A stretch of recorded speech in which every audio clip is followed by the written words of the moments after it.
Okay. Hello, hello. Guten Abend, Resident Evil. Hello.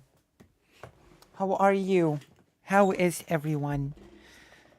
Oh, hello. Boy Miss Mini. Hello, Maya Mayor. Hello. And thank you for the 900. Plunger cameraman. Oren. Titan cameraman. And of course, Oren. How are you all today? I have to tell you that things are not well. Pretty happy that Boy Meets Mini is here today because a lot of the bad things about the Polish government also somewhat, from what I'm aware, tangentially affects India as well, strangely enough. The whole visa scandal. Have you heard of the Polish visa scandal? I've been talking about it on stream a bit already. I'm gonna... Oh, I like that ducky image. That's right. It's a gift from fake Alec Kyle Parker. That layout. It's really nice.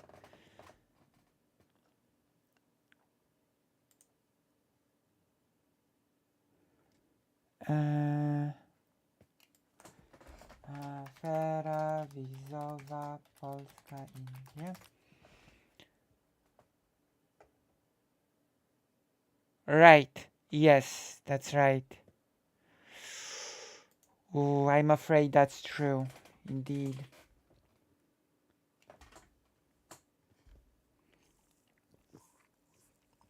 We're gonna start with a little bit of a warm-up event. You like our warm-ups, right? We're not gonna jump into the Polish thing straight away. Instead, I'm going to sort of show you the thing that you really want to see first, which is shoplifting. A shoplifting drama thing. One moment. We'll go to the React screen. Oh wait, what's this? Oh, we're still on Vaush. Look, it's our friend Vaush. I'm gonna set everything up. Hello, hello. Thank you for being here for this magnificent celebration. If you have any suggestions, we have a few things planned for today. We might as well listen. We're still in our warm-up phase for this stream. We're still gathering our viewers. So let's listen to what Vaush has to say, and I'll see if I still agree or if my mind has been changed since last night. What's with Warcraft 2? It's not showing for some reason. It should be showing. Okay, it's showing. Alright, Vaush, what have you got for us? There's anything I can critique myself on there, because it's not even really like a debate. True. You'll never critique yourself. Thank you for the subscription, Frank Valdez. Thank you. Thank you for subscribing, Frank Valdez. The whole thing was like, I think that my estimation of him at the end was completely correct. He's not an Orthodox Christian. He doesn't believe in anything. He has low self-esteem, and he postures as masculine. Like, remember in mid-debate when he started trying to, like, alpha male me? He does the master. I have no idea about the self-esteem, to be honest. That I cannot speak to. And yes, in case anyone is confused, this is the post-talk of Vosh about the debate with Big Papa Fascist Andrew. Posturing and the like anti-empiricism, like deliberate argument flipping as a way of just like shifting around to try to like I don't know, grab at some kind of like positive feeling or stimuli. But I don't think there was like really a debate there. Like what did we debate? We couldn't debate meta ethics because he was He didn't understand the difference between making like a prescriptive Vosh is celebrating about something 100 with meta-ethical us. and acknowledging the meta-ethical arbitrarity. The equivalent position from him would be to It's admit over that he doesn't know if 900 God now. exists and that he thinks that any God that existed would be arbitrarily defined, but he can't say that. Of course, he probably doesn't actually believe in God, so it doesn't really matter. That was supposed to be debating Christian nationalism. He still never listed a policy.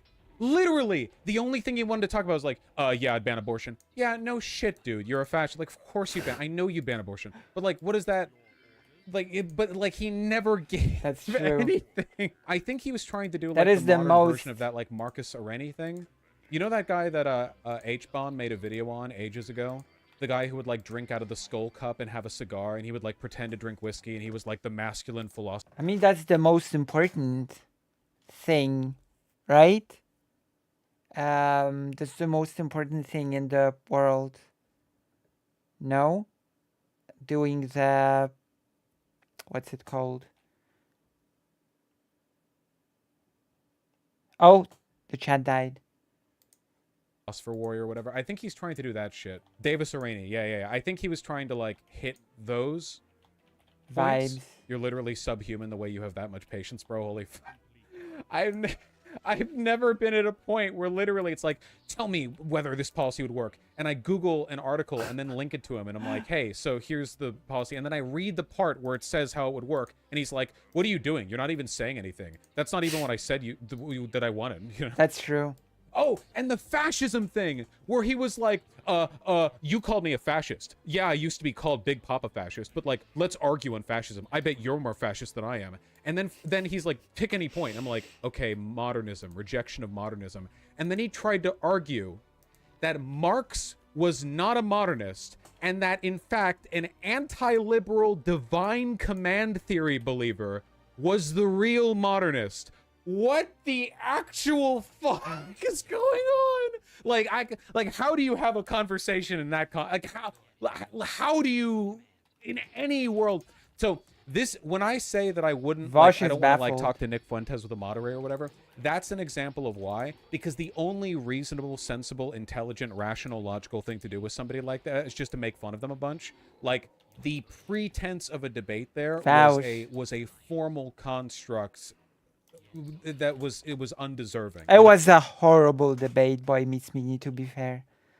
Like, it was a person with the person that used to call himself Big Papa Fascist, Andrew.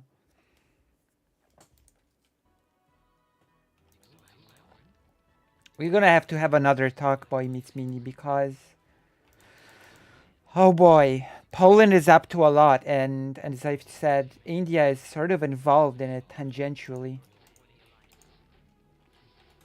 Or at least people that buy the visas are. No, Hello, I mean, Obsessive Forge. I'm convinced he considers himself as evil. It's been a while. Have to have a hatred for humanity to be that bad faith. Well, I think a lot of fascists are like overtly anti-empiricist in the sense that they like genuinely really do not believe in anything other than power. But like, it's pretty tough for him. The weird thing is, I feel like he could have played that a lot better too. If he had truly no beliefs, which he doesn't, I feel like he could have navigated that a lot more sensibly. You never said postmodernist, he literally tried to gaslight you. The funniest element of gaslighting was at the end when Alex asked Andrew to list out what specific policy I wanted to describe, and he said would help reverse the trend of lowering birth rates.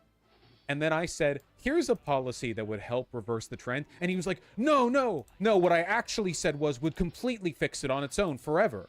And he did that within like 2 seconds, you know? Did you find open Nazis more or less bad faith when you debated them back in the day? No, they were more good faith back in the day, I think. The Nazis that I talked to. I don't know if he's a Nazi. I know he's a fascist. I don't know if he's a Nazi. Yeah, thank you. Is that a lot of the guys who are 900. In like the super far right it's over 900. They want to be like logic bros.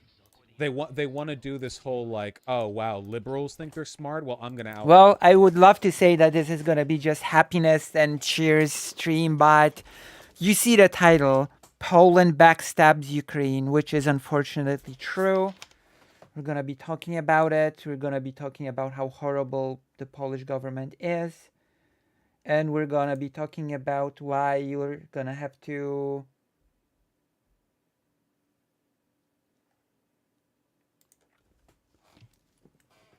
Well, keep your fingers crossed that they get voted out. I, for one, will be voting real hard.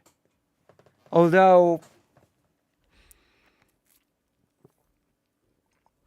I don't know. I think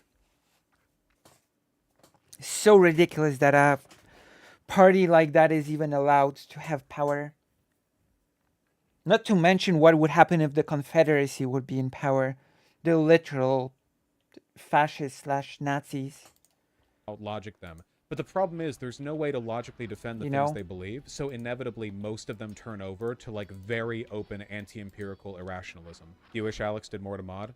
No, not really. I wish there was like no mod at all, because there was like no argument, right? There was no like actual argument, so there's no, like, there's nothing to moderate really. And then when we talked about Japan, and he was like, Vosh, it seems we really are the same. Vosh, you said that I inflict my ethics on others. I never said this. But you want to do the same by supporting paid overtime in Japan. Like, what? It's like he had a list of gotchas that he was ready, but he didn't set that one up. It's gonna be really... It's gonna be something, the Polish thing. I'm actually super upset about it.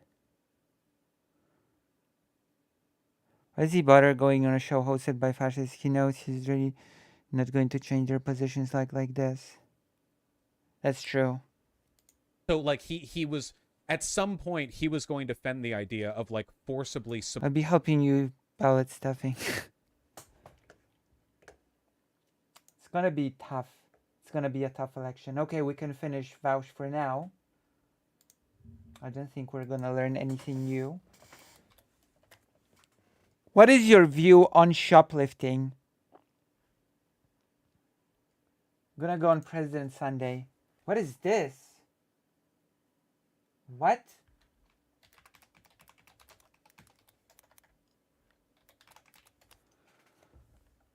Ultra Magnus toy. Okay, video. Playlist. Oh, live streams. We're looking for live streams. Oh my gosh, so many. There are so many categories. It's just... Okay, where are the live stream videos? Oh my god. It's literally not possible. Oh, there we go. I was like, it's impossible to find. Hebrew shopping mode of necessity means society messed up. Yeah, I agree. Although... Well, it's not an although, but I have to say that when I think of the word shoplift, a totally different image comes to my mind than when... Like, when I think shoplifting, I don't think a person taking a full cart filled to the brim with produce. When I think shoplift, I think of a person that takes a product, hides it under their clothing, and sneaks out with it. You know? Like, that's a...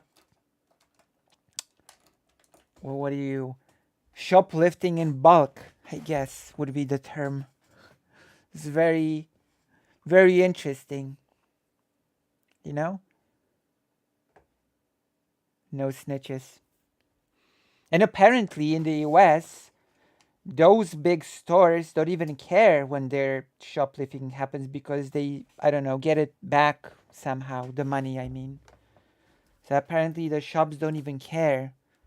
So my big question is, if the companies don't care, then why should anyone?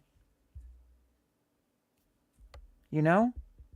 That's my main question. Oh no, that debate. Yes, correct. Well, it's a panel.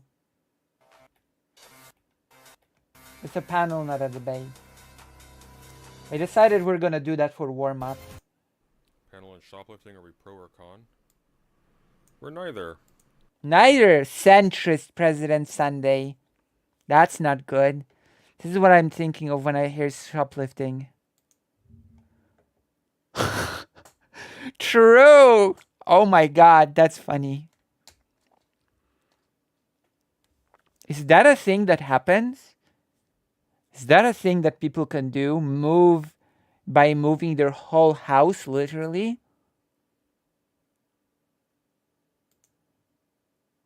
Is that a thing people actually do? Uproot the whole house and move it? Wow. President Sandy is a centrist, but we forgive him because he has that duck nana. Let me see if there's something horrible in the frame. No. Some people do, yeah. It's interesting. That's really fascinating. We have different attitudes depending on context and who's doing it and where and to whom. Okay, that's fair. Okay, I can get behind President Sunday on that. President Sunday looks so tired. We're not tired yet because we're just getting started, actually. We're just in our warm-up phase. Speaking of warm-up, there's nothing better for warm-up than to digest hormone pills, which I have to find first. Oh, found. Hormone spotted. Hormone spotted. Yes, they can pull small houses, so like flatback truck, basically. That's right, HRT. My ritual of the day, actually. My day is divided into the late night, I guess, when I take the thing, and the morning when I take the thing. This is the thing. I will have to change up the thing to, you know.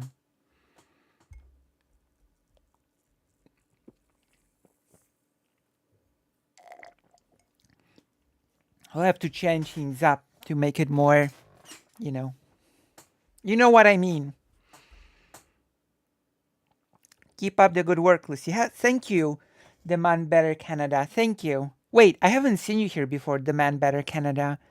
Is this your first stream or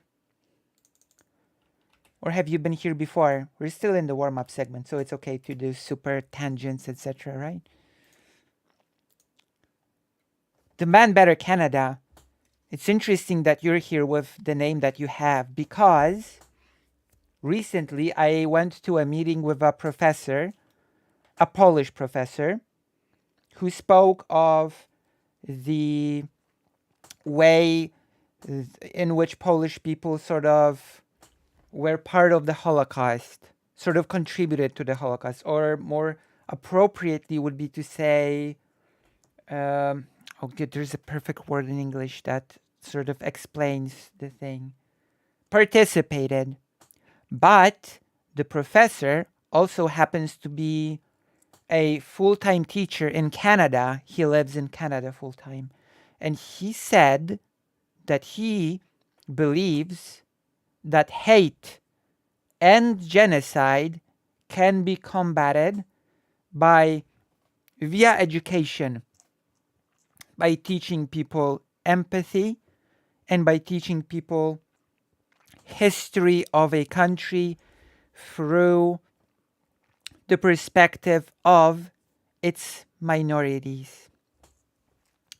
And he said that in Canada, which I guess would be a part of making Canada a better place, he instills this philosophy in his students of learning the history of a country from the perspective of the minority groups.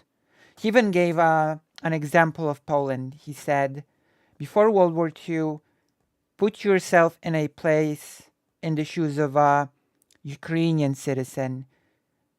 You're being punched again and again, and you're getting, horrible treatment from the government. And now ask yourself, do you feel like a welcomed citizen of the country? Do you feel like the country that you're in is a good and welcoming place. Not really, right? And that we should be teaching history from this sort of perspective, you know?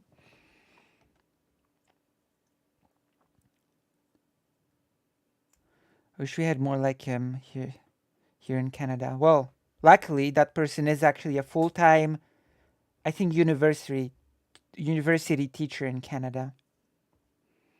Professor Grabowski. Oh. Actually, the doctor told me to just swallow them. I think these particular ones, you don't let them melt. You're supposed to actually ask them. He told me to swallow them. I take 2 estrogens per day for there not to be drops in the level. I was 2 years old when I learned Anne Frank was gay. Never read her diary. Went to the house she lived with school, but that part I missed. Oh, interesting. Very interesting. Let's see what President Sunday has to say about it, though. It's a complicated issue. See? It's a complicated issue. Here we go, Lenitas. President Sunday has spoken. It's a complicated issue. And no, this was not planned. I actually randomly unpaused the video and he happened to say something that really fit with the whole context. Oh my goodness. My timing is impeccable today. I have a feeling that it's going to be a very fruitful stream.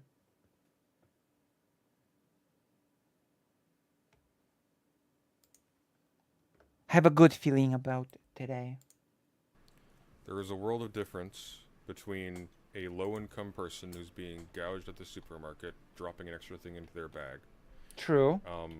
And somebody robbing a mom and pop shop for the money in their till. Right? True. Yeah, of course. There's a difference. Although robbery is not shoplifting, I would argue. I would argue there is a very real difference between going somewhere with a weapon. I'm going to make it louder. I think there's a difference between going somewhere with a weapon and saying, give me all your money, ma and pa shop. Okay, I think I know why. It messed up again. And shoplifting, right? Good thing we caught it early. Or rather, you caught it early, Gabrielle. Wick made me angry in the panel. That happens actually pretty frequently. That's not a rare occurrence. Let me see. System, music, digital output, browser. Now it should be fixed. Is it better? There's a difference between a person who can afford things lifting cosmetics because they don't like to spend money, and a person who can't afford things reselling it to use the money to have a basic standard of living. That's for me, oh my gosh, that's so harsh. It's complicated. It is it's very complicated. Yeah. It's not as simple as being for or against. I mean, that just means that you should be looking at these things on a case-by-case basis, right? And normally I like watching President Sunday destroy Wick, but he was extra bad 5 this time. Who? President Sunday or Wick? I'm for it. It's simple to me. There's the additional factor that a lot of the organizations where these infamous shoplifting videos... I mean, I can actually agree that it's not that simple. Because shoplifting can be actually done from very small businesses, very small stores. Like local shops that... And those shops usually have it tough as it is.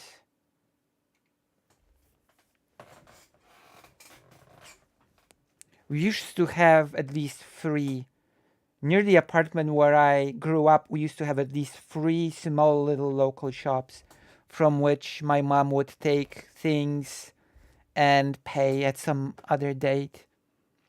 It's called in Polish to get something, to buy something on the line, as weird as it might sound. Na kreskę. to buy something on the line. So to get something like on this credit that you get stuff and you have an arrangement that you just pay the money some other time.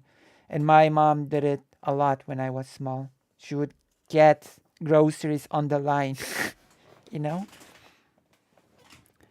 And when I was very small, I was like, oh, my mom did it. She's so great. So I'm just going to go to the store and I confidently say, can I get it on the line? And the shopkeeper was like, so I saw that I did not have as much persuasive power as my mom did. My goodness. Good old days. True. True. But those stores, and also there was a thing that you would do. You would borrow a VCR player. You would use it with your own VCR player. You would borrow a movie from a renting place because there used to be tons of those VCR renting places. You would take the movie and you would copy it to your own VCR tape to have it forever. It used to be common in rural small town USA. Well, that used to be common in the capital of Poland. That used to be common in the capital of Poland, you know? And we lived near the center of the city, mind you. So, interesting, huh? That you can buy things on the line, basically in a pretty center, like, area of the capital. But I guess that was in the late 80s or early 90s where capitalism has not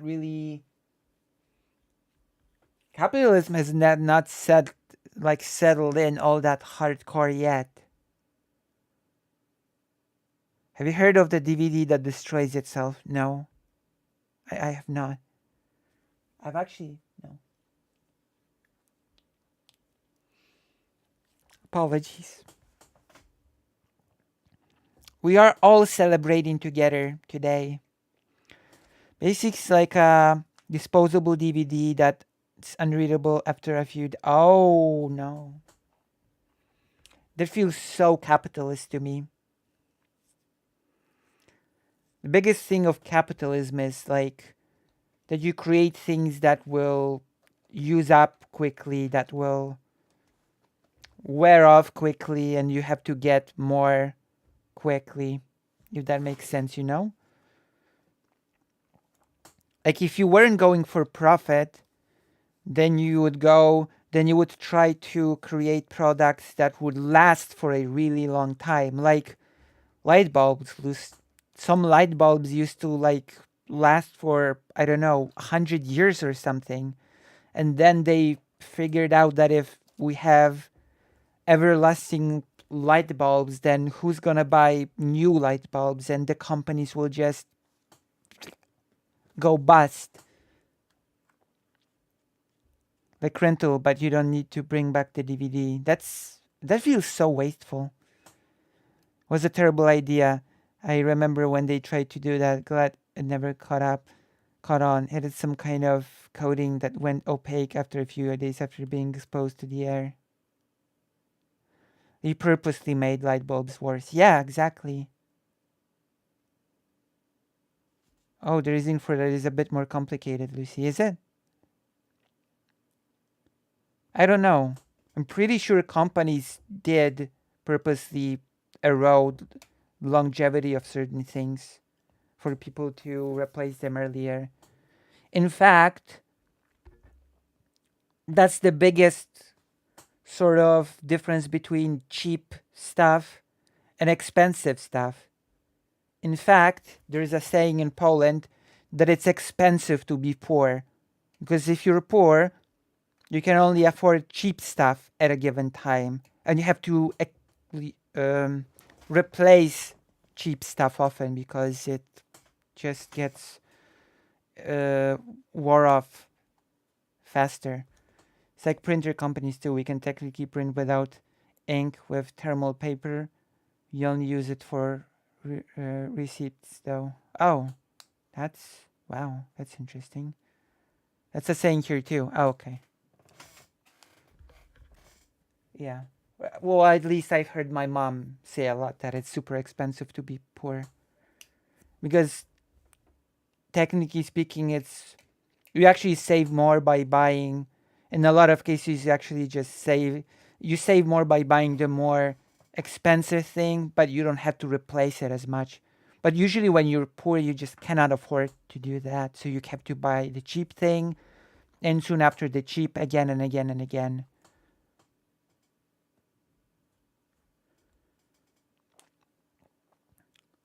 Yep, the boots theory of economics. If you're rich, you can buy a pair of boots that'll last 10 years. If you're poor, you have to replace your cheap boots every year. And it's also wasteful because it creates a lot more garbage, right?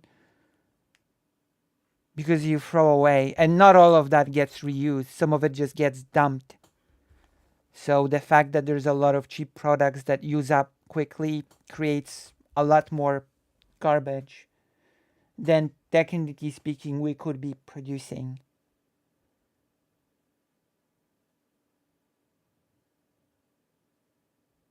Yeah, you have to constantly buy cheap. Yeah. So an incandescent light bulb that gets hotter and brighter is much more efficient than one that's dimmer and colder, but later lasts much longer. The hotter you run an incandescent light bulb, the more energy efficient it is.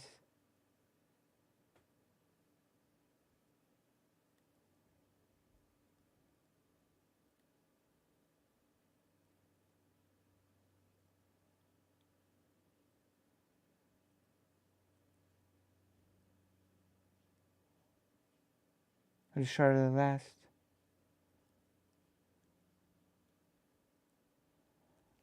There's a whole other thing about energy efficiency that a lot of the time, like my father used to work with, at some time he used to work directly with giant electric, what's the word? Power plants. Yes, that's the word. I'm being silly.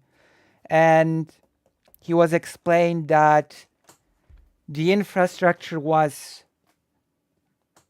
created in such a way that it basically lost 60% of electricity in the transit between the electric plant and the end user. You know? That's just 60%. Thank you, Nel Shadaka. We'll have to reckon with our garbage. I hope it's not too late. And that makes also, if you have those solar panels, it makes them obsolete because the infrastructure just cannot handle the energy that you're sending. Mirdian actually sent us an article about that, or a video. Yeah, transform waste millions of, yeah.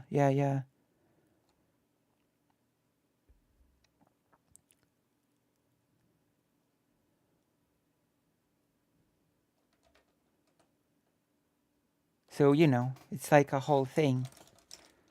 And there was one more thing that I wanted to talk about. What was one more thing? We talked about energy. Oh yeah, Huen on her channel, she made an interesting the trash. We have to reckon with our garbage. Actually, I'm thinking bacteries. I'm gonna use the term microbes, okay? I'm gonna use the microbes, not to use the incorrect term. I think it's bacteries, but there are microbes that developed that actually eat the garbage in the garbage waste places, they eat plastic, albeit very slowly, but they do actually eat plastic. So we could, technically speaking, we could start sort of looking at how the process of those microbes eating the plastic looks like, and we could start sort of we could try to copy it on a bigger scale, and then we could break down plastic, which would be like a huge thing when it comes to getting rid of the problem of garbage. If you could just break down plastic, you know?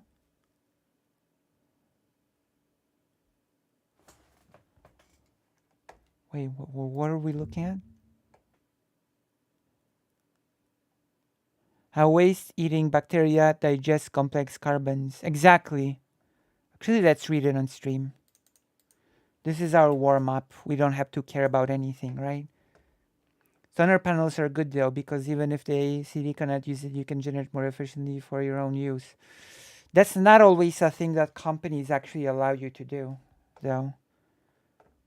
But yes, I have actually inherited from my father. Hello, Falcon. Well, what do you mean? That's actually something that I've inherited from my father, having solar panels. What is really good is the panels that warm your water for bathing and washing your hands. That's a really good, because solar panel is different from like a panel that solely exists to warm up your water. Those are separate, sort of. Because you have panels that are like, and the things that warm up your water are those rods. They're rods. So you don't have to use any external thing. When you live where it's warm, you don't have to really, where there's sun, it doesn't have to be warm. Oh no, it has to be warm because it gathers heat and heats your water with the heat. Yeah, that's pretty cool. That's actually big saving, you know? Okay, let's look at this.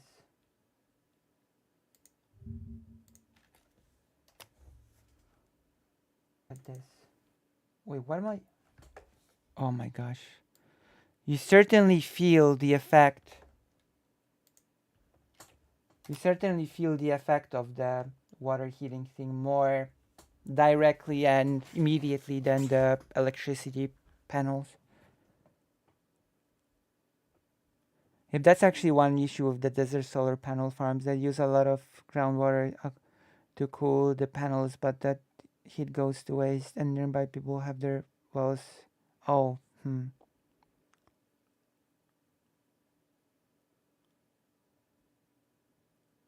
The panel that warms your water sort of takes the heat and directs it to your water to heat it up. They're not panels really, they're rods. The rods. Common environmental bacterium Camanoas testosterone could someday become nature's plastic recycling center. While most bacteria prefer to eat sugars, testosterone instead has a natural appetite for complex waste from plants and plastics. Wow. Kicking sugar. If we could somehow be able to replicate this on a big scale,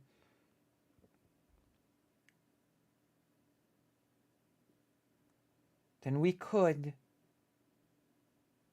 for sure, get rid of our problem. Okay, but let's listen to what President Sunday has to say about all this. Maybe President Sunday has a solution. Take place. Actively engage in some of the most egregious forms of theft. Actively. I'm not talking about in terms of, well, they inherited. Well, that's not a solution. This is just in. Testosterone gives you garbage taste. True. True. That's why we have to suppress it with pills and stuff. Unless you take testosterone to, you know, you know. Their land from colonialism. That's also true. But I think more of, for example, I used to work at Walmart a long time ago, and I remember having this surreal moment where they do this horribly demeaning morning cheer thing. What? And they'd lecture you about ethics on something. What? Wait, at work? Excuse me? I must have misheard it. Cheer thing. Remember, but I think more of, for example, I used to work at Walmart a long time ago, and I remember having this surreal... Walmart, okay. Is Walmart a cult? Is Walmart just a weird cult? Moment where they do this There is no Walmart in Poland, actually. To Google it. There is no equivalent of Walmart in Poland.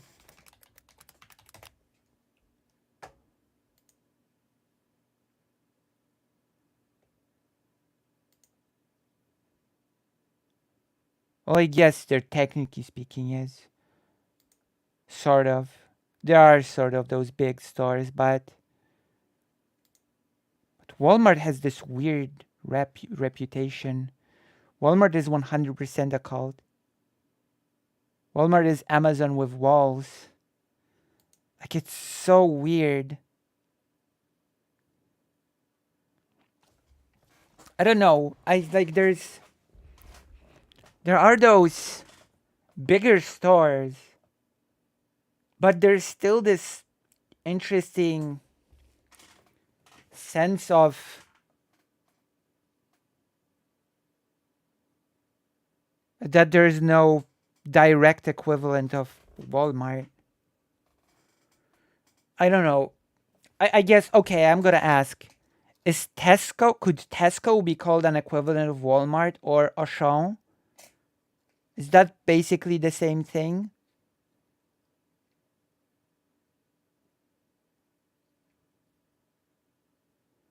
I would call it a call, just one of these things that's a very convenient but also awful for communities. Is Auchan a Walmart? Or Tesco?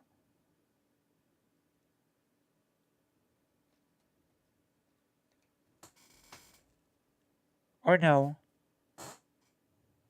Actually, in Poland, a lot of people just are owners of franchising of those little froggy stores. I've heard of Tesco in a similar context as purveyor of generic goods. Of course, Poland also has those Tesco Express stores. But also in Poland, especially before in the communist times, you had those little kiosks, and the kiosks had a little bit of everything as well. I'm gonna show you. You would be able to buy anything in. Oh, that's such a classic Polish kiosk. I'm gonna show you. Yeah, I'm gonna show you the classic Polish kiosk. Like, that's a place where you could buy a little bit of everything. Funny. A lot of them disappeared though. Let me show you the classic Polish kiosk experience. This is it. This is the classic kiosk. As you can see, you have everything. You have drinks here. You have newspapers. You have sweets. You have cigarettes. You have toothpaste. It's like this mini store.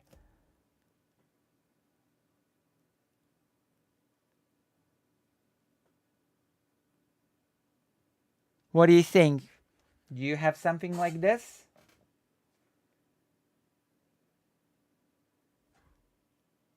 It's called Ruch.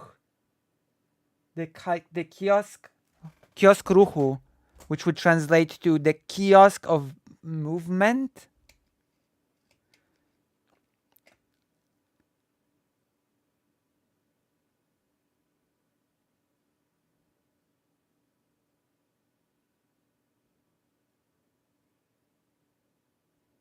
Oh yeah, we have the gas stations mini stores as well.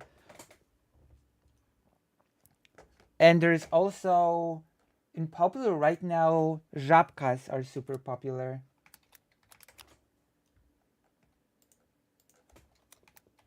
Those mini stores. I'm gonna show you. See? You have żabkas, which means froggy. You even have those little logos, a logo of a froggy.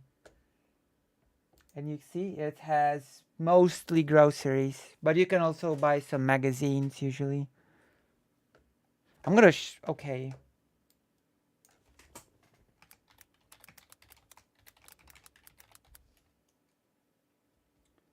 So we have things like this. Auchan. Like is Auchan like a Walmart? Oh my gosh. Ah, this is so annoying. Like is Auchan like a Walmart? I know, like this is very far from anywhere, so people that just don't usually go here. But for example,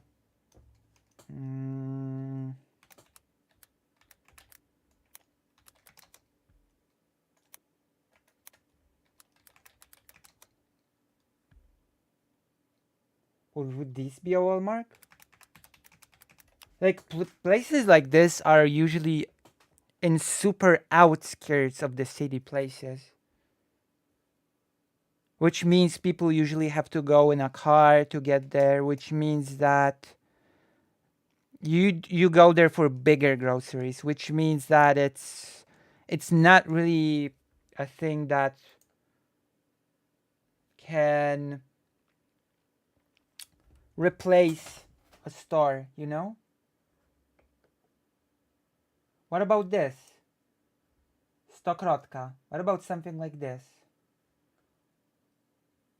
The Stokrotka chain store. Would that count?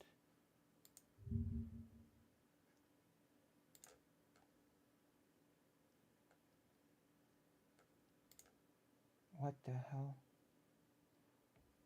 What is... Oh my god, that's so annoying. Would that count?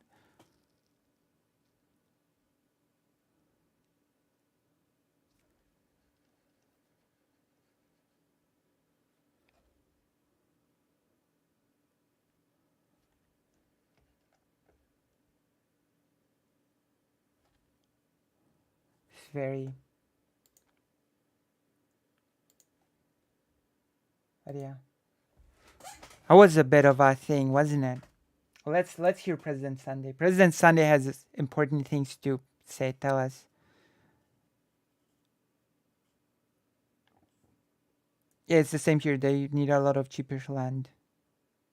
What are we talking about? We're just warming up still, so we're not talking about anything in particular. Like there's still a lot of sort of small stores in Poland. Like they've not been sort of wiped out. And people like now franchise Windows franchising to sort of have a small store.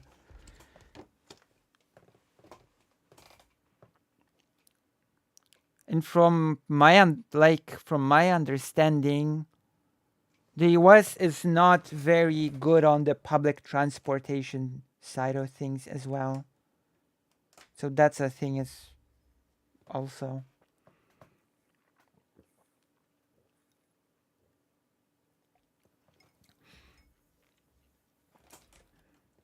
Also, you have in Poland, if you want to get the best produce, you go to the market, I guess.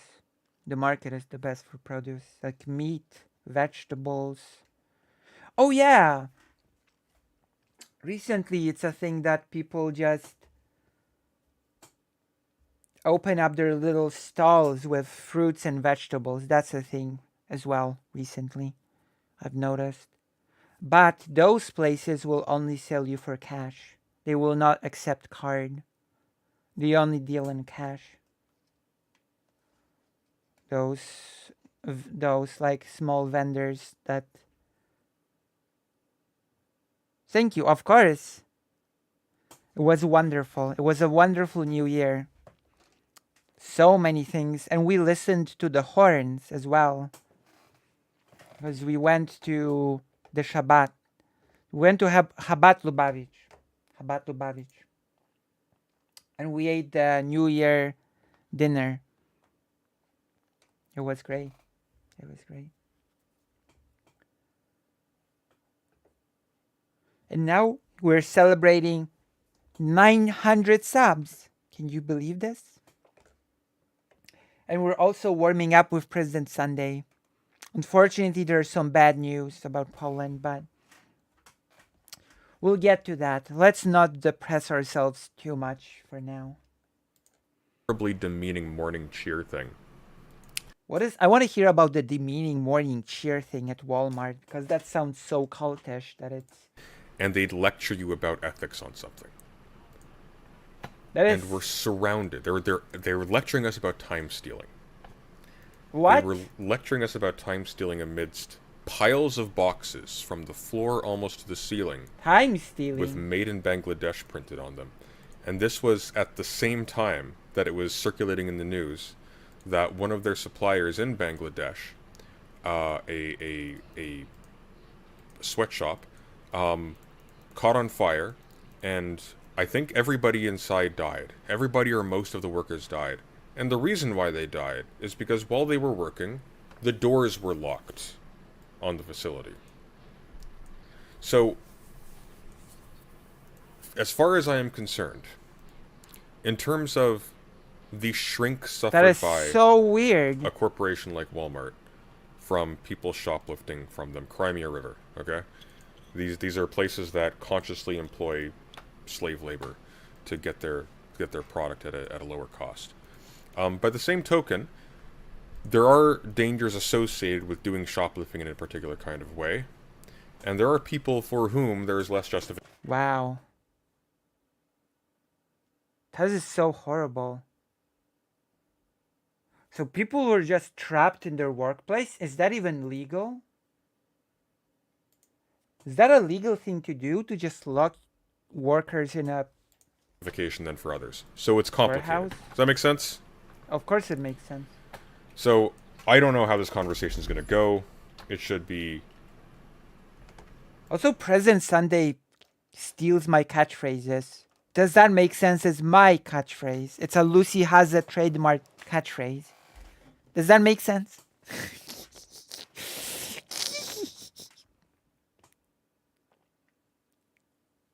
My goodness.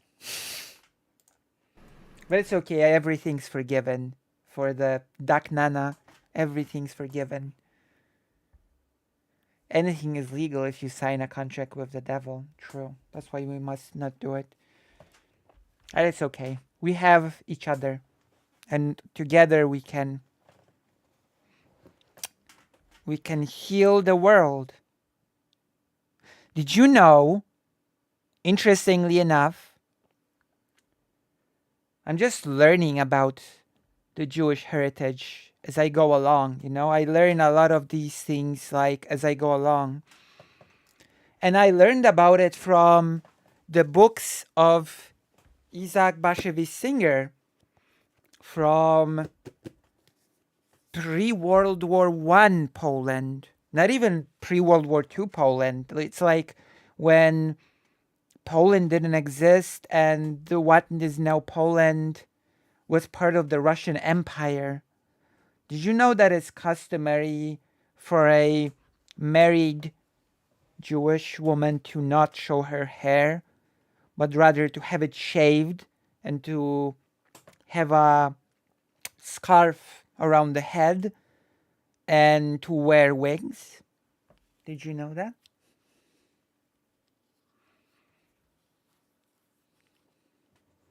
Yeah, not showing of the hair once a woman is married. That is shaved. There's a sort of scarf, I guess. And then also you use wigs. I find this very interesting. Yeah, yeah, yeah. I find this very interesting. I did not know about this. There's even a passage in this book when a boy talks to a girl and he says, "I would love to marry you, but my parents are very strict about these things, and your mom just shows her hair around, and basically from their perspective, if it would be as if I was marrying a non-Jewish person." Ah. I don't know if shaving is all that common, but hiding the hair is.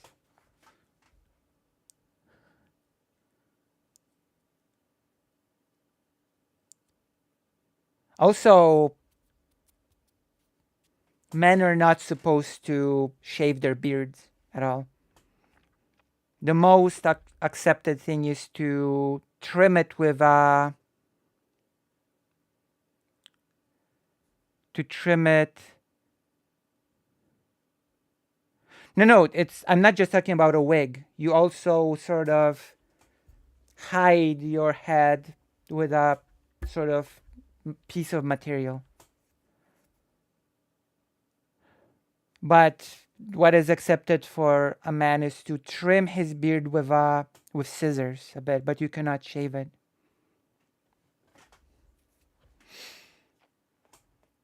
Yeah. So the boy tells the girl, "Your dad shaves his beard, your mom shows her hair. It's basically as if I was marrying a non-Jewish girl."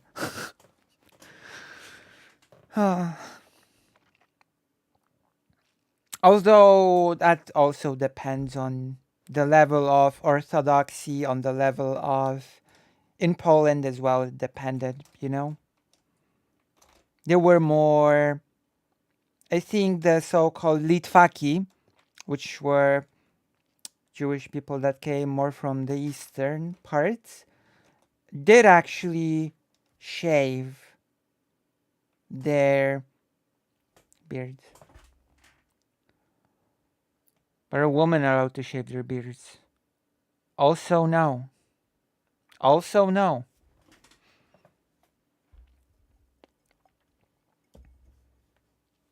I would assume also no, because it's related to some sort of like respect and stuff. Although I would actually have to check.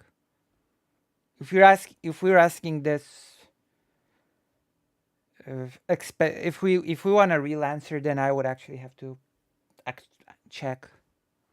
To be honest, women aren't real. Well, you know.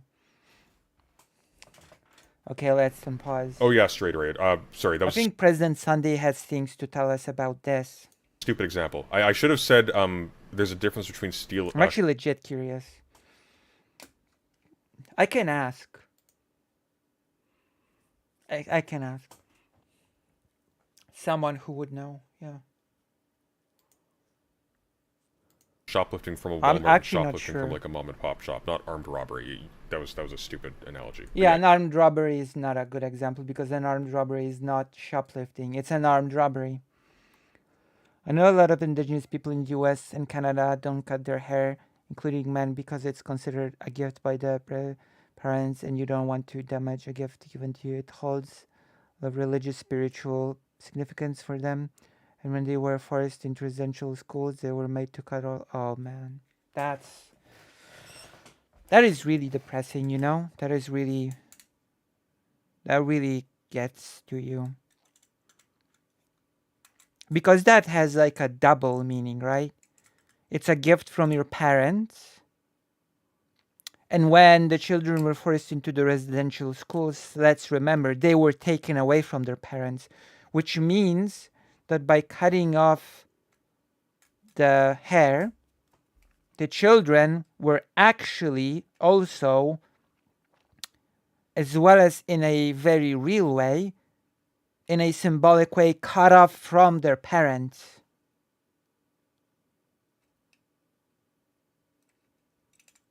Does that make sense? It became like a way to, in a pretty, this, it's the whole residential school thing was disgusting as it is. But it makes perfect sense. I wonder though if trimming was acceptable. I wonder if trimming of the hair was acceptable in any, like if you had split endings, if you could trim it with your, if with your scissors or anything.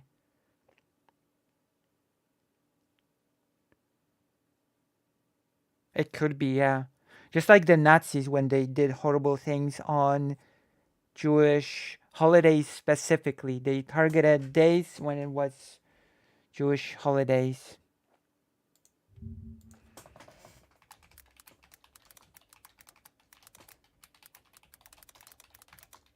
I'm gonna...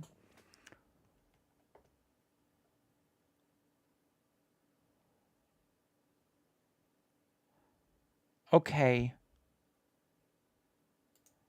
Let's read about it. I'm gonna translate it to you.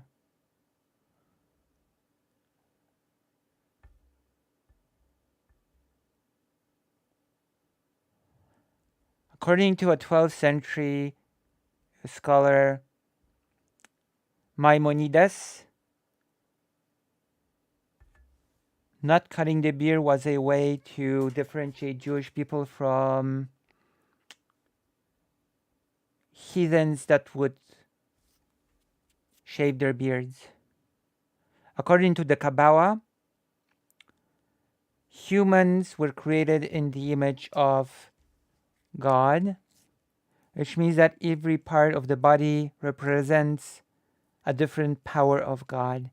And the beard represents the power of mercy, which is why for many Jewish people still have full beards.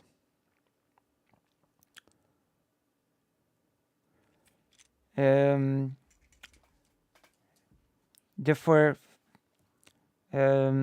forbidding shaving is traditionally understood as the for like the not being able to totally remove it with a razor,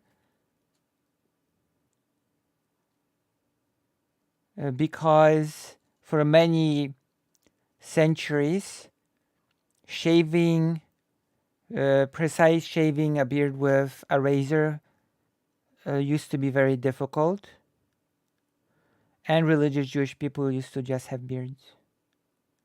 According to a historian, Rabbi Berlen Wein, norms when it comes to beards started changing among some Orthodox men in Europe in 18th even 19th century, when chemical depilators appeared that allowed the removal of beard without the use of the razor. And the appearance of electric shavers allowed very throughout shaving without touching the skin by the machine. As a result, many Jewish people, even Orthodox, shave their beards. Along a big majority in the ultra-Orthodox circles keep their beards as sign of their religiousness. Some Jewish people, especially Hasidic, stop themselves from even trimming their beards, although there is nothing that forbids doing so. The rabbis of the Talmud thought beards to be attractive, calling them hadrat panim, the wonderfulness of the face. Oh, thank you.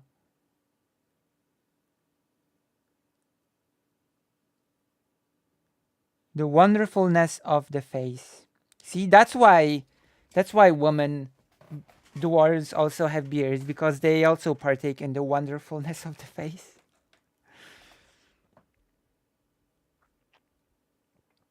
So there we have it.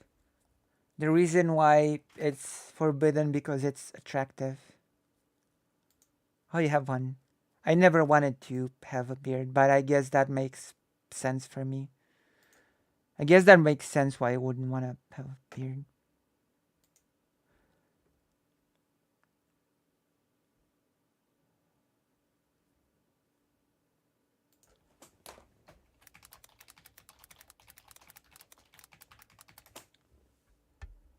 Uh,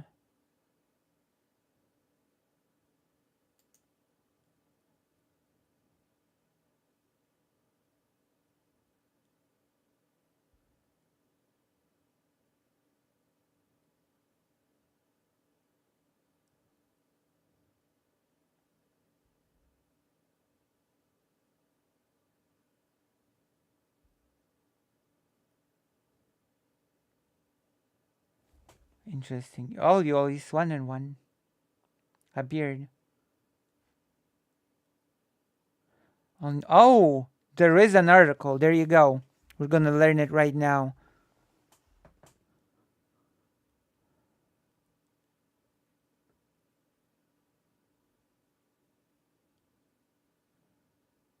Uh,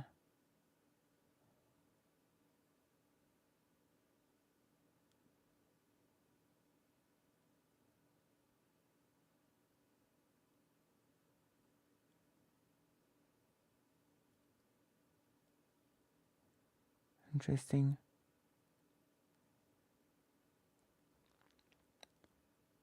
There's nothing about forbidding, but we might as well take a look at this article. Might as well look at it. Since you've raised the question, I will oblige you and we will talk about it now. On Jewish women and facial hair.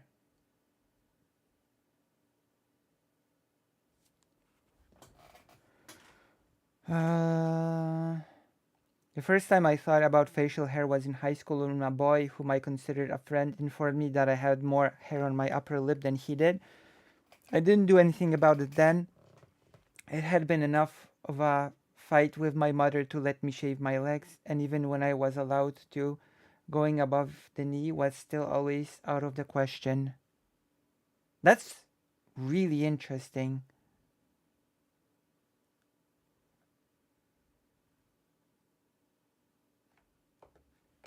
Wait, the chat just died.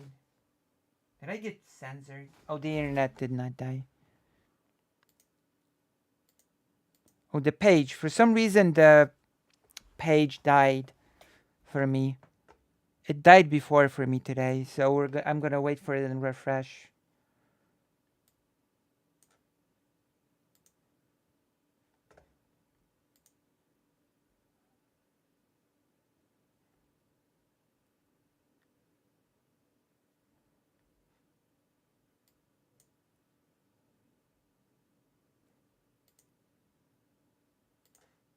Let's refresh. When I mentioned this to my friend Yulia, whose family is Sicilian, she told me that her mother wouldn't let her do anything about her facial hair either. She was once referred to as Chiapet by the boys in her middle school. The people from the hairiest cultures don't want you to shave, she said, shaking her head. Shaking her head. So I guess there is an element of forbidding for women as well to shave beards. Though I'm not sure that it's completely related to that per se.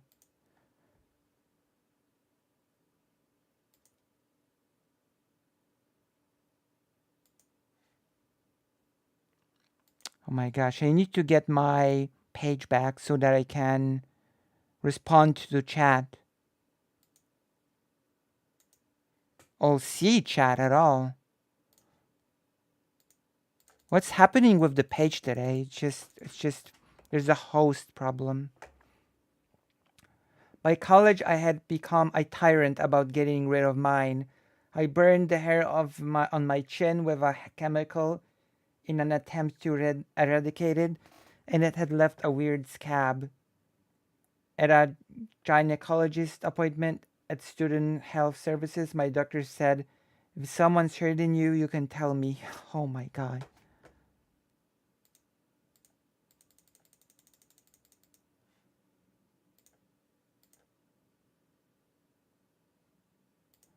Okay, I'm gonna have to look at the chat on the stream screen.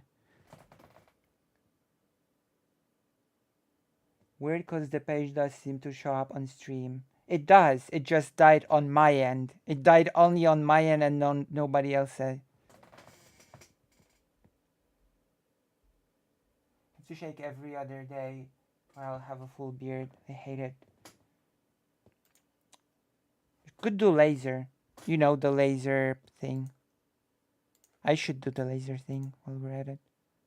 Okay, so the page is back. I can now check if I missed anything. Not shaving legs above the knee. This is a fundamentalist kind of thing you get from some Christian moms.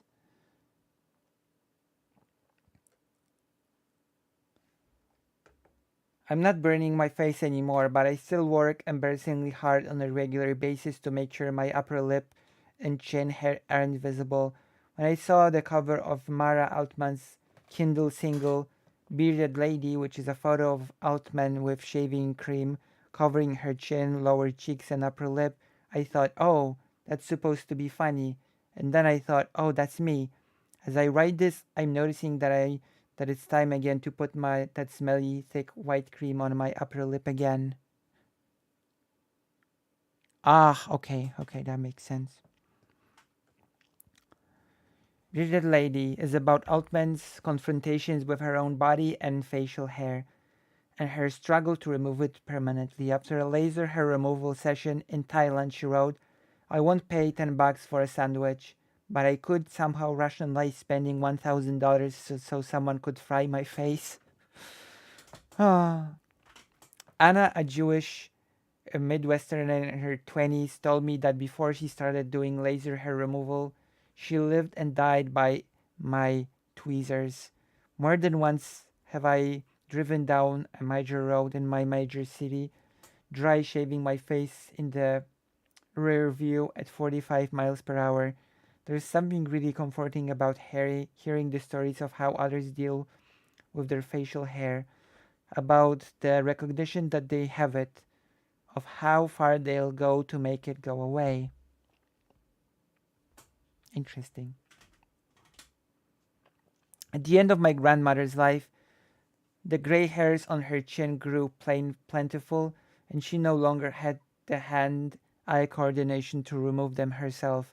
When I visited her in the nursing home, I would routinely pull a chair up next to her and attack the hairs with tweezers. It turns out that my grandmother's relying on me to remove her chin hair was an actualization of worst fears for the women I interviewed. Almost everyone reported creating contingency plans with female friends, pacts that ensure that should one become incapacitated, someone would be there to prevent them from growing beards and mustaches.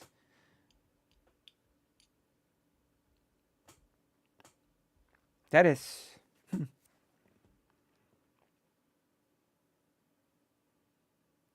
So what do you think?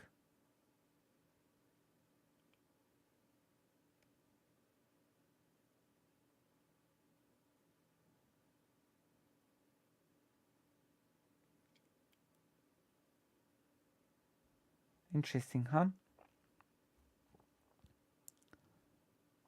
I think this is a lot of things that people don't think about.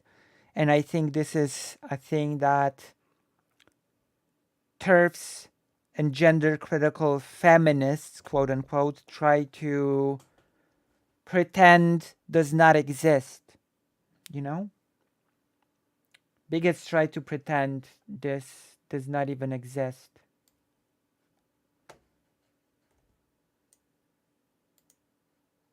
Very interesting. You should go through the full thing one day. But now, without further ado, we return to President Sunday. Oh my God, this was supposed to be a warm-up for President Sunday. And Dak Nana. I suppose I feel really awful about social expectations in regard to facial hair. Granted, if a person doesn't want facial hair, that's their choice. But if they feel forced into that, then we have a problem with society. Yeah, I agree. I didn't know that, but it makes sense. I don't always shave above the knee because I'm lazy and just takes too much time. True. True. Although it's more and more a regular thing for cis women not to shave like hands,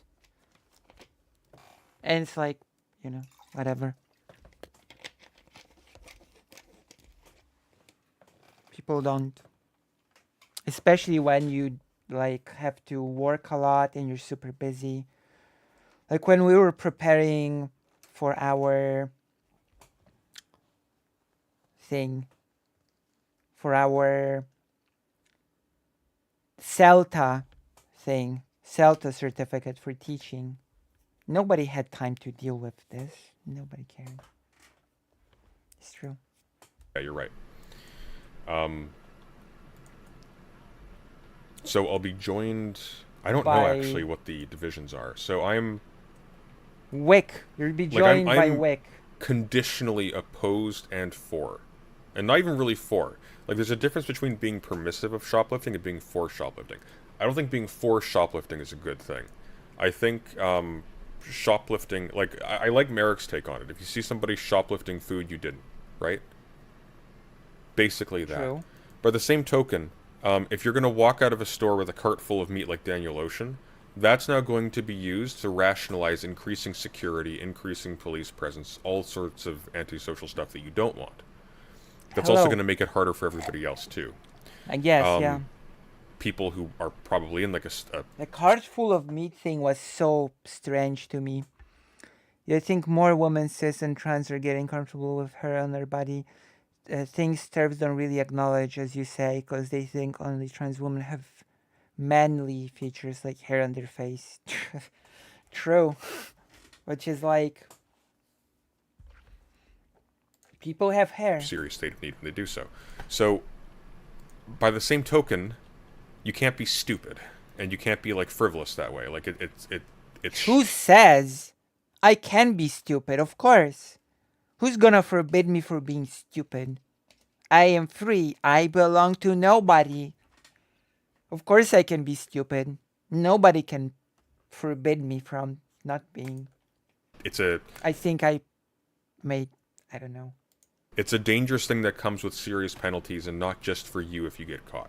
Oh, okay then. I won't. If it comes from with serious penalties, then I suppose I will refrain from being stupid. That changes things, okay? If it comes with serious penalties, then I guess I will have to refrain. Hair on my mammalian body? True. Hair on body? Current day? I will forbid you. Freedom to be. Dare to be stupid. You know, the free Weird Al Yankovic song. Dare to be stupid. What did I say? Dare to be stupid. It was in the Transformers movie. Dare to Does that be make stupid. Sense? Oh, Walmart's horrible. Walmart's one of the worst companies on earth. Although, if it really comes with severe penalties, then I will not be stupid. Or if you want to intervene, offer to pay for their items. That makes me like bad. here's the catch, though. True. I will always take. They won't necessarily let you go just because somebody else offers to pay for the items, right? So that's tricky.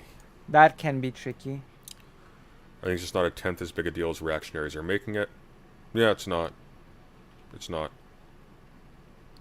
I mean the price of. Very interesting thing happened when I visited a kosher restaurant recently. That it's not shoplifting, technically speaking. You know, the kosher restaurant. I think it's one of the only currently real kosher restaurants in Warsaw. You know, there were many traditionally dressed Jewish people in it. I think only Jewish people were actually customers in that restaurant. I don't think there were any non-Jewish customers in that restaurant, actually. And it's interesting because there was this incident when we went to eat there. A person said, I cannot pay. I don't have the money or something, you know? And the owner was like, pay me 50% and get out. Pay me 50% of what you're supposed to pay and you can go. Just get out. Get out of the restaurant.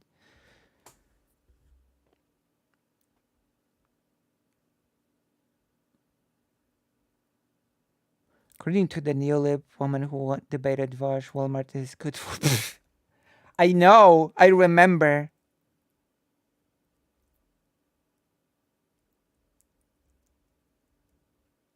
Like, the truth is, I don't think anyone will like disagree with this. The more hands-on a business is, the more sort of people working in there are sort of personally involved with the doings, with the thing, the different reaction to certain things will be. If it's a corporation, then they will push for probably very procedural dealing with things like calling the police, etc. And in the case of the restaurant and the owner was like, just pay me what you can and get out, you know? So I think, you know what I mean?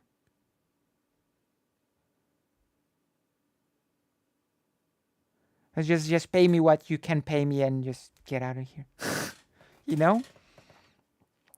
What I found interesting that making a fuss or calling the police did not even become a subject.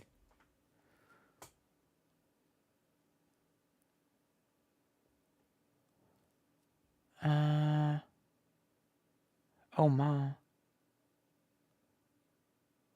Wow. Yeah. If you overexert yourself, that can happen. Of food in supermarkets, at least here, is not rising commensurately to inflation. It's rising vastly in excess, and stores are making a mint. So you are essentially being extorted. Oh. This is definitely not an ethical dilemma. In terms of who stole first, it's pretty clear cut. The question is, what is the impact on the community? And True. I think personally, if it's done moderately, in a way that doesn't produce pro-security, pro-surveillance, pro-cop propaganda, right? I'm perfectly happy to turn a blind eye myself. Sunday or just a statist bootlicker? I mean, it's in my name. I'm a president, after all. I'm not the bootlicker. I'm the boot. Oh my gosh.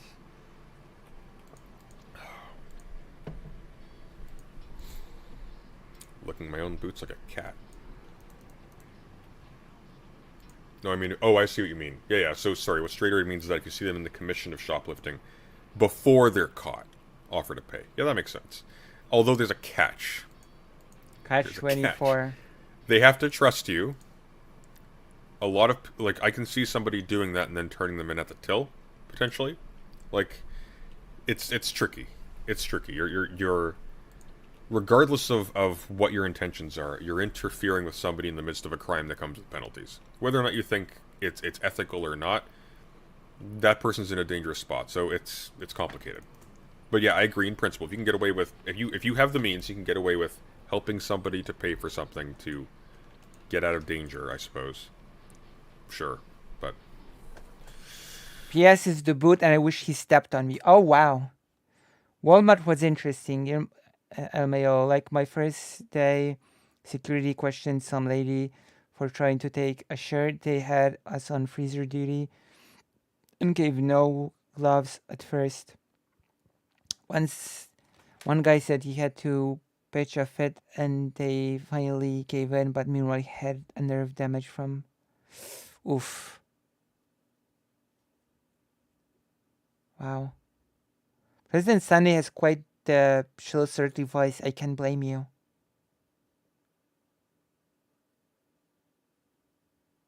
Oh, God.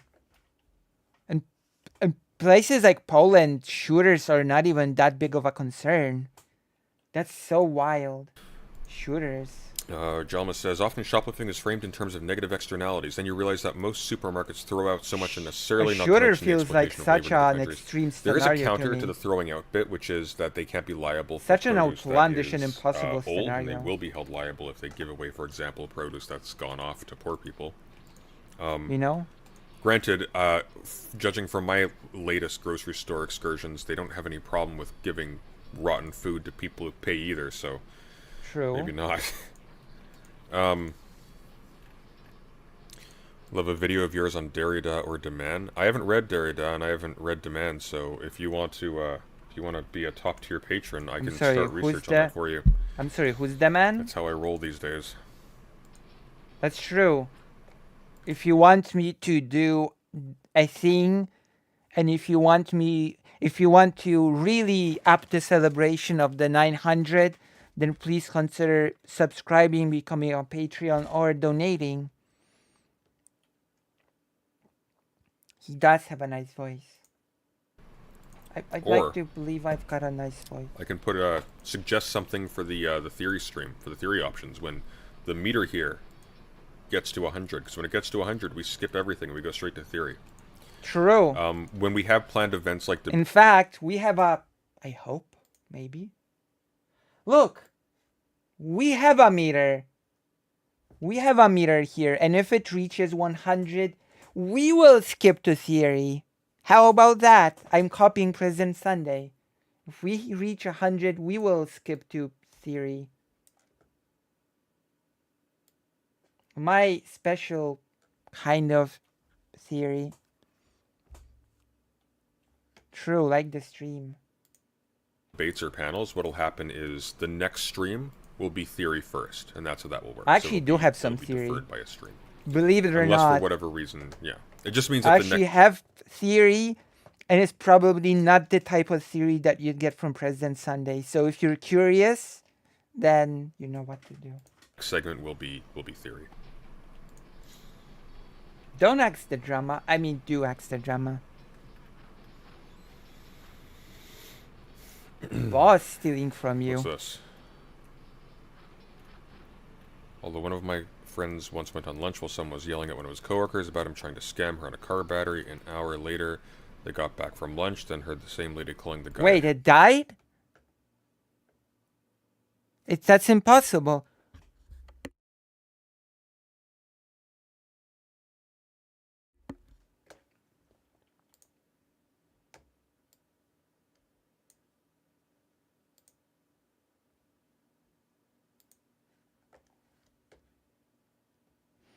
Oh my god, I got so scared. Oh my gosh, don't scare me like that.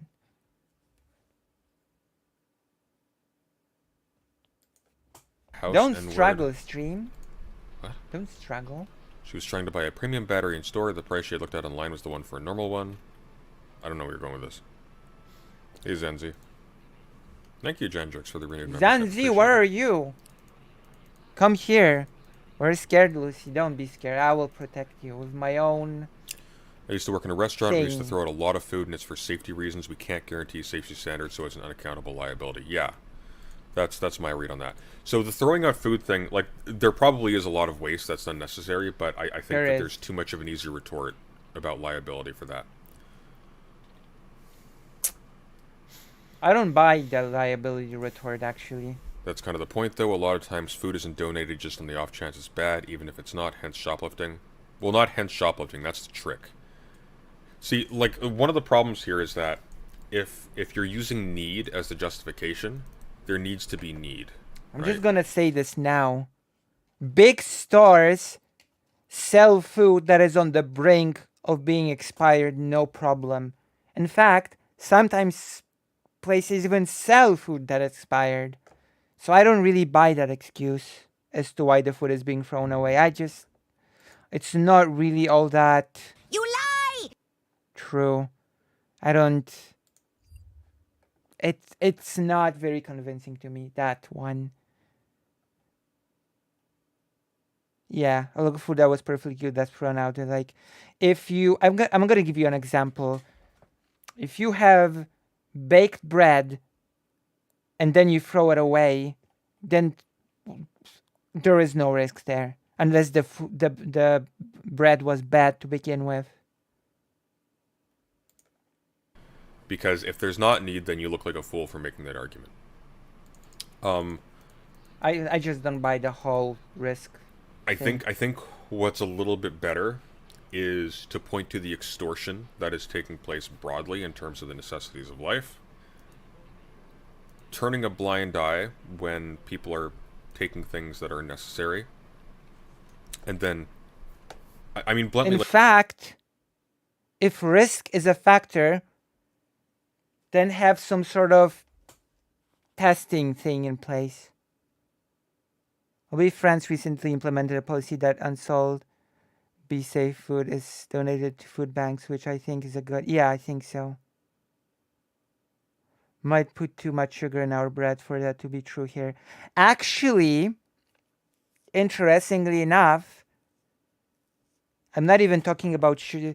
Like, there's worse things in super big supermarkets. There are worse things than sugar in the bread. Like, for example, and I've heard this from a person that's like a food inspector, so it's a reliable source. He said that there's a... and of course he told me not to never buy bread from those huge supermarkets because of that. Like a subtle advice. So he said that there's a certain amount of spoiled flour in bread that is baked in those super huge supermarkets. Spoiled flour. And because there are certain tests for the supermarkets, and that there's just enough of the spoiled flour within the flour that is used to bake the bread to pass the quality tests. But it does not change the fact that it's there. Does that make sense? And that is why the person told me not to really... If I'm gonna get bread, they told me to get it from a smaller baker, stuff like that. Basically from a bakery. Bakeries don't do such things. Bakeries do not use spoiled flour for baking. And that is something that huge Walmart type things absolutely will do. There's a similar problem with milk while we're at it, by the way. Like, cows get hurt and they develop pus, and some of that pus gets into the milk, and there's actually also an acceptable amount of pus in the milk. And there's, of course, this whole process of pasteurization that supposedly gets rid of it, or sort of, combats it, but there is a certain limit of allowed pus in the milk that you're buying. That's why I stopped drinking milk. It's so gross.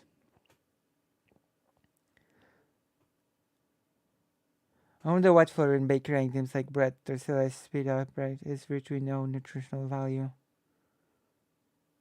Really? I have to look into that. I do like bread. I do like bread though. I just don't like milk. Milk is a very rare product in Asia, by the way. And so milk products are extremely expensive. Like in Vietnam, all food is extremely cheap, but all milk products are like luxury items. They cost the same as in the West, which makes them extremely expensive.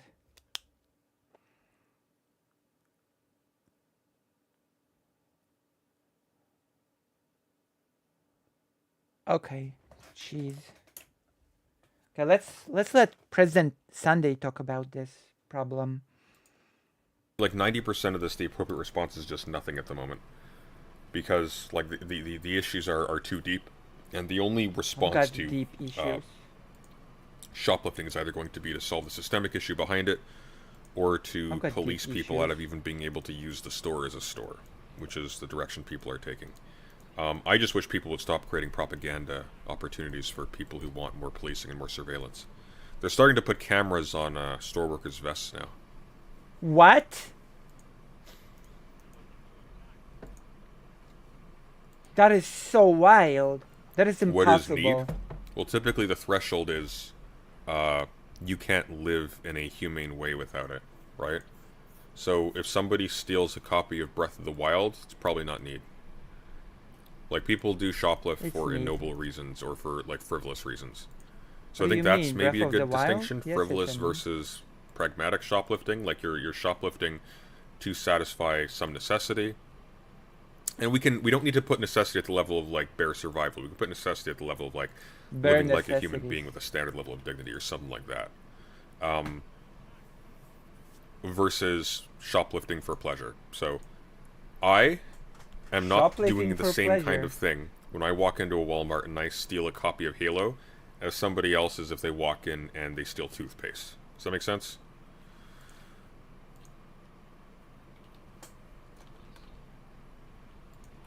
True. Halo is more essential. I don't think you can blame people for socioeconomic problems.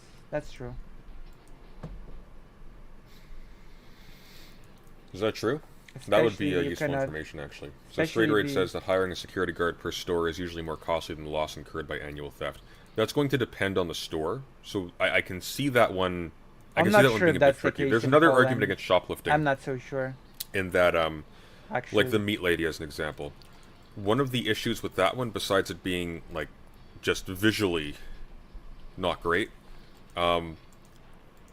is that she took a lot of product that now other people can't get access to. Paying or non-paying. It's just gone. We don't have any particular reason to think that she was distributing it to her community. We don't have any particular reason to think she was selling it at a lower cost. We just don't. And the consequence of that, of really stupidly walking out with all that product on camera, knowing you're being video camera, to your vehicle and fleeing, is that her partner, I believe, is... I don't know if she's still at large, but she was sentenced pretty harshly for it. Damn.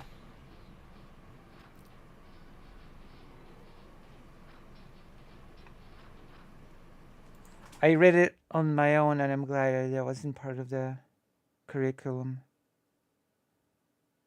What wasn't? Sorry? Walmart doesn't run out of things from stealing. I think what President Sunday is saying, that they ran out of the product in the moment. I think that's basically what he's saying. If Ukraine did not behave like Soviet mentally, we would not stop sending weapons. Zelensky should apologize to us for suggesting that we are a Russian puppet now, and Ukraine grain shit. All of you, all we did for Ukraine, we can such and such in return. Typical Russian from Zelensky, to be honest. No, I'm sorry. If that's really your read on the situation, then you're so out of touch that you've completely lost the plot, if that is your read of the whole situation. Also, who's we? I don't stand with this government, like, at all. So you can say we, not at all.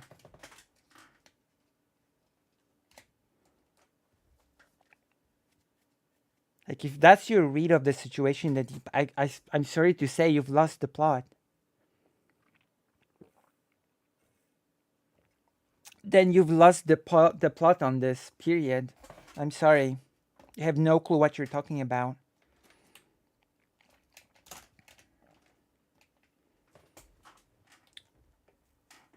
The grain crisis in itself was greatly caused by our government. Slovakia and Ukraine have already reached a nice agreement. You're just wrong on this. Or we're gonna get to Ukraine. and the Polish government.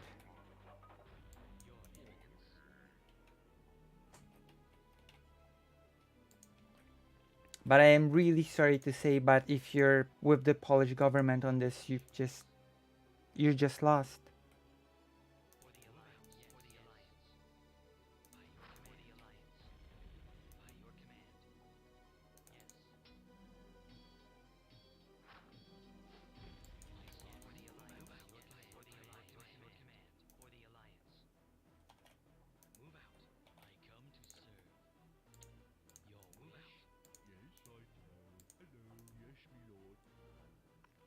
The superstore acts as both a sales floor and storage warehouse. Not only are they sort of overstocked on the regular shelves to make it appealing and systematic appearance of plenty, but the store on top of shelves and in the back where there's additional warehousing, they're running out of anything from petty shoplifting. Okay. So I guess that's not really a strong argument from President Sunday then.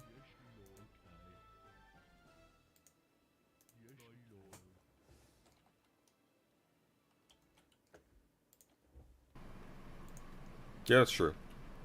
So even with petty shoplifting, it's possible for that to be motivated by need.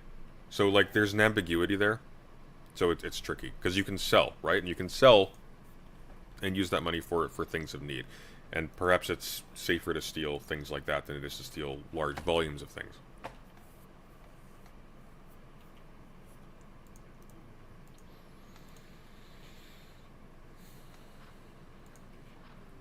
I disagree that the distinction is a hard one. Things like entertainment are also needs. Okay, but serious, here's the problem. You're still relying... Serious? No, things like entertainment are not needs. You can find ways to entertain yourself without stealing. I'm sorry, there's a limit there. That's in the realm of frivolity. Okay. Because what are you going to do? I'm sorry, what is the argument here? Society is not going to die tomorrow, and it's... I'm not a slave of the West or Ukraine as the West of the US. I'm not a slave of the West or Ukraine. And if the West or USA or especially Ukraine think we can be ordered around, all of them can go away and die. Our help is not unconditional. You're right. You are not a slave of the West or Ukraine. You are a useful idiot to the current government. Congratulations. Congratulations. You parrot their propaganda like a good little useful idiot. I'm sorry, what am I supposed to tell you? If that is your read of the whole situation, that is being a slave to the West or Ukraine, then you're just a useful idiot. There is a term for that.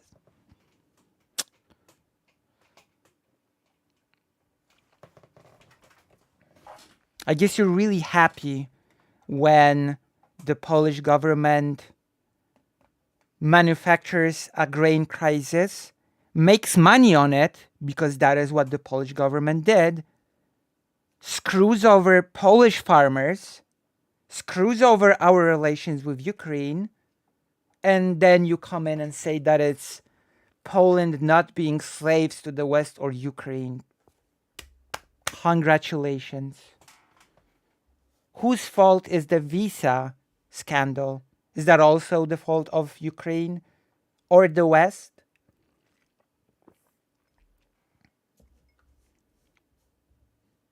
Now I'm really wondering about your take on the whole visa thing. If you're gonna tell me that it's also some big conspiracy of the West.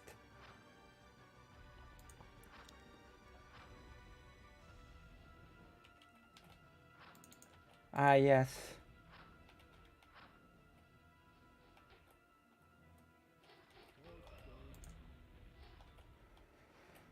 Oh boy. A slave of the West. Evil West.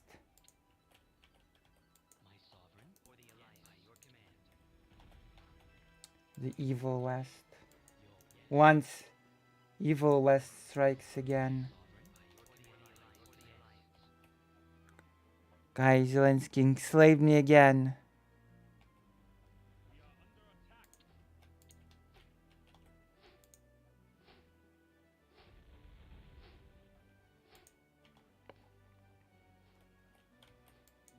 I don't even know what to say to this.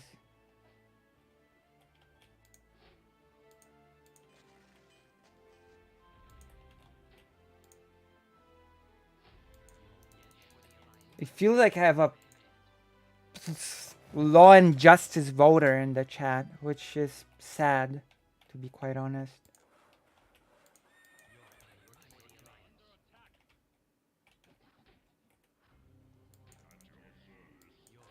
I, at least I hope you're not gonna vote for the Law and Justice Party in the current election.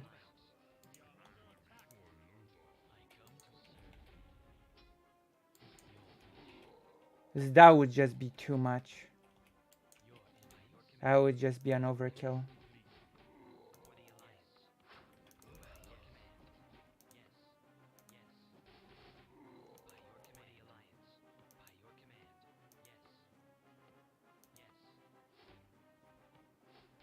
Law and justice, supposedly. It's not going to reform in such a way as people respect each other's autonomy and privacy if we've conditioned ourselves to think, oh, well, this person is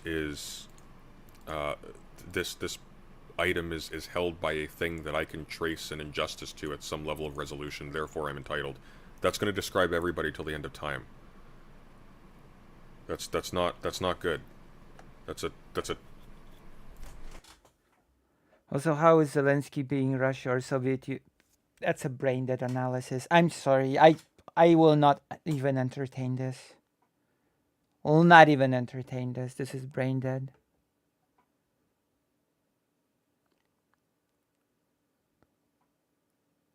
Order us around. This is brain rot. I'm sorry.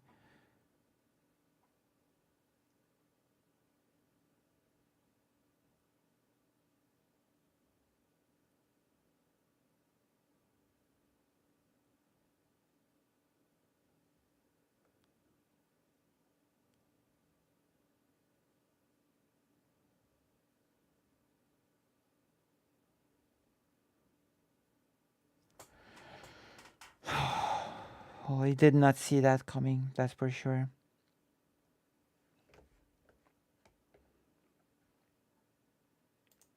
But then again, there is a reason why law and justice has been in power for 8 years now. That's an untenable proposition.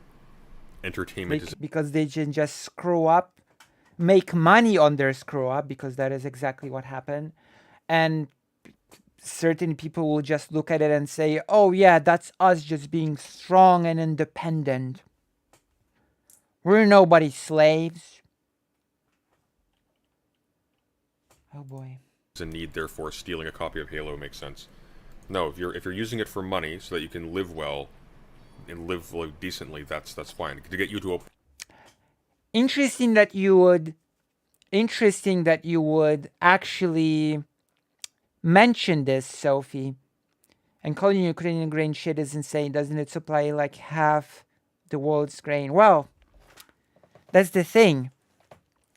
A lot of the grain that entered Poland was industry grain that was not fit for consumption.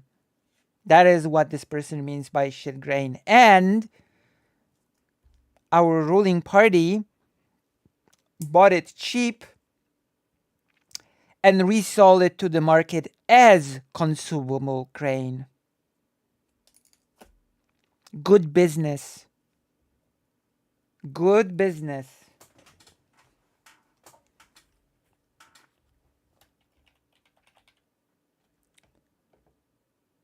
But it's okay.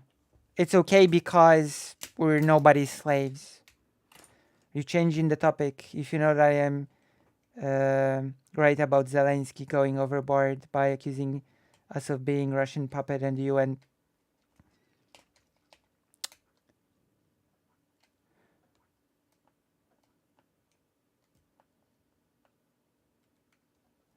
Yeah, you sound like a fanatical righty, actually. You're literally going with the party line with the currently ruling party line.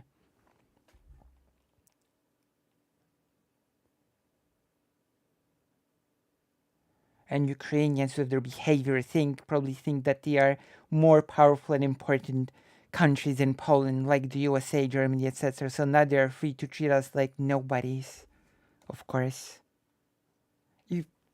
And you speak of the party line when you parrot the party line word for word. And you talk to me about party line. Okay, that's cool. Ignore all of the context behind the grain crisis and call it a changing of topic. That's great.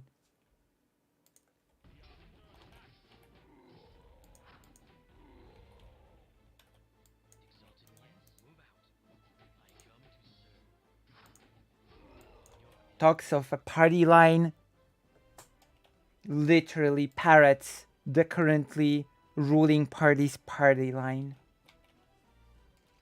Are you also against the movie The Green Border? Just curious. Are you offended? Nice pause frame. True. Are you offended by the movie The Green Border? Doesn't it offend us? Doesn't it make us look like slaves? Well, then maybe you should get more educated about what the government is doing. If this is your first time hearing about it, then I don't know what to say. It's pretty embarrassing, to be honest. Especially since you're saying that you're living in Poland right now. If you have not heard about this movie, then that's pretty embarrassing.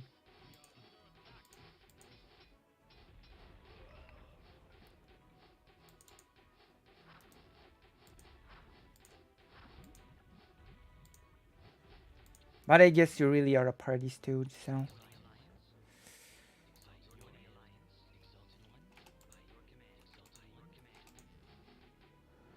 Squimp Gang. Hello, random guy 3PO. True. Were you sent here by President Sunday? We're watching the thing with Wick.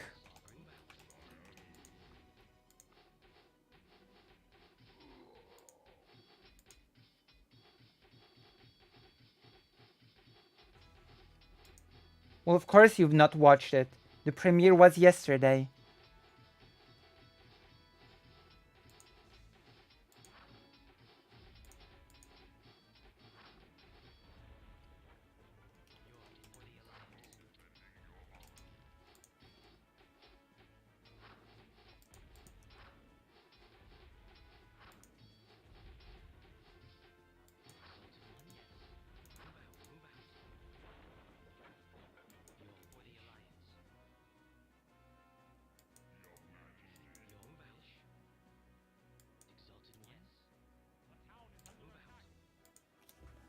Really sad.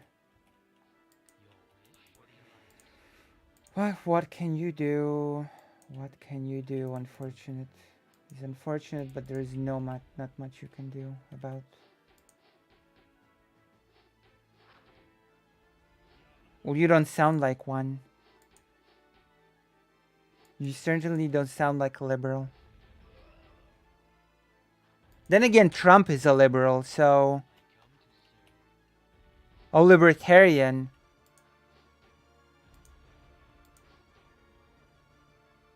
That explains a lot.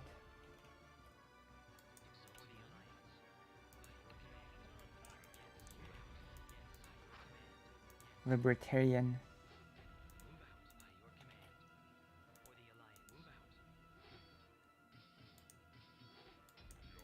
I would not be surprised if either Law and Justice or, God forbid, Confederacy was getting your vote. Unfortunately.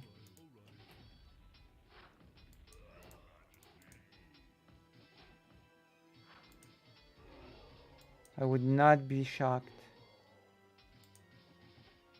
If it was the... Damn. I have to rethink my strategy. And since you know better who I am, Commissioner Lucy, I will leave you channel forever. Typically leftist paranoia. Goodbye. Ah, yes. Leftist paranoia is when anyone calls you to task for when you say something stupid. I see. I see. Godspeed.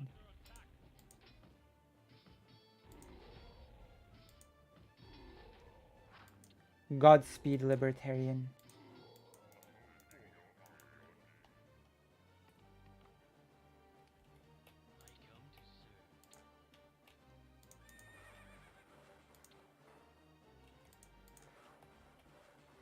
I am sorry to say that is not exactly the type of viewer that I want to attract. Libertarians that say that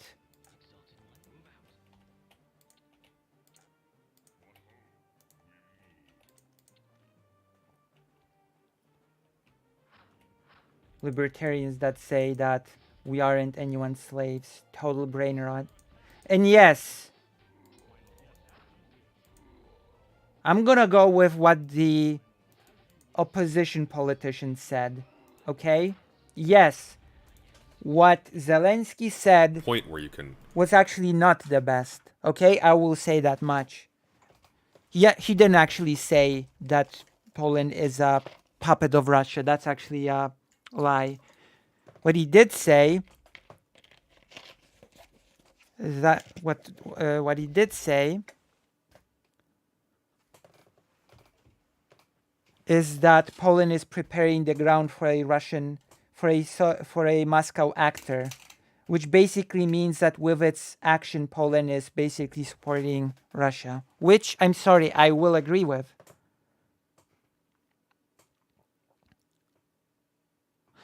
Hello, I'm a new here, but I'm a prominent VGG offliner and was recommended. Thank you, Jamie. Thank you. I think you sound familiar to me. Ah, okay. But yes, you know? Yeah, it was not good what President Zelensky said.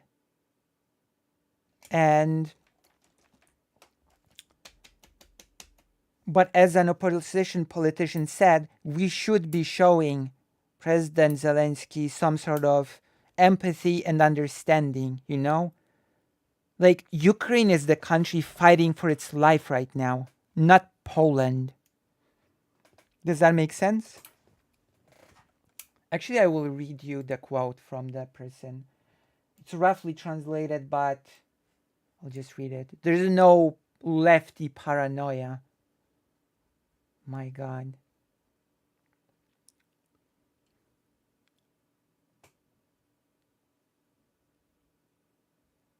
Also, I'm gonna read your comment because I have interested in your comments like yours. I should probably be interested in the content that I've produced about Jewish people, especially from Poland. And I've been sort of exploring my heritage. You know, it's been a journey. I'm gonna show you the quote. I'm trying to find it. Apologies. Oh my God, why can't I find it?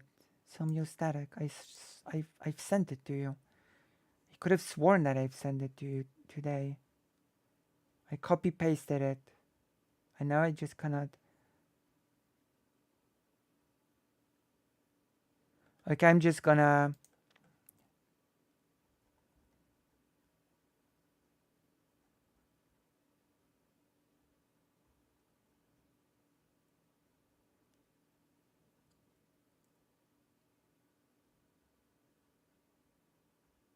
Okay, there we go.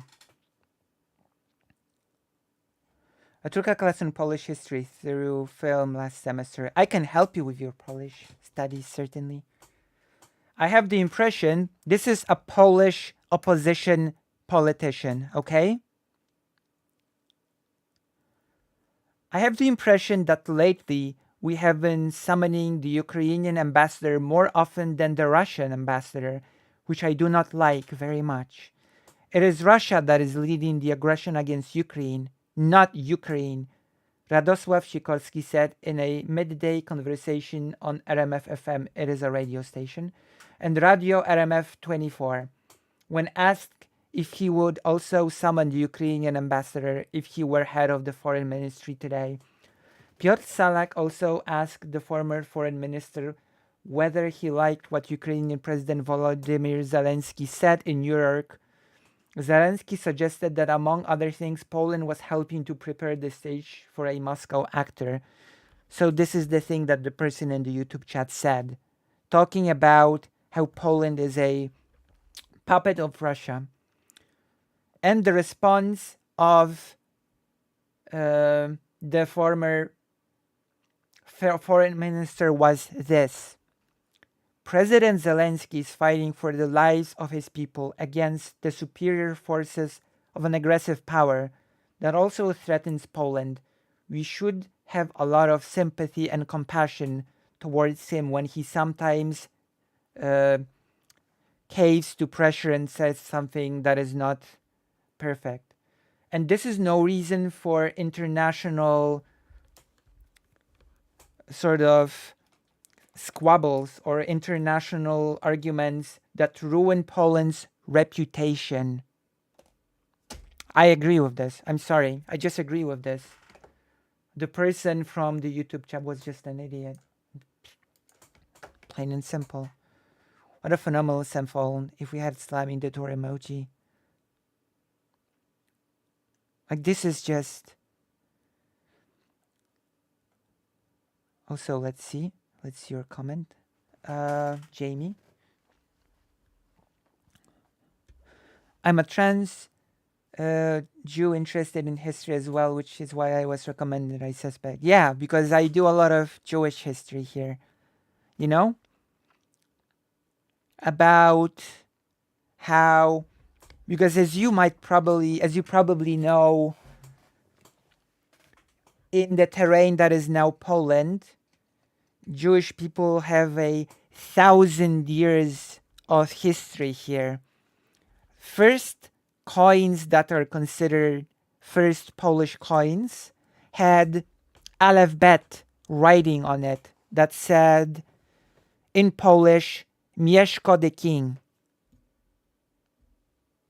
You know? It's very, very amazing history, and I want to share it.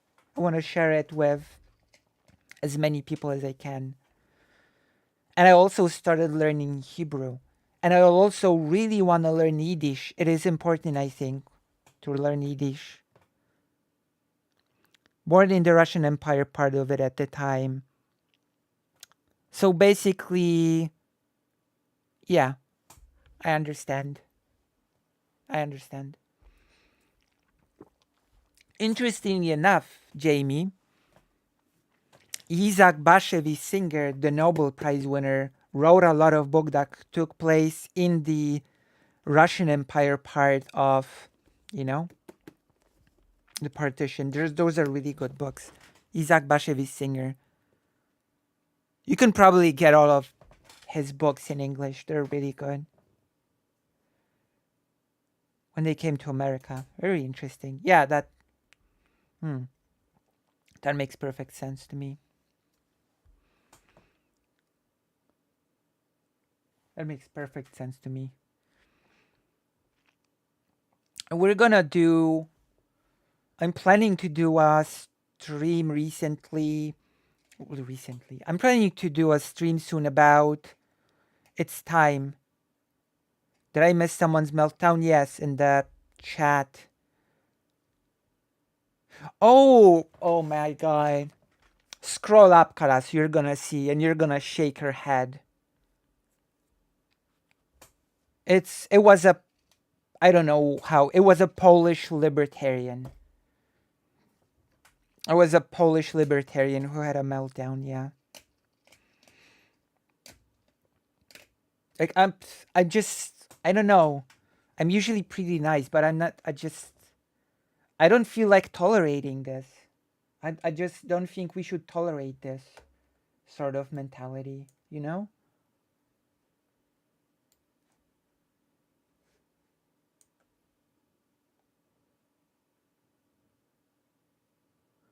I learned I have some West African in me somehow.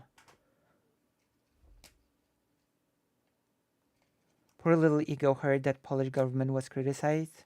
Pretty much. Pretty much. Can you see it? I can send you the screenshots. I'm gonna send you the screenshots. If you cannot see it, then I'm gonna send you the screenshots, Karasu. Real quick. We're gonna get into the topic today as well. Like,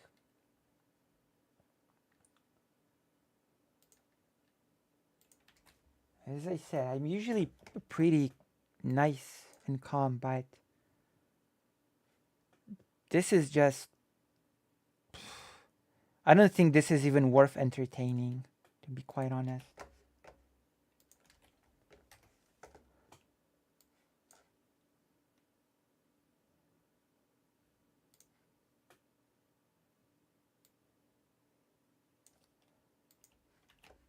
Nationalism is a brain rot, I'm afraid.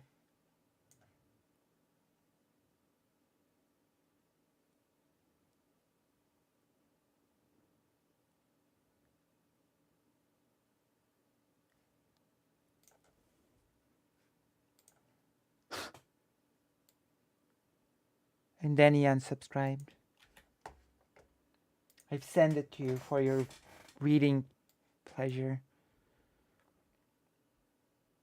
Oh, okay. Sorry. Well, I've sent it to you anyway for your viewing pleasure.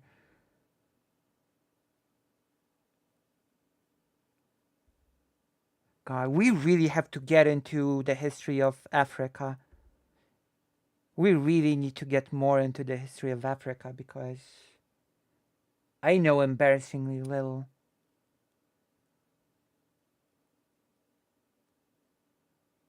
Singer. We have a ton of new emotes.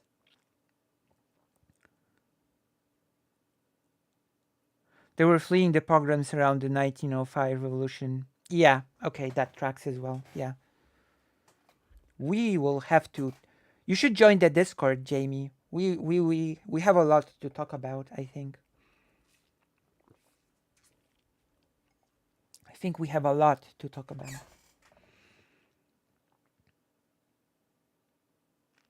One could be critical of Zelensky, but on this, yeah.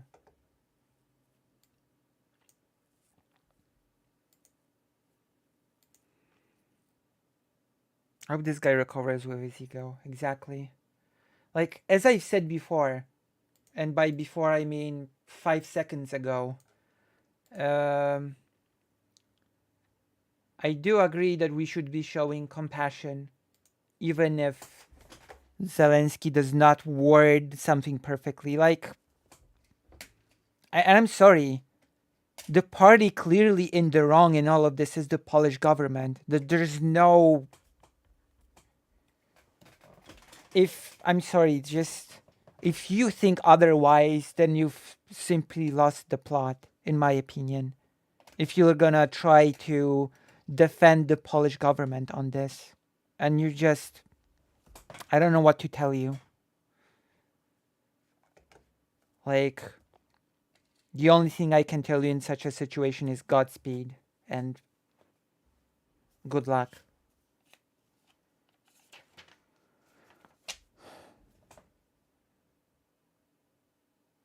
I agree with you, Lucy. If one has to be critical of Zelensky's his neoliberal work policies and changes, yeah.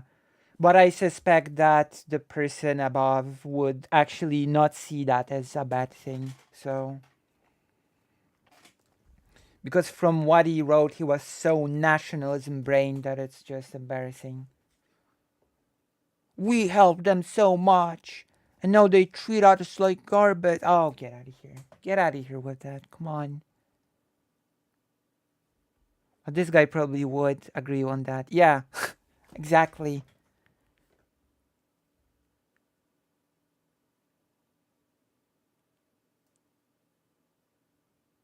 But yeah, Jamie, I believe we have a lot to talk about. But I believe we also have to continue with our warm up. Our warm up has been going for 2 hours, but I think it's okay. It's okay to be really warmed up. And I'm really curious about that whole thing about shoplifting. Nationalist libertarian, the new kind of nationalist, yeah. That is really ironic that the person was saying that I was doing the party line when he was literally defending the party that is in charge, parodying their line. That is just the biggest irony.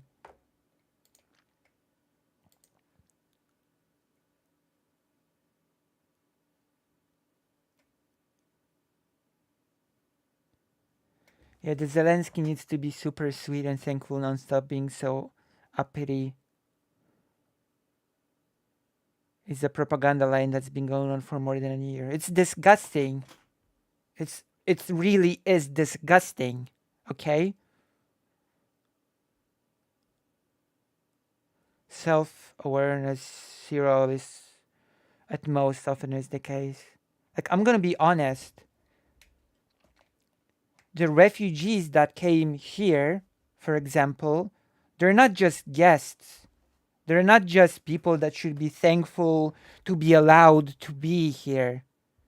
As long as they live here, they are at home, okay? As long as they're here, it's as much their country as anybody else's. Okay? There's no hierarchy on who sort of deserves to be here more. That's bullshit, you know?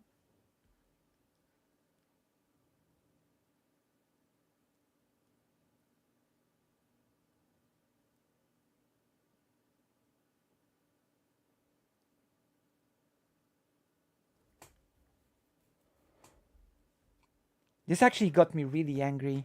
I think that chatter got me really angry because I don't know, I got upset with this. I got upset with the whole Poland thing. It is upsetting.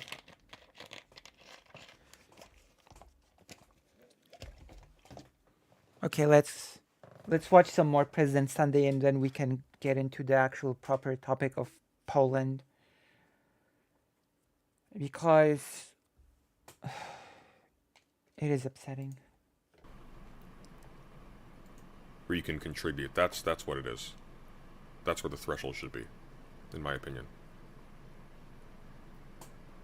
Did you see this, Karasu? Did you see the shoplifting thing? What is your opinion on shoplifting?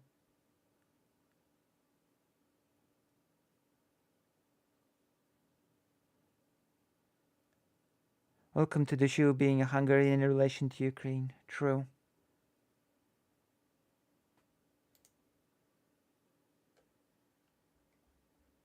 Like,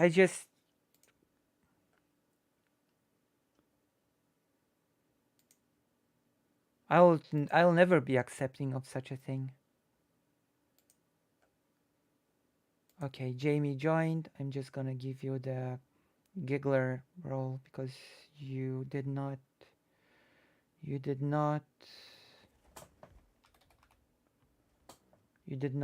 the. Okay, you've been verified. You did not do the verification.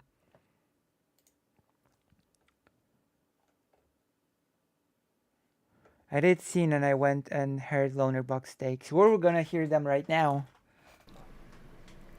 I do agree that it is a case on case. Like, it is a individual case basis thing. The whole shoplifting thing.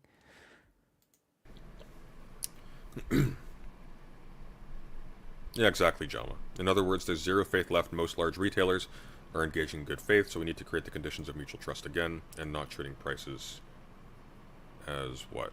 I think you're... Oh, I see.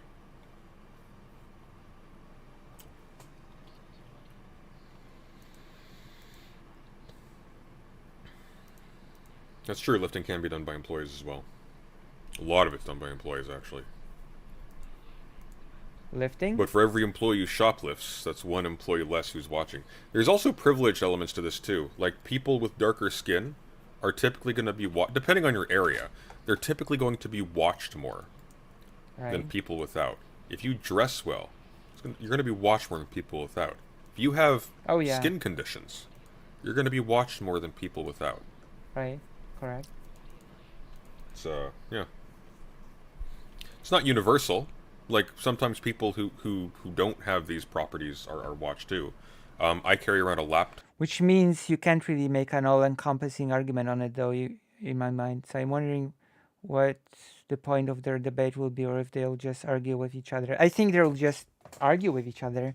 But that is basically President Sunday's point, from what I'm gathering, that you cannot have an all-encompassing Talk bag with me frequently because I carry books in it when I go out. So I've always got people looking at me because oh, this is like where you'd stash stuff. But I always have books with me as well. I always have at least 3 bags with me when I go out. Oh, that is so sad.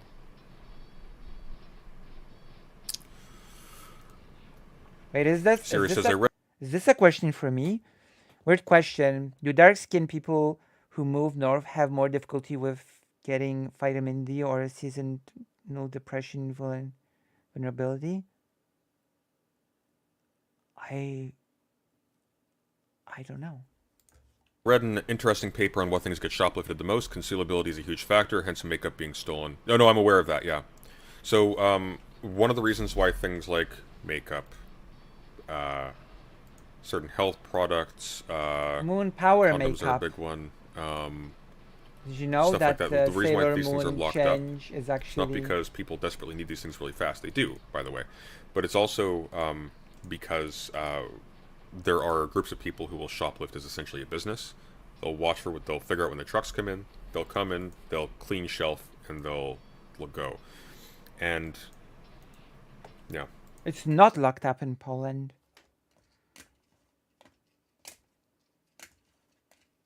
No, it's not locked up in Poland at all. Cosmetics, cleaning, they are not locked up in Poland at all. Which really also makes me, like, to me, this aspect is also weird.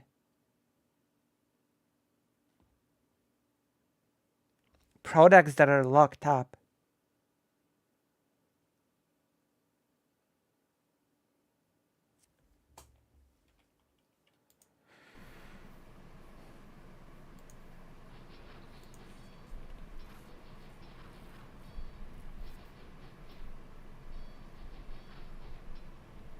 Wick wasn't even trying to be the moderator. Wick never does try to be the moderator. Yeah, the age also matters. Sorry, I've got Straighter in VC. She's gonna pop on at some point before the thing if she gets home. I don't know Straighter Aid. That's why I'm responding to her, but she's not in chat. I don't know exactly who Straighter Aid is, to be honest. What I mean is that we need to stop allowing large companies to cross-subsidize, set prices based on having monopolies, offer other financially shitty stuff. Yeah, I agree, Jama. So, like, the issue here fundamentally isn't ethical. The issue is if there are forms of shoplifting that can be turned against the community that's being extorted by these companies. That for me is... Oh yeah, menstrual products too as well, yeah. That for me is the threshold. Because, like, Meat Lady... Store's going to be fine. Meat producer's going to be fine. Who's not going to be fine are the people who now have to deal with intensified policing and surveillance as a consequence of the spectacle. And some people will argue that the spectacle would be there anyways. They'd find something else, and maybe that's true, but I don't know. That seems like a conjecture. Let's see what the arguments will be on those grounds. Also, we're still celebrating 900. Okay, there we go. That is such a shame that I got so angry on the 900th anniversary. Saturday Blake had known another 9 spaces where she argued with Destiny in Life against the claims on a... Oh! Okay. That's her?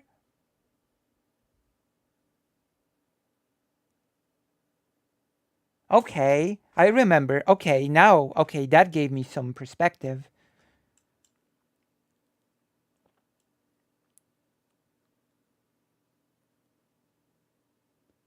Okay. She's probably bigger than me. She's probably much bigger than me. Maybe I should have debated Destiny Live. I should have gotten a ticket to the US and flew to the US to debate him.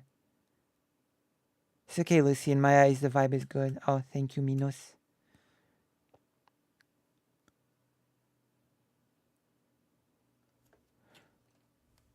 She does not. Oh. She's bigger than me without having a channel or content. That hurts. Carl Max here. Hello, hello. Carol Max. You're muted, by the way. Still muted. I'm unmuted. Yes. There you go. Sorry about Who that. is My that? mistake. How are you doing? Oh, Who is that? Much better than yesterday. That was awful. Do you want to introduce yourself to the audience, pronouns, etc.? Yes. Yeah, sure. My name is Max. You'll know me as Carl Max on Twitter, and I go by any pronouns, but I identify as non-binary. Okay. Okay. But you have what Is that sounds like an English accent. Am I correct? Yeah, it's like a weird, fucked up English accent. I don't 'cause I think moved they're away the from real. England. I don't think they're the real Karl Marx. Wasn't he German? No, I'm half German. I'm half English and half German. Interesting. Karl Max. And also, I think even scientists that take care of mosquitoes said that they have to be eradicated, which is a very interesting thing. I'm both. That checks out. Okay. I'll start shouting in German. Non-binary people. Destiny's biggest kryptonite. He's talking to President Sunday now. A non-binary person. German at you if you're not careful. It's my special ability.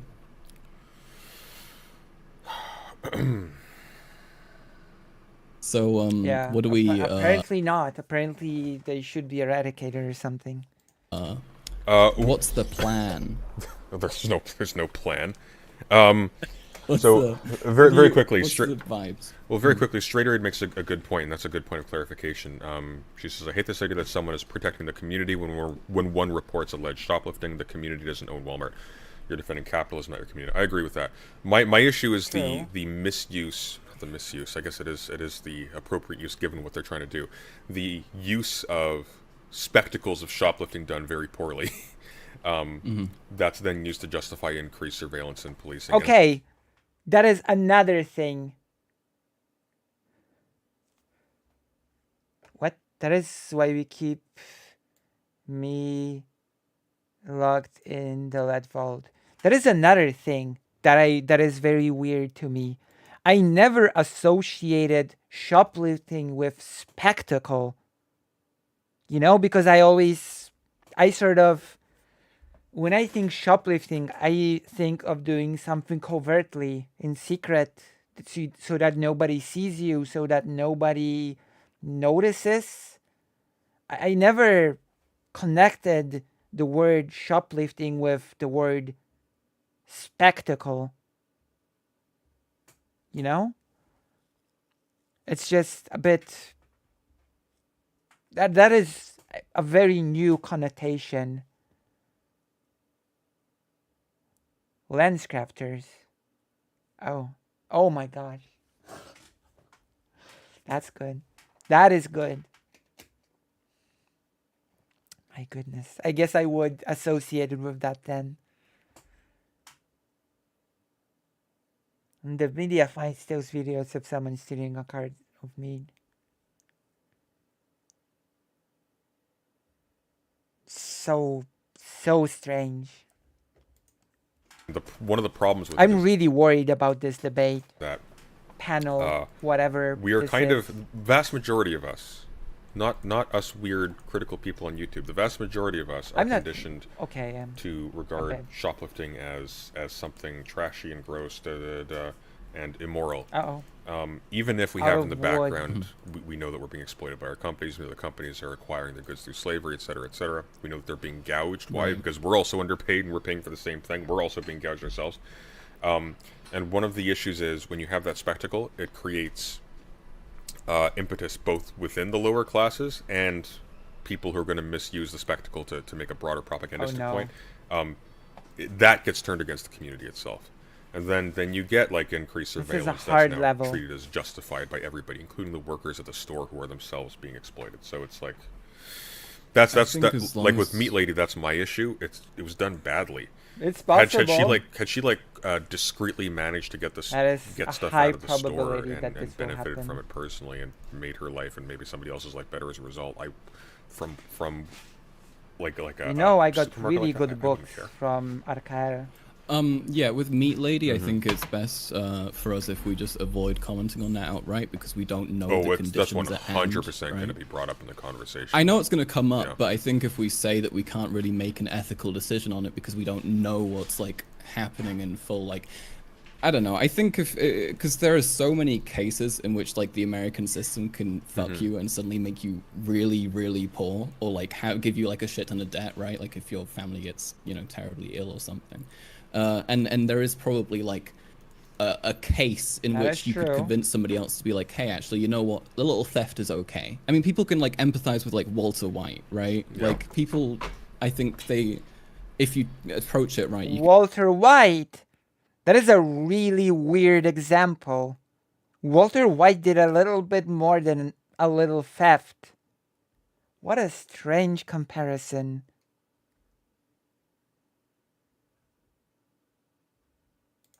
You can get them. But as we don't know... Hello, fake Alec Kyle Parker. The full case there, we should just avoid Walter White, making any big claims about it. I think what we should be doing as well is make sure that it's clear Demon Mama reference? That shoplifting is okay sometimes when it's like necessary, because there is like a shit ton of was this a Demon Mama reference? Also, hello random guy 3PO. Welcome to the stream and join up the page.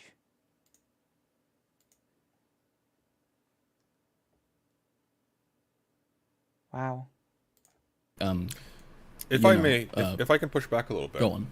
I think the language of "it's okay" sometimes gives the impression of what's the word I'm looking for here? Wait, why? Why is Demon Mama Walter White? I don't get it. What is the way to go forward? Because here's where somebody else will go a little bit farther down the line. I feel silly for not getting it. I feel like I should get it, but I don't.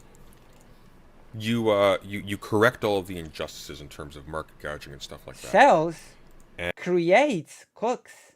And I don't get we're now in a world where that doesn't take place. Well, unfortunately, we've all conditioned ourselves to use the presence of past injustices to justify literally any kind of invasion upon other people's quote-unquote property or personal belongings, so to speak. That becomes sort of a quiet implication in what we're saying. I think what would be better is to say that under present conditions, I really like Merrick's response to this. You just didn't see it. This isn't a matter of it being permitted or not permitted. You don't acknowledge its existence as like a matter the of bathtub course. estrogen. I think that's probably the way to go. For that reason and for the reason that there are going to be cases where... well, I would argue that Demon Mama did not wish to create a crime empire. Did not advocate for creating a crime empire. Just insy-wincy bit of drug lording. True. Shoplifting actually does hurt the community. Not in terms of the harm it does to the company, but in terms of depriving the community of the products which they can no longer access because they're now withheld by the people who have taken them. Because like in the case of Meat Lady, for example, that looked like an entire shelf that was taken down. Like that's just stuff that people can't get anymore. The other thing is I'm not sure if that's the other thing with respect to the spectacle itself, if it's done in a way that actually affects, because I go into a store and I think they're talking of a viral video on TikTok. Yes, of a woman that had a full cart of meat and just thrown it in the back of the car. Yeah, when someone uploaded us shoplifting as a yeah, a woman, which actually surprised me a bit personally because that is not exactly what I think of when I think shoplifting, you know?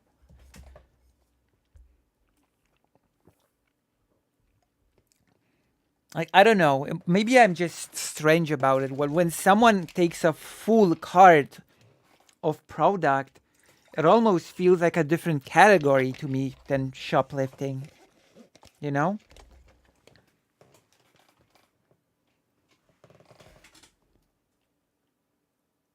She sold $2,000 worth of meat. I don't know, that almost feels like that's like that it goes under a separate category from shoplifting. Maybe it's just me being lacking imagination. I don't think shoplifting food is akin to scalping PS5s. That's true. That's certainly true. And I need something, and it's all gone, and I'm told shoplifters did it. I'm going to be mad, right? And I'm not going to be mad at the store. The store did their end of the bargain. They did a lot of other bad stuff too. But as far as I'm concerned, in that moment, that's the issue. So I think those things need to be avoided. I think there is such a thing as doing shoplifting in a like I don't know. For example, if somebody says, "Oh, there's been a shoplifting incident," and I'm like, "Oh, what happened?" And then you say, "Somebody packed 5 cars full of, I don't know, food produce."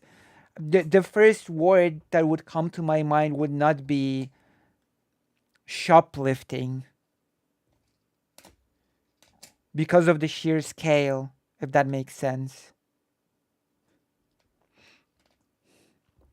Or somebody, I don't know, drove off with a truck full of food from the store. I'm not sure that shoplifting would be the word that would come to my mind if I heard that.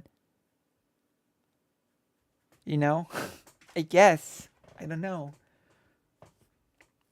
Like, maybe that's my bias, but when I think of shoplifting, I think of like a person just hiding an item under their,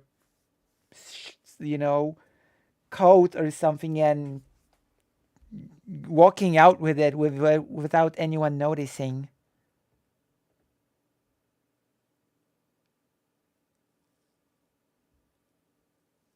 Pallet of chicken. a bad way, Ethically, so to speak. Yeah. There you go. Yeah. That's pretty much renewable shoplifting.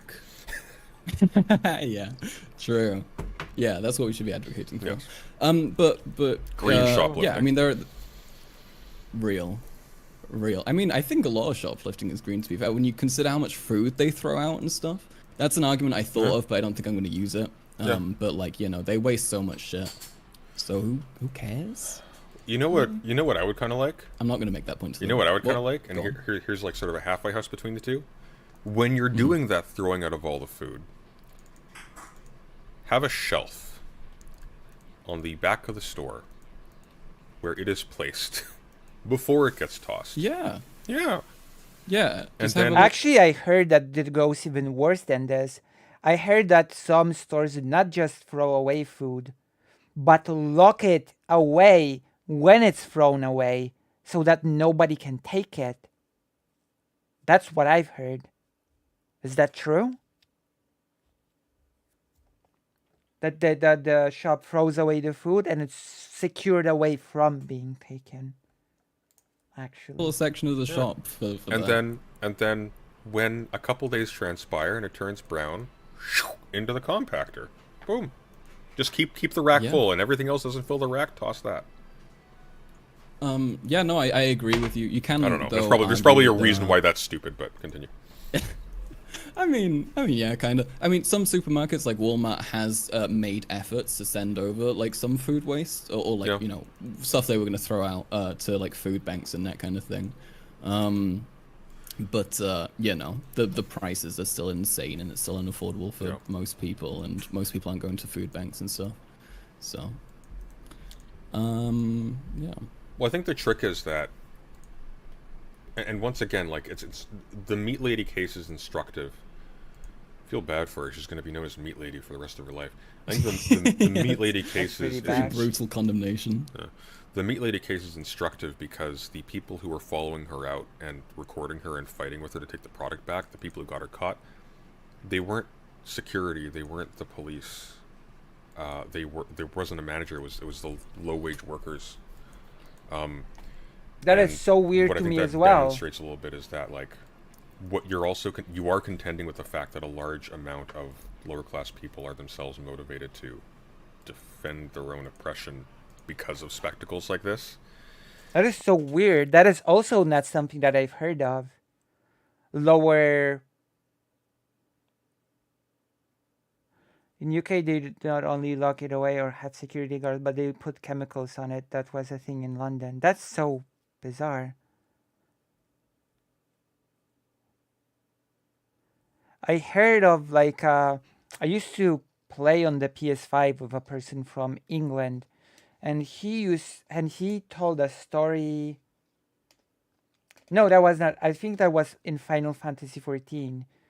He told us a story how he tackled a lady in a shop. He worked in a shop. How he tackled a lady that wanted to go away with a bag full of stuff from the store, and everybody in the party started sort of joking, sort of slightly mocking him for tackling a lady that wanted to take out a bag of stuff.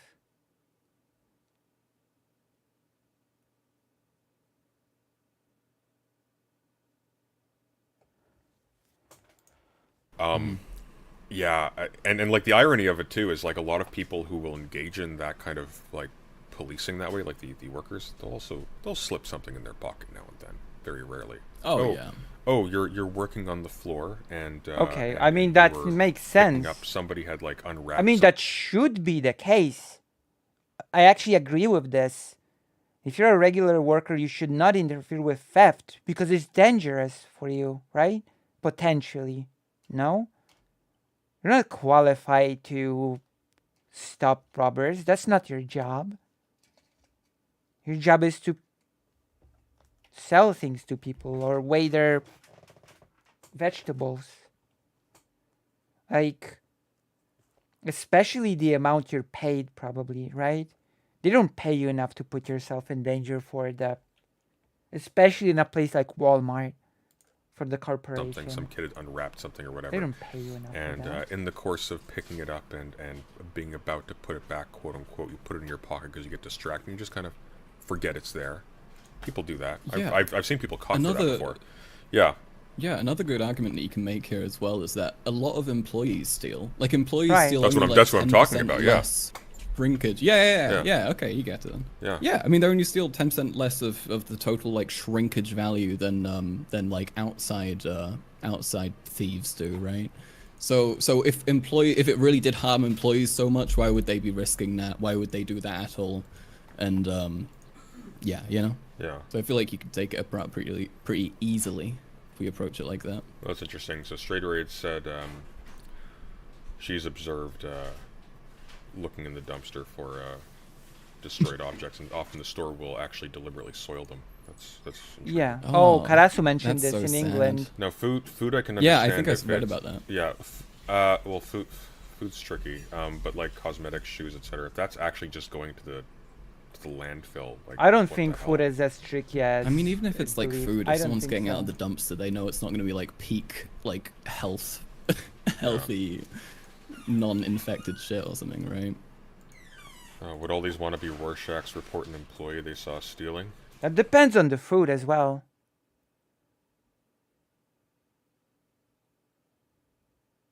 Right. Of course they would. Smiling. No compromise. Yeah, most likely. I mean, angry lib types probably gonna be like, you're ruining the world. You are. Yeah. Wait, I am? There is something else too, like the percentage of people who are caught shoplifting doesn't actually correspond to the number of people who do shoplift, and a lot of them. Thank you so much. A lot of them are a lot of shoplifters are actually this is the reason why I go into like the needfulness is a critical factor, not in terms of judging individual shoplifters, but in terms of judging the ethicality of doing it, because every single time, regardless of how carefully you do it, you are risking all of the aforementioned. You get caught in a bad way, it's going to be used in the exact same way. When you have people who do not have need, people like, let's say, in my position and upward, Okay. who are stealing luxury items for their own personal use, I'm like, okay, Oh my god, so you're many now enemies taking a attack me risk now. against a community that you do not have skin in the game with, for the sake of your pleasure. So for me, that's an issue. That's why I was objecting to Sirius's argument earlier that entertainment counts as a need or something like that, because yeah, like living up to a certain minimal standard, sure, I'll buy that one. Like, it's one of the reasons why I have a lot of like leeway with makeup, because that's like a critical component of presentation for a lot of people. Sorry, I'm rambling. You were trying to say something. It's okay. Yeah, do you have anything else to get out? Is that a Vosh raid? Voshites! Welcome, friends! Oh my god, I don't get Vosh raids. Hello, everybody. Oh my god. The libs are invading now. Welcome. Brilliant. I think this is the first Vosh raid we've had. Hey, Demon Mama, how you doing? Oh. That's nice. Beautiful. Vosh is actually having a really interesting stream earlier. He was going into the Vosh, raid some me. interesting stuff in Armenian politics that I wasn't even following. I need to figure all that out. I need to do some research. Go back to the past I and think raid on me. the 29th. Actually, no, was it the 29th? Yeah, I think on the 29th I'm doing the Marx debate, but I'm also doing Marx I think debate. me and Jalma are going to go over the issue here recently. So I'm in British Columbia. I'm gonna do a debate. I think it was in June. June or It's July, time, some this summer. aesthetic. We have to There send was an assassination Vosh the of thing. a time. Sikh separatist who is basically living in exile here. It's now the time. And yeah, 2 gunmen killed him, and Trudeau is yesterday, pointed fingers at the Indian government for paying for them to do it. So it's... Oh, shit. Oh, yeah. So it's... That sounds fucking my God. crazy. Jesus. Oh, it's What do you really mean crazy. by turncoat? It's weird, too, Do because you you not don't tend like- to associate British Columbia with this kind of thing. Do you not like... Although British Columbia has Sounds a... very tame to me for some reason. Yeah. British Columbia on the global stage has a bland but dark history. Oh my god. It It's sounds yeah. brutal. I wouldn't expect that. I've wait, got can I a ask- whole. Oh, sorry. Go on. Go for it. No, you go first. and No. my other I thing's off was topic anyway. gonna self-plug my own videos. It's okay. Continue. That's Okay, we're actually gonna skip this now. do that if you- On the history of I found are Okay. concerned with reducing shoplifting. They aren't concerned with the actual stats. Of That's the Actually thing, gonna it's- get into the meat of things because You came out as anti-shoplifting. yeah, but not if you want to switch categorically. sides, I have. I'm gonna be anti-shoplifting as a prescription. I'm not gonna be anti-shoplifting as in we need to stamp it out. I have Loner Box and Lauren, who I have every faith can argue. Which Lauren? Lauren liar. De La Guna, she's here. She's, Okay, good. Well, I guess Good she Lauren. went to get a drink or something. I think I haven't met that Lauren. But I have every faith and confidence in them. If you want to switch sides, that's fine. But Oh my god. President Sainier has been framed as a side switcher. I'm not switching sides. I'll argue whatever side I'm on. It's duty bound. Stray Raid, what's up?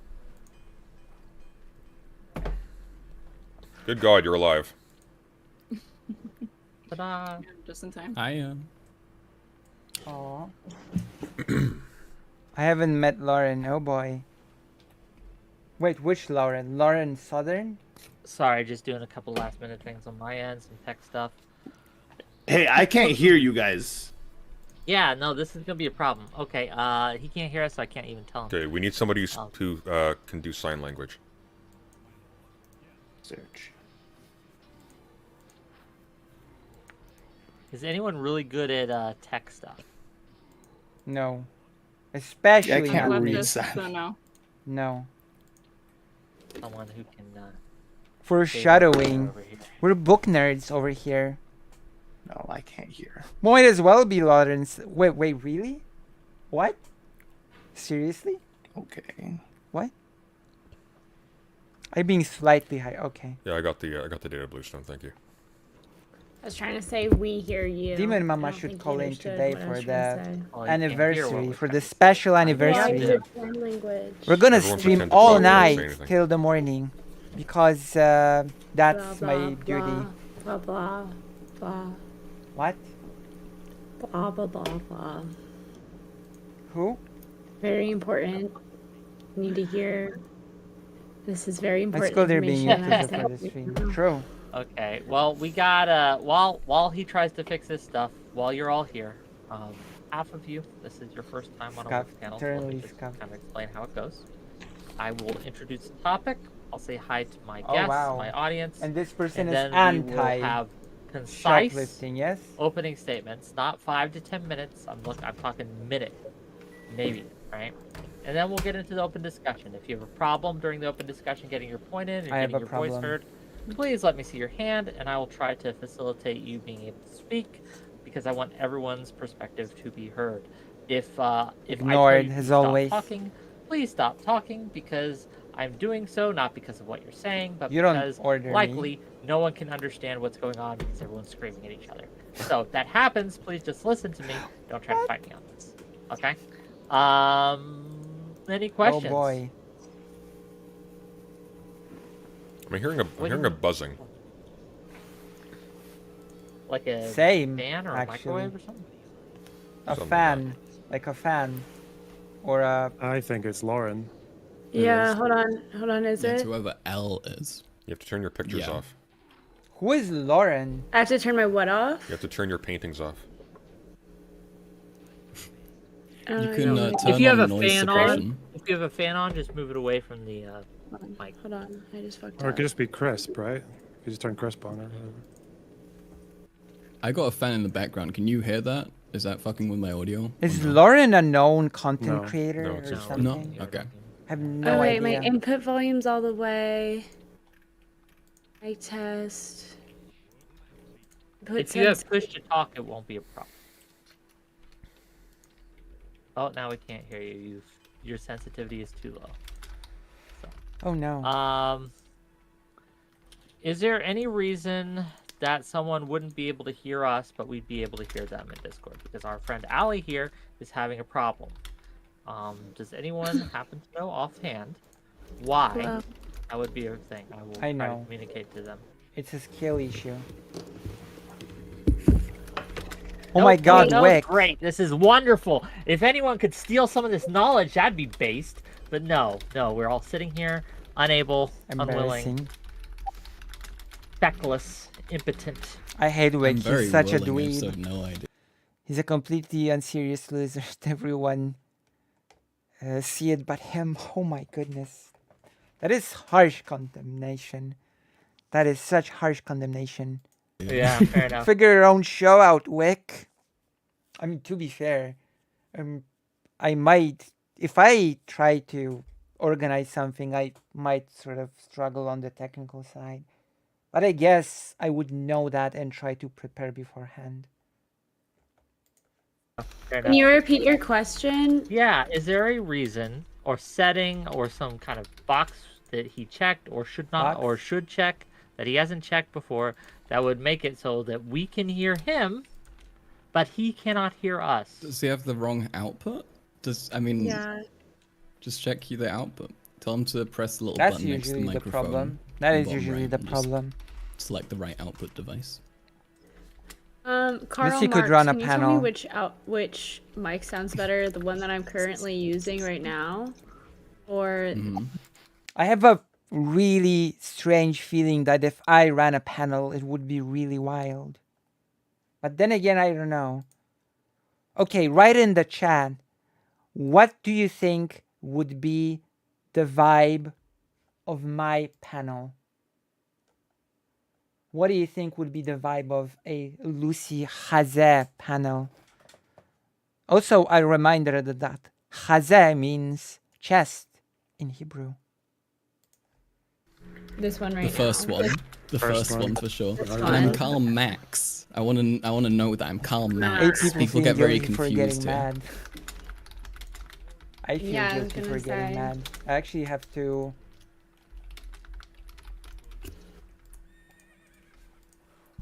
Okay. Well, My goodness. output on his laptop speakers are on. You would be moderating, yes. Don't know If what I to would do at run a this panel, I point. would be the moderator. He can hear people when they come in and out. What does that mean? I That don't know. would be the. That be means the he's thing. got the right audio device selected on his computer, but not in Discord. Like you can have it set to default to your headphones, and then you'll only Oh, hear like the that's entering true. or the muting sound, but you won't hear That's other people true. talking unless you select it in Discord. Make sure you selected it in Discord and not just like on his computer. Book nerds. Are you calling me a book nerd? I am a bit of a book nerd, that's true. I've been getting my hands on so many good books while I we're pass talking that about being a information book on. nerd. We'll give him another minute. If it don't work, it don't work. And I'm They're sorry. very and that's exciting. just how it's gonna be.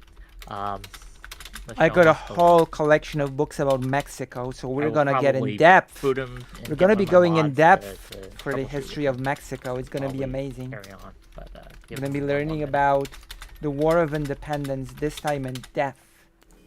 It's gonna be so cool. We're gonna be educated. Everyone ready for this? You got high energy? Everyone's just sitting there like they're falling asleep already. Come on, wake I up, mean- drink some caffeine, do some jumping What What jacks. do you want us to do in the waiting room? You built Start that. screaming. Alright, got it. Sorry about that, guys. Okay, you can hear us now? Yeah, sorry about that. Okay. Echo. We can also hear us now. There's an echo, so I don't know if you want to turn down your volume. I or do push appreciate that the talk. panel hasn't even started yet, I don't know how it's you wanna already handle it. frustrating. Just it will be annoying. Oh. Okay. Fair enough.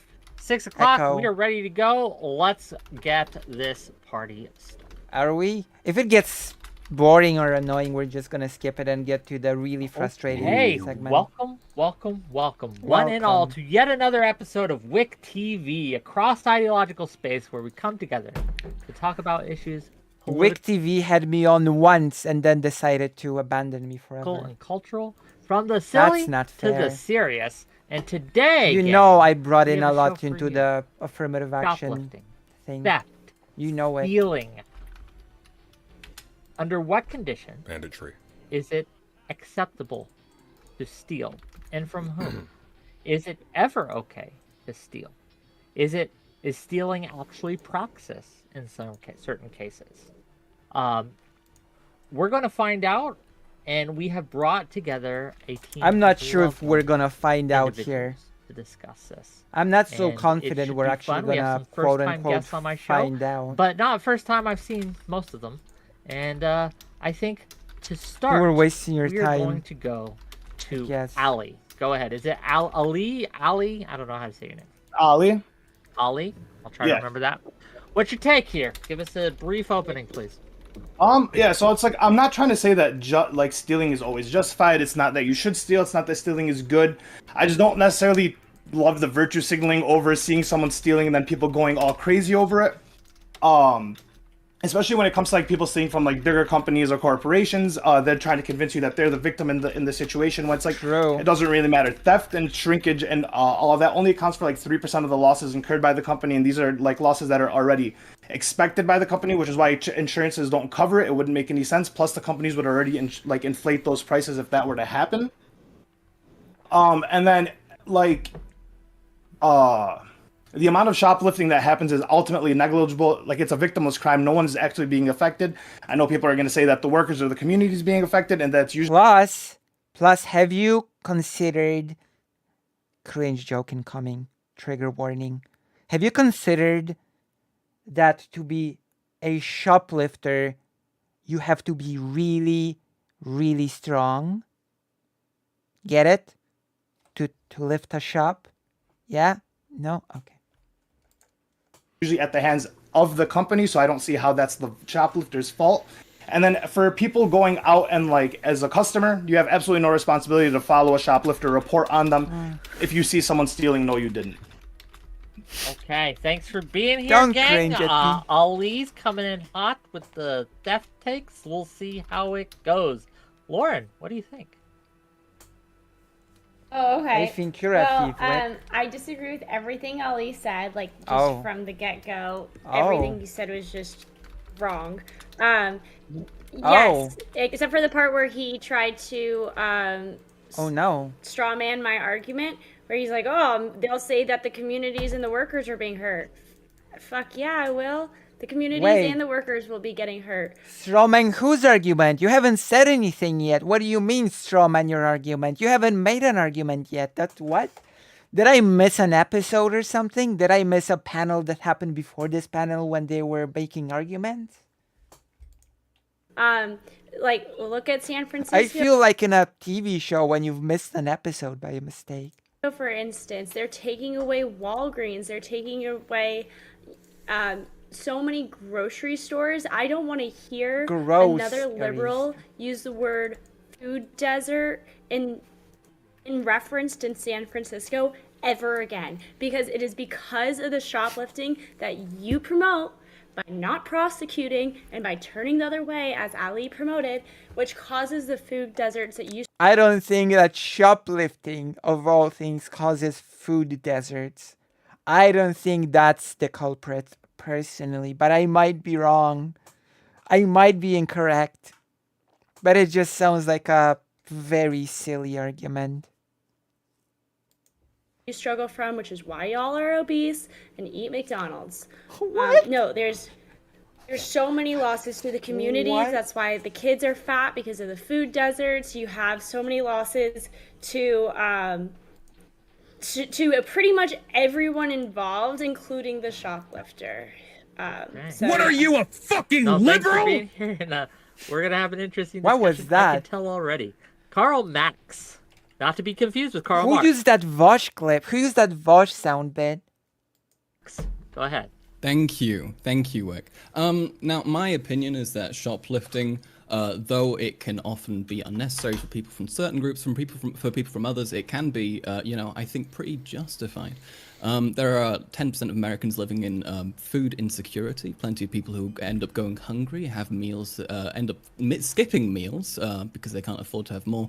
And in a system that permits that kind of thing, especially when it affects like kids and pretty innocent people, I think shoplifting is a pretty valid way out of that. So yeah, that's my belief. Well, we'll get into it as we go.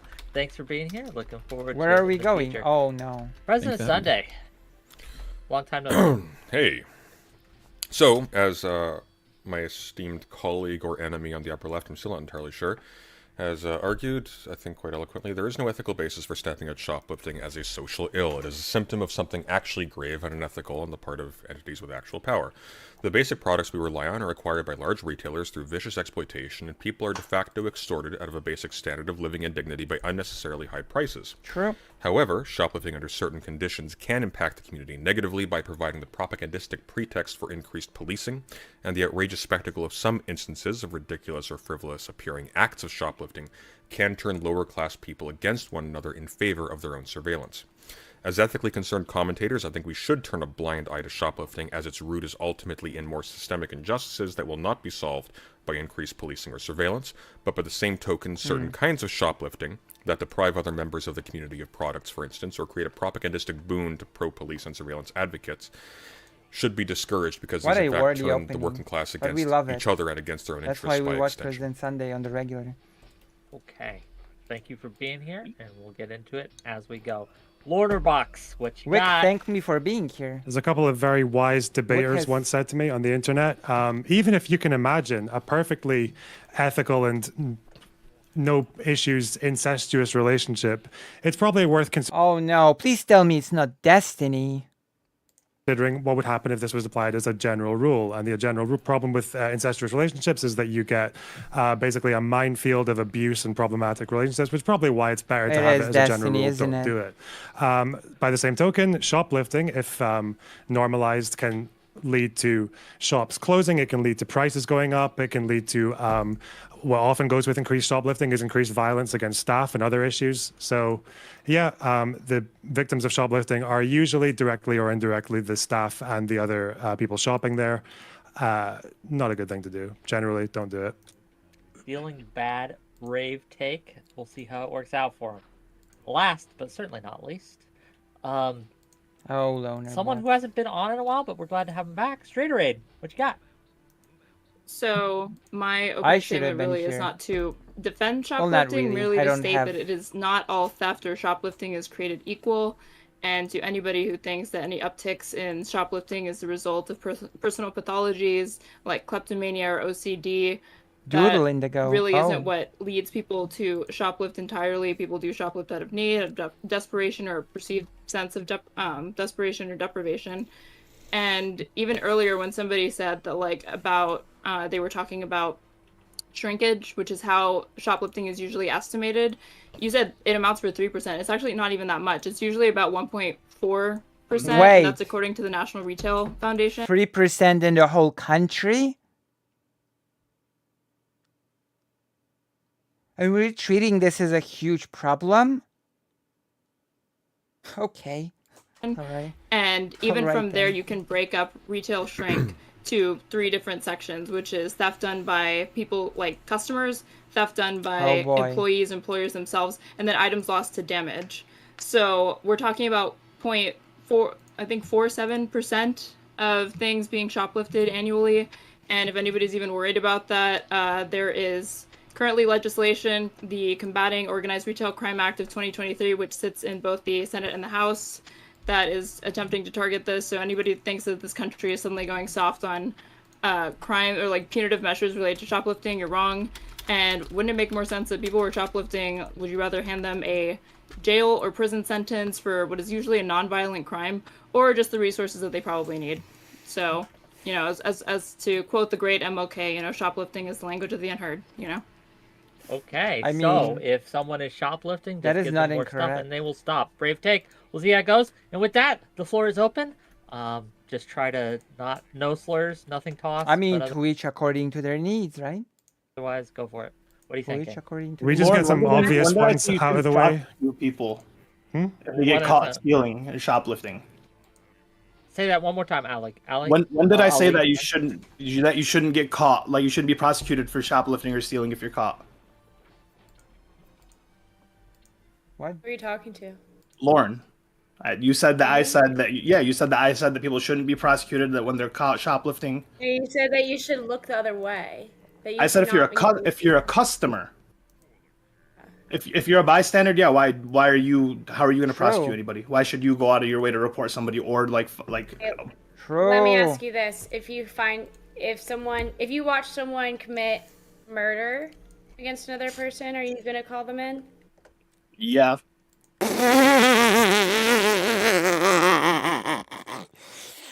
Oh, that's laughable. Oh, come on.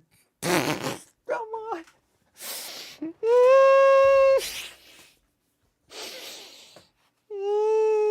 What a meme.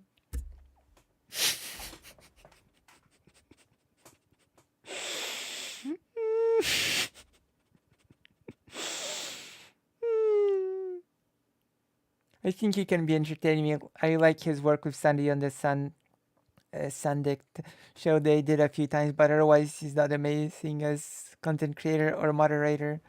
I sure hope that I meet some sort of standard as a content creator.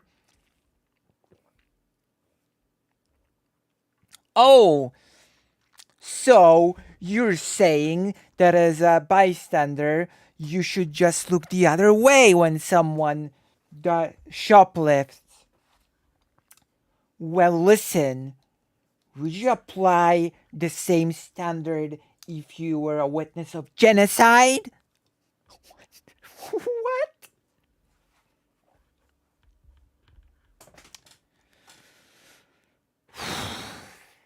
Jesus Christ. I don't even know. I don't even know what's happening anymore. But I do know that if you like this show and if you like to support this creator, consider donating. Okay, you know you're not legally required to, right? Yes. Okay. So in the same sense, you're not legally required to call in shoplifters, but you are morally required. No. I don't think you're morally required. You're morally required to call in a victim of murder or like a murder that's happening 100%. There's an actual victim like right there. Who's the victim when you're shoplifting? Who's the victim when you're shoplifting? People that you're stealing from. Who? Just point of information. This is You're not stealing universally from. the case. So, for example, I'm reading here off of TorontoDefenseLawyers.com. I don't know if that's under Section 22 of the Criminal Code of Canada. If an individual has an awareness of a crime because they've witnessed the crime or have been told the crime has occurred, and by not reporting this crime to the police service or other relevant agency, this individual is in some way aiding or abetting the crime to take place, they may be charged with counseling an offense. Sorry, Ezra. Canada is different than America. So are we talking about American law or Canadian law? Well, we're talking generally. I'm in Canada. Well, He's in the UK. We can argue the legality. I'm more interested in the morality, to be clear. He's in the Ali, Shire. you said at the I think, Ali, in the beginning of your opening statement, you said that if you see shoplifting, you didn't. Was that not what you said at the end of your statement? Yeah. So what I take from this is shoplifting equals murder. That's I guess that's one takeaway that we've learned so far. But also, I guess Lauren is the memer of this panel, right? Is that the role that Lauren is taking upon herself in this whole thing? Being the memester of this whole thing? Oh, it seems like it, yeah. Well, I guess this is the way I'm gonna approach the person then, as a memester. This is off to a good start. I feel like... Who? You mean Wick? So, but you are okay owner box. with shoplifters getting prosecuted? If you get caught, yeah, absolutely. But how are they going to get caught if you see shoplifting you didn't? Security measure. The store should have security. The security would catch the shoplifter. It's not up to the customer. Wait, are people really saying that it should be up to the customers to catch shoplifters? Is that really an argument that's going to be put forward? That it is up to customers to look out for shoplifters and to apprehend them? Oh, come on. This is not seriously what people are saying, right? It cannot be. Like, this is beyond parody. Says how minorities get shot. Yeah, that's true. I think it's beyond laughable to expect customers to be policing places like Walmart. Loner is saying that customers are morally compelled to report crimes, even shoplifting. I know that... Okay, I'm going to specify. I know that is what he is saying, but I found the argument to be pretty laughable, to be quite honest. I'm going to be honest. This is just... No. Of course not. Oh, yes. The customers have a moral duty to become the unpaid workers of a giant company. That is basically what it is, actually. And ironically, it is your moral duty to be an unpaid worker for the company.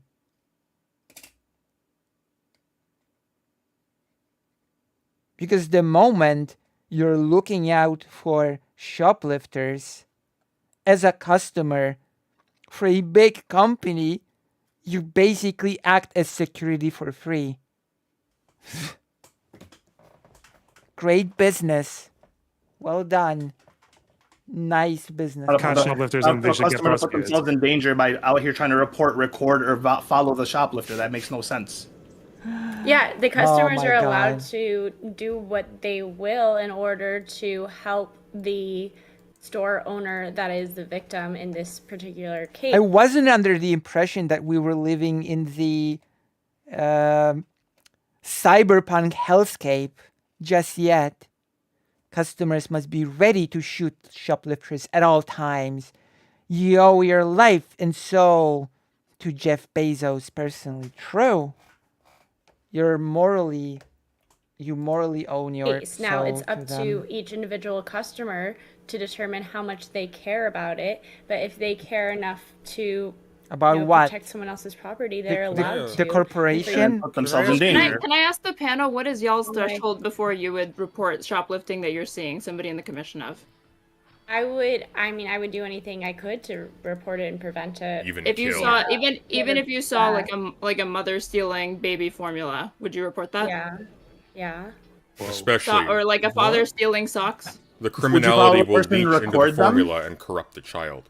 I got a quick First of all, question. I would try to stop them. If I saw like a mother stealing formula, I'd probably stop her and try to talk to her, possibly buy it for her. But like at the same time, it would really depend on the circumstance. And what if you're attacked by the shoplifter?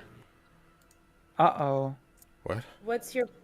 You're assuming that this is a responsibility that we should all take, that we're morally responsible That's to. not what I said. I said each shoplifter has their own ability to determine how much they're willing to care about A shoplifter. owner of the store, and they're making their own determinations based off the situation. But for you to blatantly say that all people shopping should not make it their concern, and that it should be 100%.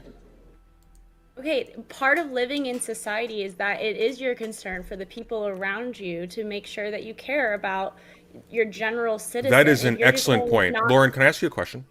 Would you be offended if I asked you a particular question?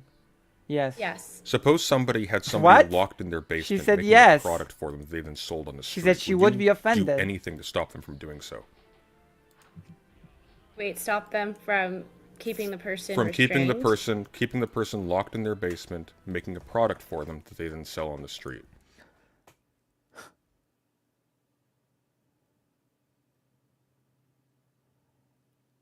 The mother and child should go to jail and should be mothers, and as should the mother's parents. True!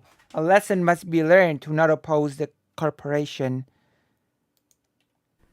What lengths would you I go would to stop do that person? anything in my power to. Anything in your help power, people really? kidnap.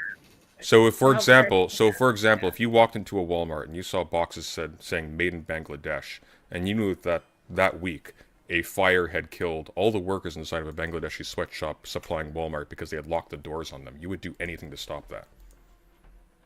Yeah, I would do anything in my power to stop that. Well, I mean, have you? It's been a few years now. Yeah. I mean, I boycott certain places that do child labor. You would just not buy from the kidnapper with the kid in his answer basement. the question, though. All right. I do everything with, like, as I keep saying, I do everything within my power. Now, if I were in Bangladesh, if I had the ability to open the door, if I had the ability to call the police, I would do that as well. If I had the ability to stop them, I would do anything within my power to help the people. I try to buy responsibly. I try not to buy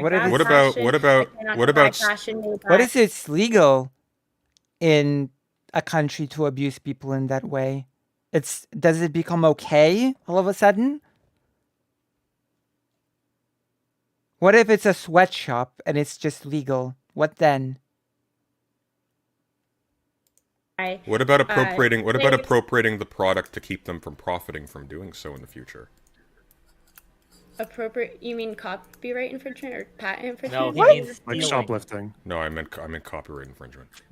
I would be against copyright infringement, and I would do anything in my power. All right, go on. Sorry, as you were. Okay.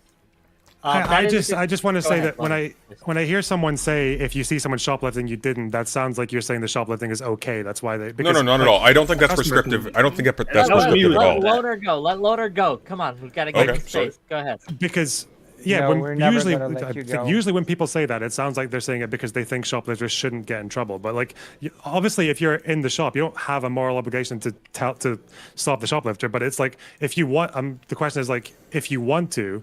Are you okay with them just going up to security and being like that person shoplifted? Because when you say if you see a shoplifter, you didn't. It sounds like you're saying they shouldn't do that. I think so. If you feel like it's your responsibility to go out of your way and follow someone and report on them and take that risk, I mean, sure, that's 100% up to you. Like, and I just don't understand why you would. And I don't think it's a prescriptive measure. I'm not saying people should shoplift. I'm just saying that the responsibility isn't on the client, and honestly, it isn't even on the workers most of the time. It's on the business. If you have a shoplifting issue, hire security. If you don't, if the cost of security is outweighing, I want to respond to Box very quickly. Unless your security is never your job.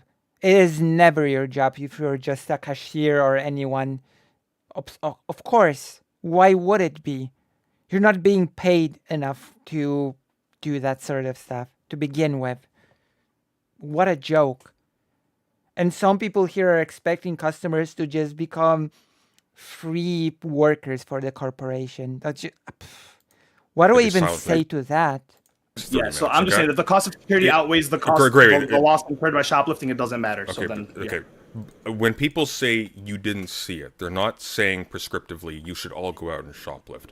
What they're saying is that you, as an observer, under a situation which people are being intensely exploited, prices like are... the whole customers have a moral duty to report shoplifting feels like taking bootlicking to a whole new level, quite honestly. This is a whole new... I don't even know what. There are reasons you cannot perceive why an individual might be doing this that might actually be really important and might actually have... reporting it might cause significantly more negative overall, you just don't know. If you see somebody shoplifting, especially food, you didn't. That's not saying prescriptively, hey, you should go shoplift. That's saying you as an observer, all you see is the surface level act of shoplifting. Don't get involved. Yeah, so I guess it comes to a question of threshold, because I think most people, maybe not Lauren, but most people are probably okay with, like, if you're hungry, you should steal, like, stealing a loaf of bread is probably fine. If you're a mother who can't afford, if you're a mother who can't afford baby formula, I think I'm just speaking on behalf of like most people. I think because I think most people are probably okay. I'm gonna be honest. If you're the threshold is, if you're not hired security, don't get involved. That is my threshold. This woman is conflating theft of property with safety of life and limb. She's treating it like it's the same thing as stopping someone from stepping in a hazard on the floor unknowingly, like a slick surface that's hard to see, which causes injury. Shoplifting doesn't cause injury in the short or long term to a business in the same way as she's giving. Yeah. And it especially does not cause any harm to individual people. As she's trying to insinuate here quite impotently, to be honest. So with stealing baby formula, if like you can't afford it, otherwise your kid's gonna like be malnourished. Why can't you go to a soup kitchen? Why can't you get food in legitimate profit? Just for one, that's not something that's available everywhere. I'm pretty sure the US is not just riddled with soup kitchens everywhere. Why can't I'm pretty sure that's not even an option in many places. Go to a soup kitchen to get a baby formula. Yeah, of course, that isn't like... Come on. Interesting. I'm posing a hypothetical. There's nothing wrong with just move to a place where they're asking for money. I'm posing a hypothetical, which is when there's no alternative. So Lauren, if the only thing you can do is steal a loaf of bread or you will starve, is it okay to steal a loaf of bread? Then that's never the only thing you could do. Okay, but that's why it's a hypothetical. It's a hypothetical. It's the point in a hypothetical. It's to demonstrate the principle.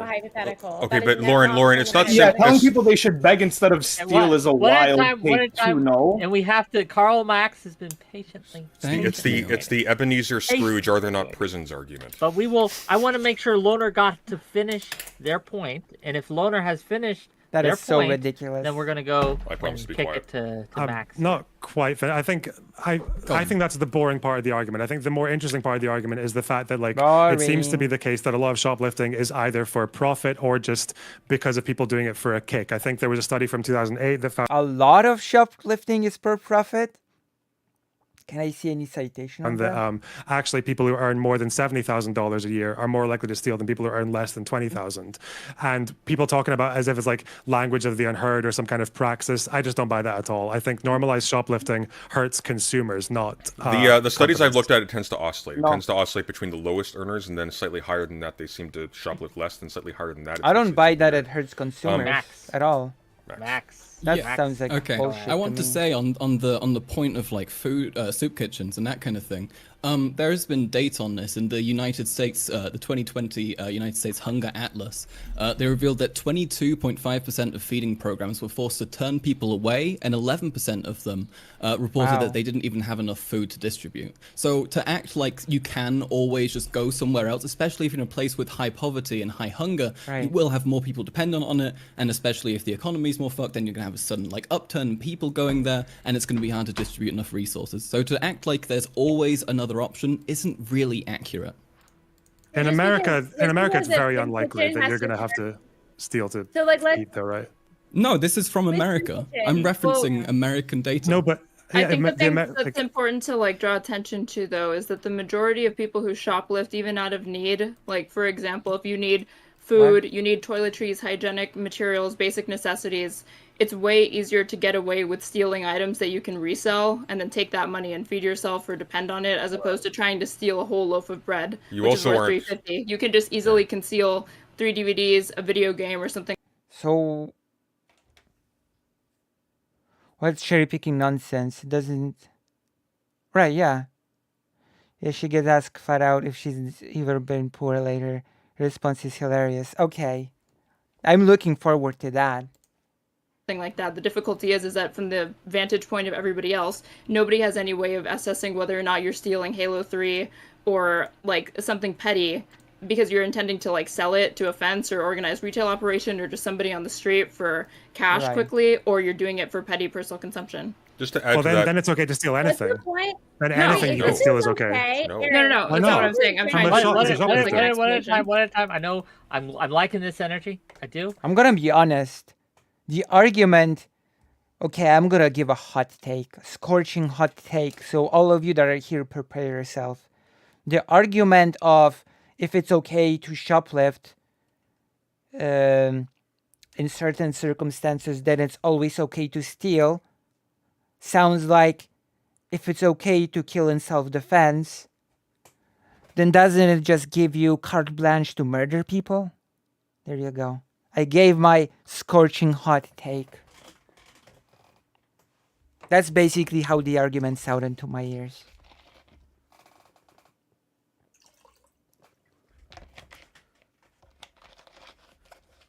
DVD's Hello Free, what year is... Listen. But I can't hear everyone when everyone tries to speak over each other. Lorna, respond. I see ya. I see you, Lauren. We'll get to you. I promise. But I want to do the straighter aid and Lorna back and forth for a brief moment, please. Well, yeah, because if you say someone is stealing like all the razors from because they're very small and expensive, and you can sell them on the black market or whatever, well, then even we can say, well, we don't know if they're doing that to feed an entire family, and otherwise they'll be all malnourished and shit like that. But then that means like you should turn a blind eye to all shoplifting.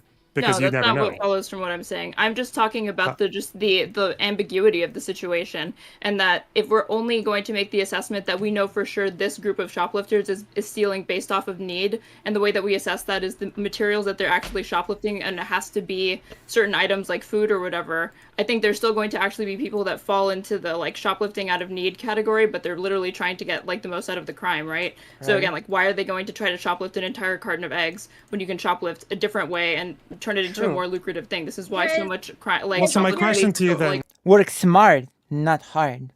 That is basically the rule, right?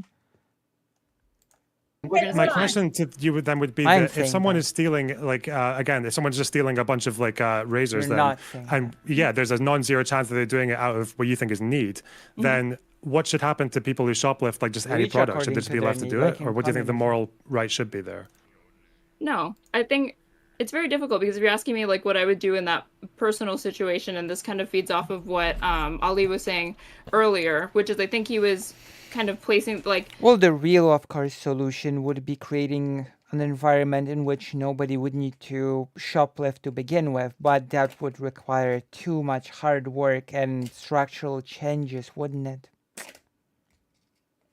Unfortunate. Unfortunate. It's easier to demonize the shoplifting itself than actually do the wider systemic changes, isn't it?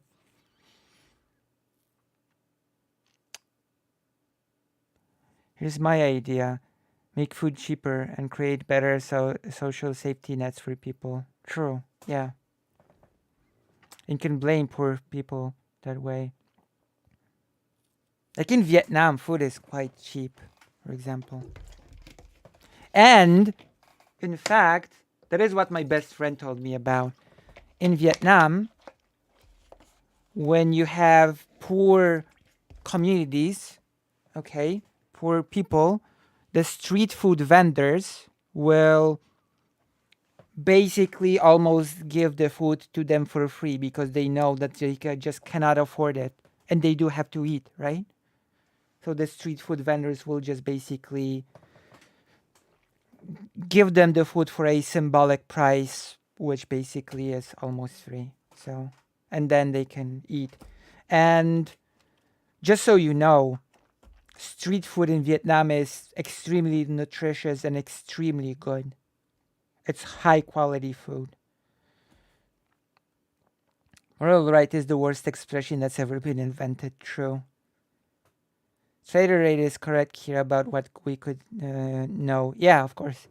She's beating both Destiny and Loner bots with smarts. True. I mean, that's basically being smart about survival. Getting something that can be sold and you can, yeah, that's being smart. Yeah. Dang, so Vietnam street food is the opposite of American street food. I'm gonna give you a sample of what street food in Vietnam looks like. Pho is a street food, just so you know. Pho is super internationally known. That's a street food, just so you know. But I'm gonna give you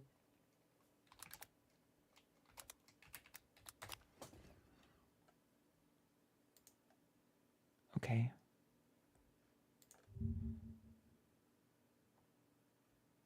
This is a street food. This is a street food.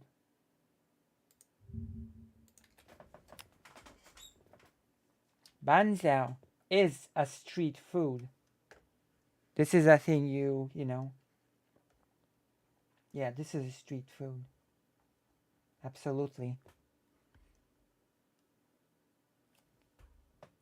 It's great. It's amazing.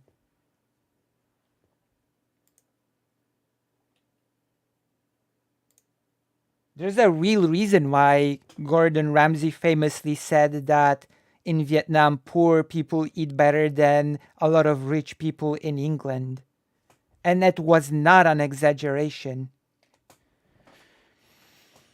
You cannot assume the need of someone just by the item they steal. It is logical to take small and expensive items and try to sell it. Yeah, of course, yeah. Asking people who are making the prescription that it's a moral compulsion that like you must prescribe to people to report them to security or whatever. He's like, why not? What obligation do you have to report that? Because you are not actually bound by any legal or monetary contract with that employer or whatever. True. If you're doing that, I guess you're just going off the kind of like a golden rule of do unto others as you would do unto you, and you don't want people to steal from you, so you should do it. Like, would I personally do it? No, I wouldn't report anybody for shoplifting. But so that's the I will easy say question, I wouldn't begrudge anybody who reported them. So yeah, that's what I'm asking is what you think should happen to them, not what you as a bystander would do yourself or what other people, like what should there be a penalty for stealing the entire shelf of razors or not? What should happen to them? What a question. Rich people steal money, but they don't need it. Rich people steal money and usually don't get punished for it, which is comical in light of Loner Box's question. What should happen to them? Because the question in reality becomes, what should we do with poor people? Consider this for a second. This is basically asking, what should we do with poor people?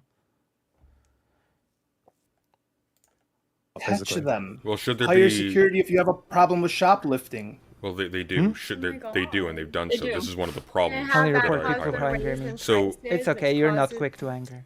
So that's not Lauren, the positive. Lauren, I want to give Lauren a space. Lauren, go ahead. Sunday, I see you in the wings. You're next. Lauren.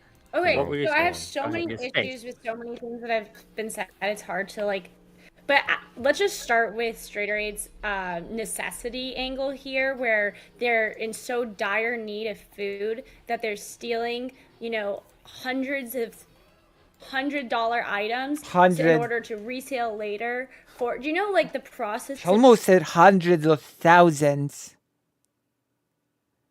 takes to resell later, it's not instantaneous. So the determination of need, necessity, hunger, true pain and hunger until you need food is not going to be the type of planning where you're stealing large items and then reselling. She is a memer, isn't she? That's a meme. That is a meme, that argument. People can think ahead, you know? I cannot afford food, so I have to shoplift now. And if I calculate the amount of time that's needed to resell the item that I steal, like this is a meme argument.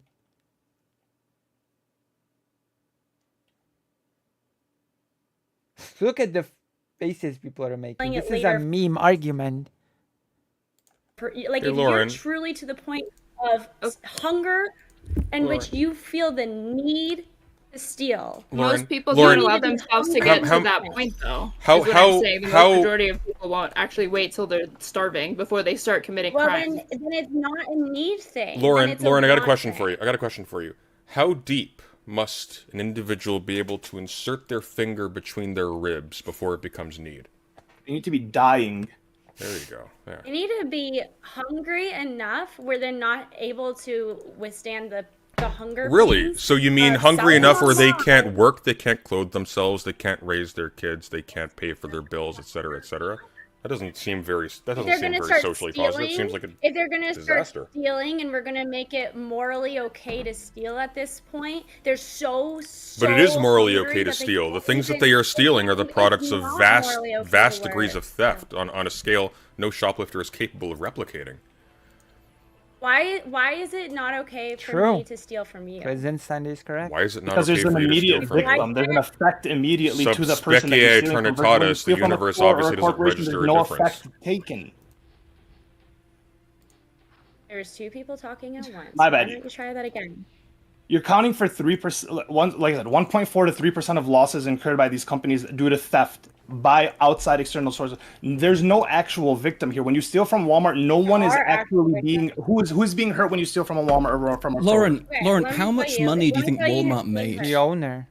Let me tell you who's being No, that's not the question. The question is how much profit percentage does they make. The owner let her. What about our shareholders, Bob? You gotta let her answer. She's been a little dogpiled out. I'm gonna give her some more space so she can respond to all of you. What about you all get a chance, I promise. But you gotta give her space. Let's go. Let's hear you. Wait, the people who are the share owners by the shoplifting in the immediate is the store owner. So, like, if it's a franchise store, it would be the owner of that. The owner of the Walmart. That store. And then if it's so, you could just scale this up, scale it down, right? He's laughing, but he has an issue when I individually rob him. But what if he has a family? So now it's a familial. On guard, bring it. Now I'm saying. That's a joke. I do. We don't have it. So okay, if I rob one person, it's an issue. If I rob, but if you rob 100 people and burn them down inside a sweatshop, let her go, gang. Let her go. Sure.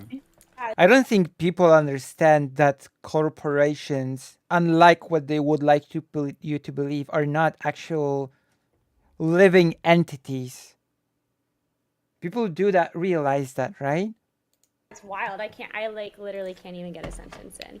No. So you're trying to say like there's some sort of scale of number of people in which it makes it okay in order to commit the theft. You're not stealing from people when you're stealing from a corporation. That is pretty basic knowledge.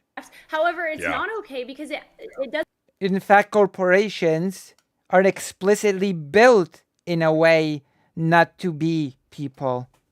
To avoid certain legal, it doesn't matter the scale. It's still affecting, and even when it's large scale, then it doesn't just affect one person. It affects a large plethora of people, and whether or not you think they're wealthy enough that they could withstand it, they're gonna have to take their stores and remove their stores from certain locations. You see this in San Francisco in particular. You see Walgreens closing. You see Nordstrom's closing. Can we talk about Walgreens? Can we talk about the Walgreens? employees of Nordstrom. She's been This monologuing hurts the Wick, like she's people had a who lot of time to shop talk. I at think Max should be allowed to Walgreens. reply. This hurts the people that shop at Nordstrom's. Would you then then you question why it's happening so? The whole thing of stores closing because of shoplifting, that's a destiny argument. Also, insurers reimburse them for some of this stuff, so most of the damage is done to insurers who make the money off gambling, or more accurately gambling on exploiting the investment market. Doing damage to a company like that is a moral good. Don't do that, Sunday. Hard to criminalize an entity if there's 1,000 different cogs in that they are directly responsible for the end crime. It makes you look like you're trying to run the panel. Specifically in that neighborhood. No, why isn't that not happening en masse everywhere? I should run the panel. It's happening all over the country. So not enough where places are shutting down regularly. Most companies are not shutting down because of theft. Once again, it's only accounting. I don't want to. I like the back and forth, but if I have to, I'm going to start muting people who aren't. It's not their turn.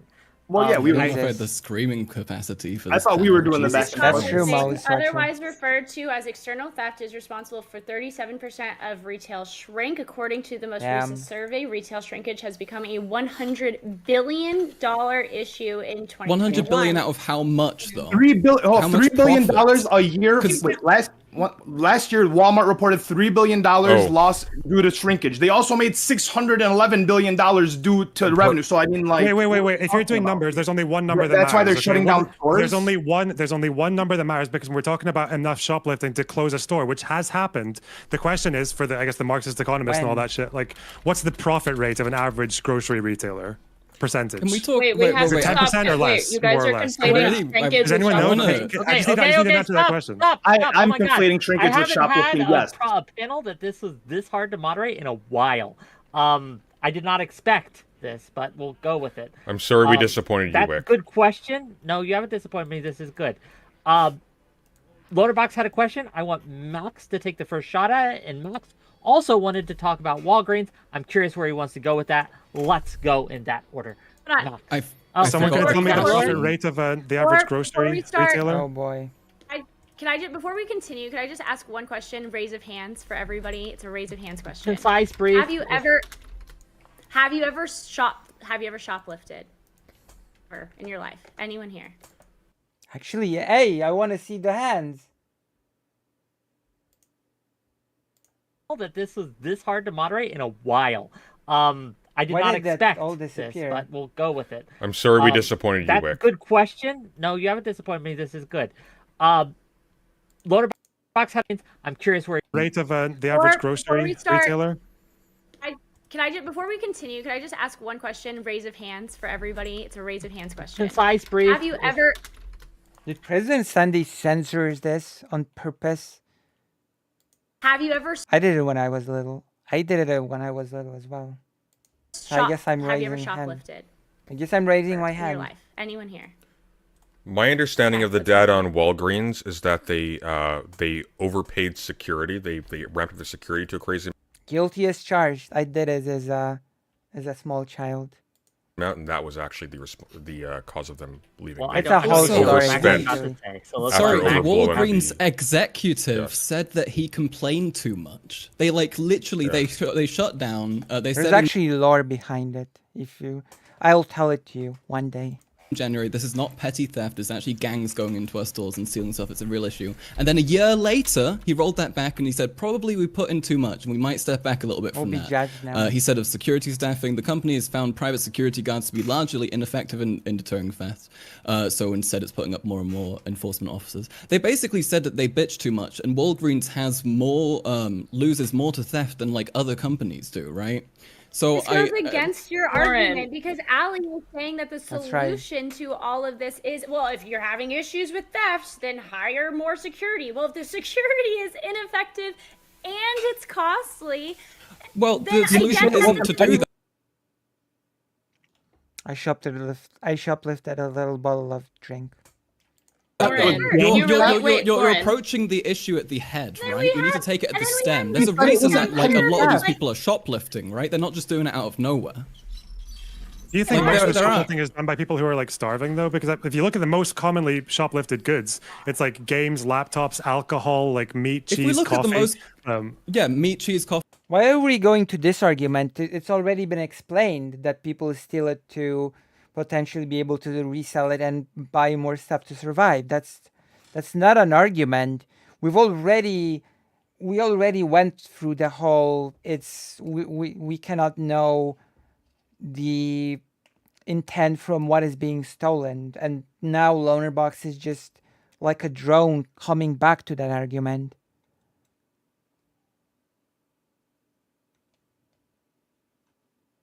Like, why are we on this argument? Coffee, fucking baby formula, that kind of thing. There are a Alcohol. lot of things that are stolen that are Alcohol. very, very necessary. Is coffee necessary? Yes. Point of fact. Is coffee, alcohol yes, for a lot of Just people, really yes. quick, If they have stop. night shifts, coffee Everyone, will be necessary. This yeah. is a thing that I did look up and I have confirmed. Clothes Baby aren't formula necessary. is We can work usually- without is clothes. used to cut drugs. Our forefathers They did steal so. baby- They worked in the mines, dangling. I will mute you because no one's listening to me when I'm talking, and you're not going to do that to me. Quiet. Don't mute me, Okay, please. so yeah, baby formula is stolen primarily to cut drugs. Most of Oh, the people damn. stealing baby formula aren't trying to feed their babies. They're doing it because it's a safe, effective way to cut their drugs so they actually have less drug to sell. That's why What's they're the doing source? it. Yeah, I what can is get the it source? to How would you later. determine Okay, this? Aaron, I have a What? question for Aaron. How would, Wait, Aaron, Lauren, I why had one for haven't- you. Do you think that Walgreens is more Wake up likely already to shut gets down really because of bad in competitors this. like Amazon or because of loss incurred through retail theft? Loss incurred through retail theft in certain locations, especially. Okay, I like, disagree. I like think where what is putting where I Walgreens out of just business is other where I competitors just went like e-commerce yesterday, and where Amazon. I literally walked into a Walgreens Demi Moore. yesterday and interviewed the person who worked I don't there care about your while we anecdotes. were No one here The cares about your Walgreens in my anecdotes. neighborhoods are doing fine. Yeah, if I Wait, told Aaron, you Aaron, why haven't you shoplifted? because I have no need to. Coward. Okay, then Allie, Why haven't you have shoplifted? I'm not gonna lie. There have been really times Wait, where I want to didn't- wait really quick. I want to know why Lauren hasn't shoplifted before. Because I'm morally against it. So brave. Okay, Whoa. Allie, continue. I mean, honestly, But- there was just but- times where but I was Lauren- younger, I wanted something, I didn't have the money Oh. for it, Lauren. I took it. Lauren, are you they more? gonna? Are you gonna ask? Are they gonna ask her now if she's ever been poor? Is this the moment? Are you morally against purchasing products from companies that engage in slave labor to supply their shelves? But you, Oh, wait, are you? but you are- do. But you do. No, I don't. Yes, you Yes, do. you do. Where's your What shirt from? color? What brand is the jacket you're wearing right now, or the sweater, whatever it is? This is from California Aggies. This is my California UCLA Aggies? sweater. Research time. How do you spell that? I'm just going to Okay, be well- quick and say that like child labor has a lot This is less my to do with UC most Davis consumer goods than you sweater. guys all think. But okay. Well, it's just Like, child labor, you can slave look at the labor. example from you can look at the example of New York City. Like I think in New York City, I think like a third of the shoplifting arrests involved like less than 350 people. So yeah, you can say, but like the people who are like I guess the not so anti shoplifting side, what do you think should be done about that? Because so far from Aaron, They've we've been got arrested- like, they well, were I arrested over wouldn't say anything about it, 6,000 but I don't know what. times. Let Loner Oh, finish really the quick. goddamn sentence. Gang, So you my gotta let question Loner to all of finish you the guys is question, for these- then you can so I answer thi- it. Loner, So I go guess ahead. from Aaron, I got something that sounded like kind of like a vague. Well, we don't know if they're doing it to feed families or to Damn. just make a profit. So I wouldn't do anything. true. But what do you think The other should be reason why done is to them? I'm That's not the, going. I never got an I'm answer to not that going to question. risk my. I'm not No, going to no. risk my personal safety to stop a shoplifter. I have I'm no not idea asking- if they're armed or not. The easy can- question, which no one is asking, Can is you what you would accept- do personally. It's what you think. I want to should answer be this. done. I want to Should answer be this. penalty. Can I Lonerbox, accept Weren't this? weren't these same 237 individual? Chill. Weren't these same 237 individuals arrested over 6,000 times? Okay, but can I answer Yes, this? but they were not. They haven't been prosecuted. That's why they keep Oh, wait, reoffending. whose fault is that? Loner, would you allow That's me what to I'm answer? asking you. I'm They asking should what be you Okay, I wanna prosecuted. answer They were this. caught. I wanna answer They're this seriously. done. That's the issue. What's the problem? I want to Should they be answer this jailed? seriously. I No, want They to should answer. be jailed. Yes. What's wrong with being Karl jailed? Marx, What's wrong with no, no, that? so yes, A okay, lot's so wrong Karl with Marx, being do you think they jailed, should be dude. Chill. Oh, wait, chill. I'm trying to hear him. What? Stop. I want Ali and Lonerbox. That's the only people I want to hear from right now. Lonerbox and Ali. Go, Yeah, Ali. so sorry. I My got one But he's answer. They should be nuts. jailed. I agree. So Karl Marx, should they be jailed? Should they be jailed? Yeah, repeat shoplifters. wait. Yeah. Repeat shoplifters? People who no, shoplift, I mean, like, you en should probably masse, find a different solution. En right? masse. Okay, Aaron. What does that mean? En masse. That's our solution. Repeat the question. The shoplifters who are making up like a third of the arrests in New York City, should they be jailed or what should be done to them? No, I don't support punitive measures for nonviolent offenses usually, and the majority of shoplifting is not done through violent means. And I'm also not going to conflate like armed robbery with shoplifting. Armed robbery is shoplifting. So should they be fined Hold or? on, I have a question. I want to respond to Loner. I still want to respond to Loner. Can I? You will all get a chance. Can I first? In order. Loner's asking everyone the question. He's about to ask you next. All you have to do is wait. Loner, continue asking your question.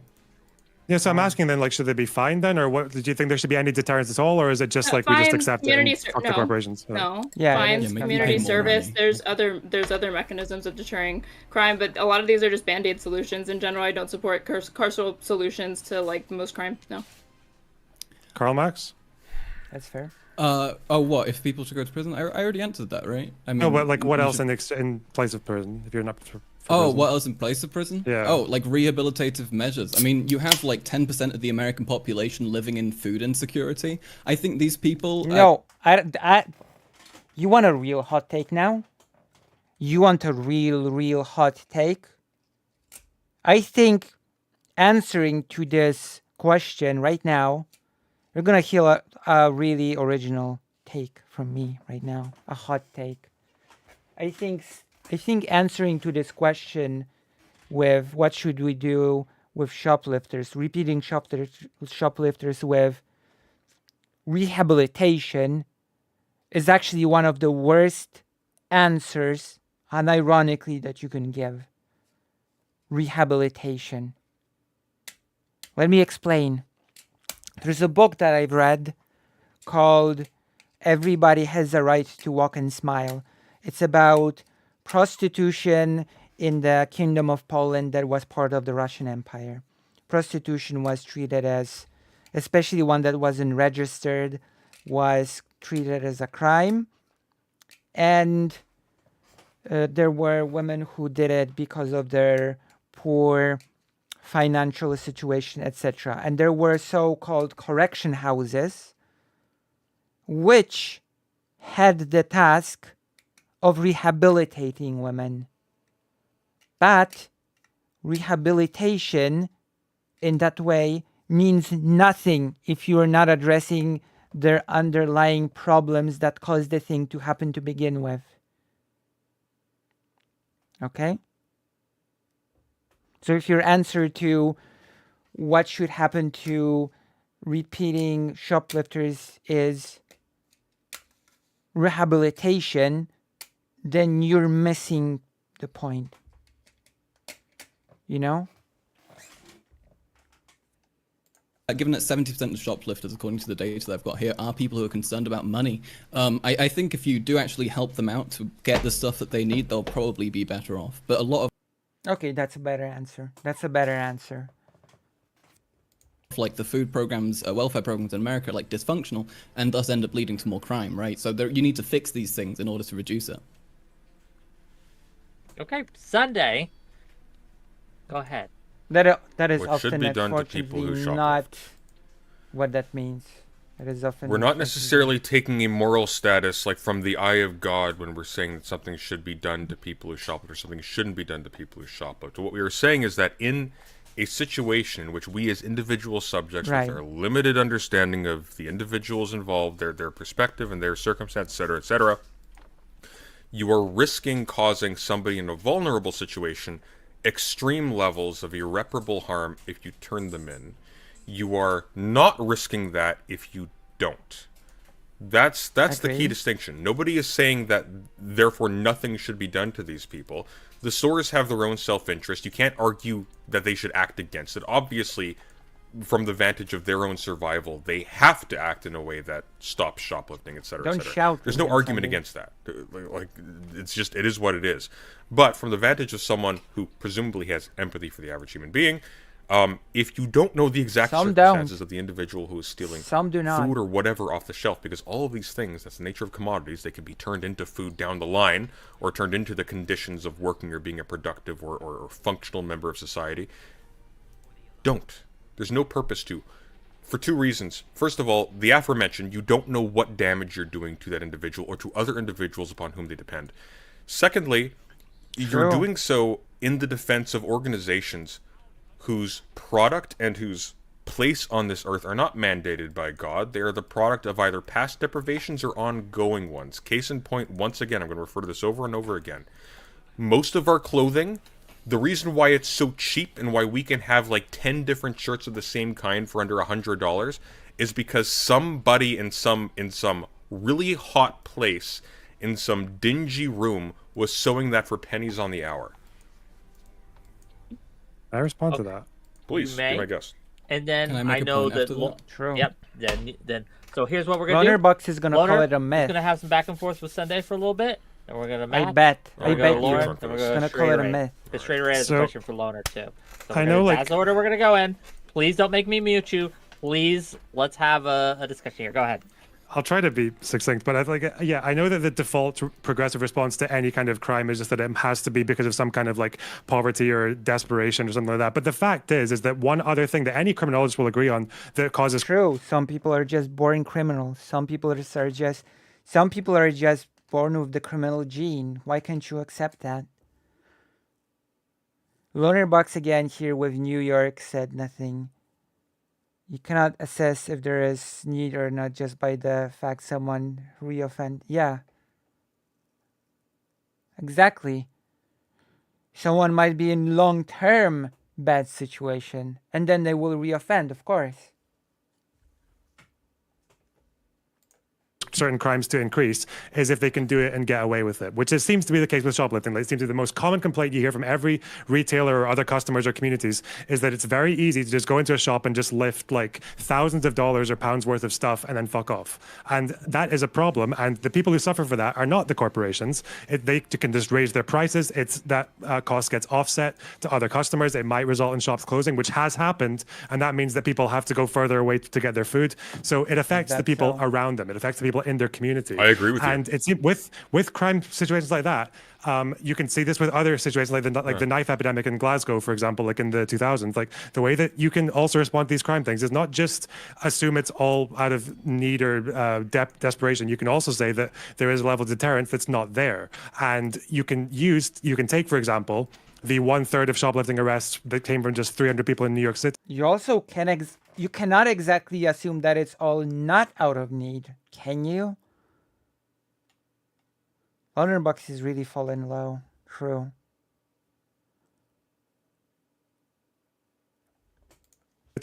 And either use some kind of punitive measure to set an example, whether that's like a very hefty fine to let people know you can't just shoplift for a living, or to jail them. Like, sure. Well, fundamentally, what we're dealing with is an interaction between two bodies of people, one of whom has definitely committed theft for the sake of profit alone, one of which that's ambiguous. And so that's the nature of my argumentation. One of the reasons why in my opening statement I point out that there are types of shoplifting that are frivolous or create the spectacle that is then used propagandistically to increase surveillance upon their communities generally, or to deprive their fellow members of product. I don't know if I mentioned that specifically. But like, obviously, yeah, of course, just like any human action, it's going to have to be weird to default to it being for profit. Be within the bounds of ethicality. But that's not going to be within the bounds of the law. Case in point, Walmart operates legally, yet once again it employs slavery. I think you would agree with this. So I don't think we're necessarily in disagreement. I think what we're in disagreement with is that there is a commensurateness, if that's a word, between people abiding by the law when it comes to the acquisition of products in society and ethicality. I think the one common thread between everybody on this side of the argument is that that is deeply ambiguous, and therefore, if there is a single response that follows from reporting people who you observe at only the surface level of having engaged in that acquisition, it would be more responsible to not report them than to do so, because while you may, in the case of a shoplifter, catch somebody who is engaging in some kind of unjust harm against another person, you absolutely are in the case of vying for the person who runs the store. If you see something, say something. Seems to counteract that. But Max, if you see something, say something seems to counteract that. What? I wanted to. Well, hang on, Wick. But no, you responded to that. You're not a moderator anymore. Now you're a participant. What did you say? I'm fucking around with you, Max. But what? If you see something, say something. What did you mean? But what did you mean, Wick? I'm making a quip so people give me money. Go ahead. Okay, I wanted to make note because you said that Wick baby is formula is so often stolen for bizarre. drugs. I want to make note that single mothers are the highest proportion of people living in food insecurity. 1 in 4 households of a single mother with a child is food insecure, Thank and you, they're double Clancy. that Thank when you. you like compare it to Black and Hispanic households. So to We're act like celebrating there it isn't today. any way that this baby formula is actually being stolen for babies or whatever is they very the ones silly, and I assume the shoplifting? majority of it Are probably they is. the ones Huh? shoplifting? Do you have any data that shows that the people that you're referring to, the single mothers in those situations, are the ones shoplifting the baby formula? Yeah, I've got data proving that people who are conscious about money, people who are hungry, are more likely to end up stealing, and thus single mothers who are experiencing food insecurity would be a pretty prime demographic for that. When you did that, But they're not the theory, ones who are Always gonna be stealing there. trolleys full of baby formula, are they? Depends. I don't really That's see probably your the people point. who are doing it to sell drugs, right? Or to What? sell on the I black don't Well, market well, to they- scalp most people are I mean, stealing yeah, a lot trolleys of of baby shoplifting- formula. Like Just the way what? that a lot of Just steal shoplifting drugs? stats are even That's what compiled is people looking are. at like That's what people are organized talking retail about. Like, theft. You're not going to be able to get People, proper wait, you're telling me stats on people any are of talking these? about a sensationalistic thing? Yeah, there is.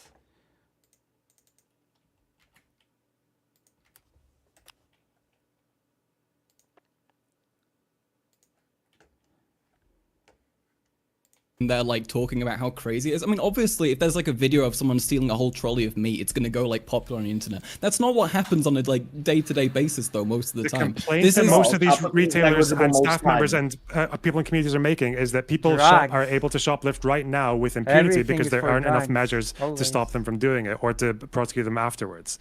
That Yeah, seems that's to be the not- complaint that people If are they making. were That's why these profitable, like rates Not are on the increasing. customer or the stores, shoplifter. That's if it on the were- responsibility That's of the interesting. store or the security or the government that you're under. So if like the shoplifters in New York were caught over 6,000 times, if they weren't jailed, I'm like, why would they stop shoplifting? That's not their problem, not their fault. Do you agree That's that kind you of what I'm should saying. lock them up? Loner. Yeah, I do Then agree you that you agree should, that but I you also should agree. lock them up. I agree that you should, but I also don't think it's on the responsibility of a customer to say anything about it. So if you see something, oh fucking well. But then also, I don't agree with the whole stealing out of necessity thing. I don't think that's why people steal. I think people steal because they want to sometimes. I think that's a big part of it too. I like once again, I still don't think that it matters. Whose side are you So on? I think okay. So Right, for as long example- as we agree that they Let should be let locked Ali up. finish. Let Hold up. Ali finish, Or and just then like you can respond. Lauren, anecdotally Ali speaking- finish, and Lauren can respond. That's what we're going. I'll speak on an anecdote that might apply to everyone. It not, the cost of things don't always go up due to theft. I live in a neighborhood. We have convenience stores. I go to the convenience store. No, I had $2 cash one day. Normally that would buy you 2 little bags of chips and 2 little Debbie's cakes, right? I bought my little 4 items. The clerk told me I can only get one of the little Debbie's cakes because they are $1 now. The price went up for no reason, right? How do you People- know there's no reason? Inflation. It went up due to inflation. Okay, so it didn't go up due to theft, right? But not now even- the price went up due to There's inflation, other but no one. reasons Hold up, for wait, price chill. hikes Okay, other than understood. that. Understood. Now, people's wages didn't go up due to inflation, right? People don't make more money now, right? So what I'm saying, it's not that people steal out of necessity, but the theft isn't what's making the prices go up. So people feel justified when they go in and they take something that's overpriced. It's an Very inverse simple. I don't, relationship, and I don't think, and I think that responsibility of catching the thief is up to the store, not up to the customers. Wait, True. can I Lauren, come- go ahead. can I I will come- agree with that. In a moment, I'm going to let Lauren, then Straight Raid, you're next. I promise. Okay. Sunday, I'm looking at you. The We're going to let the customer- woman speak. Okay, Censored don't overtalk again. the woman. Lauren, go ahead, then Straight Raid.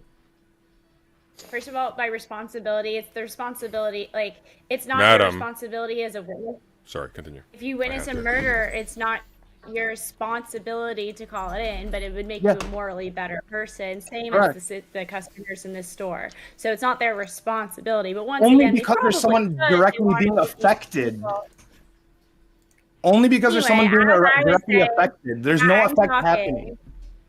Okay. Lauren. So now, my other issue, at least Allie and I can agree that these people should be locked up, especially if they're continuously doing Yeah. Locked They up. did What is this not cuck agree. shit? If they get Execute caught. them.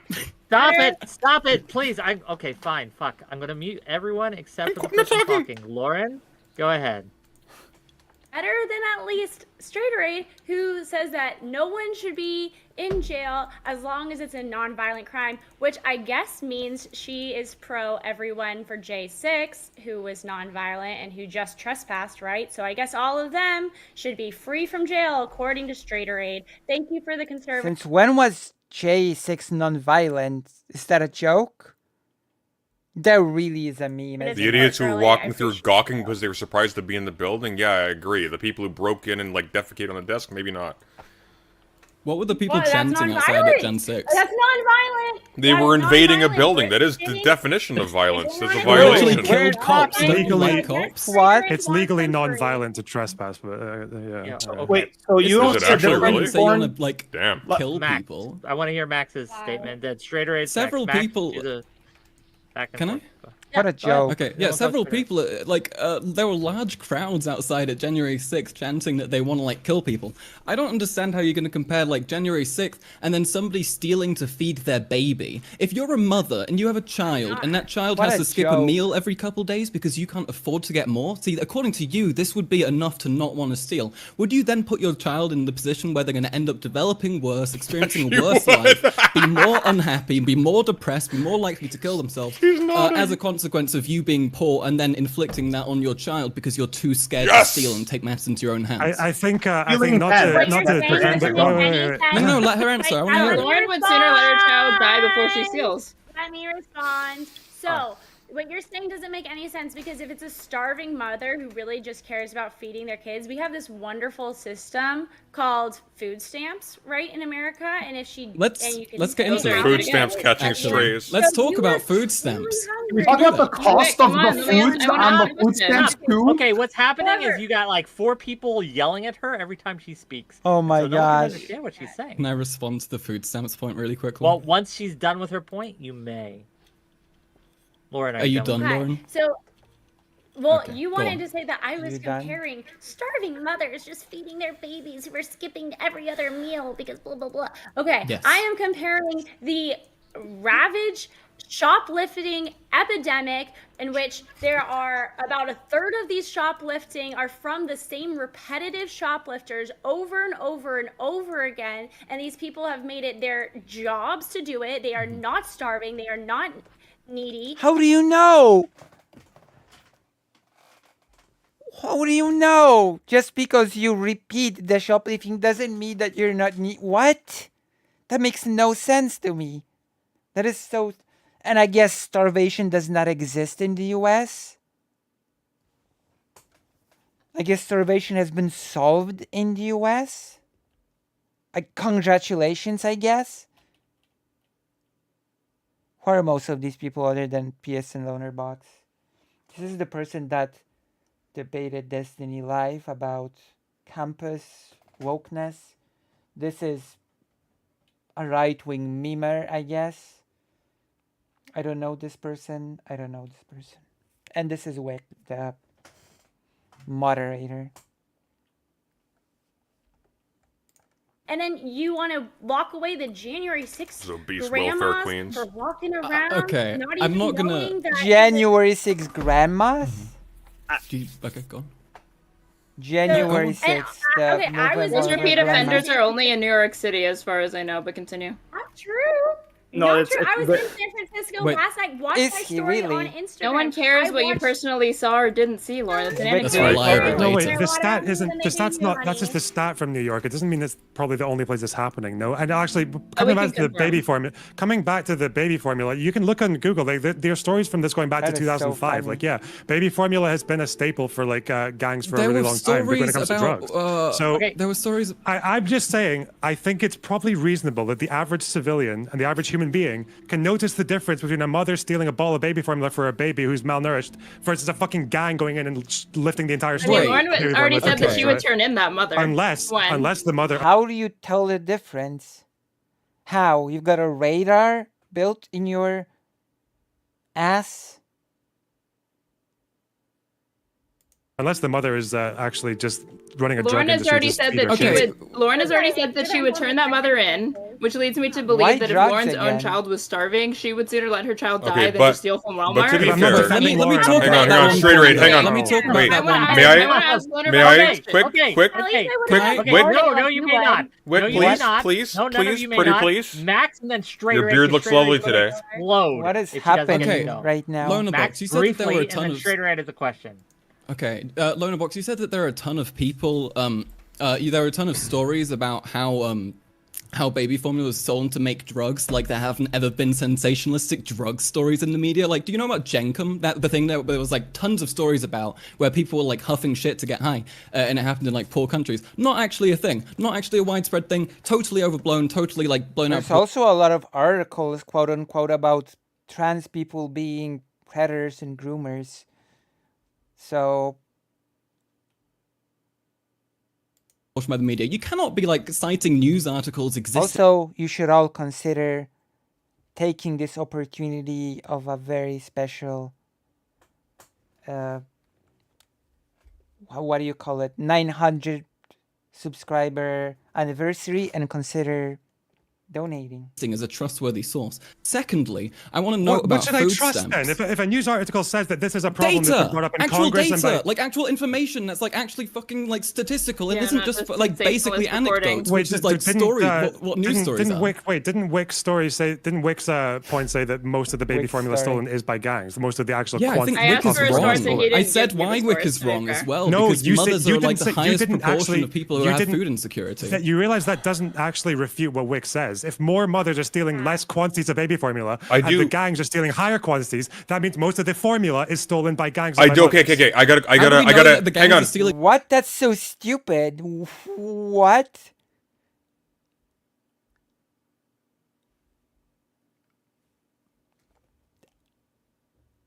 I didn't think Loner Box would just fail at logic, but Wait, though. please, Do we have please, data Max, to prove that? someone, Or is that just anyone. That's what what Wick's. I don't know. I've got a Wick can give you the question data, that's what he pertinent to said, this. and you didn't refute it. I have a question that's pertinent to this, and I'm curious. Wick, by what methodology would you determine the exact usage of this baby formula? How on earth have you determined the percentage of it that is True. used towards drugs? We can make some inferences if you have 20 different people all dressed in ski masks coming in and stealing this baby formula. But It's hang on. possible that Wait. there That's be not an shoplifting. That's altruistic not group petty theft. that are That's not what we're talking about, though. That's not, demonstrating we're that are talking about distributing shoplifting. That's not what we're talking about, though. Wick, we're not talking about a baby formula That's heist. not We're what talking we're about talking about, though. shoplifting. We're talking about shoplifting, not an organized heist. We're not talking about Daniel Ocean I'm a coming into the petty baby theft. formula trove. oh boy. Wick, I wanted to ask Lonerbox a question. Please, go ahead. Okay, so we're already presupposing that shoplifting only occurs at the hands of like customers, but it can also occur at the hands of like employers or employees of the businesses themselves.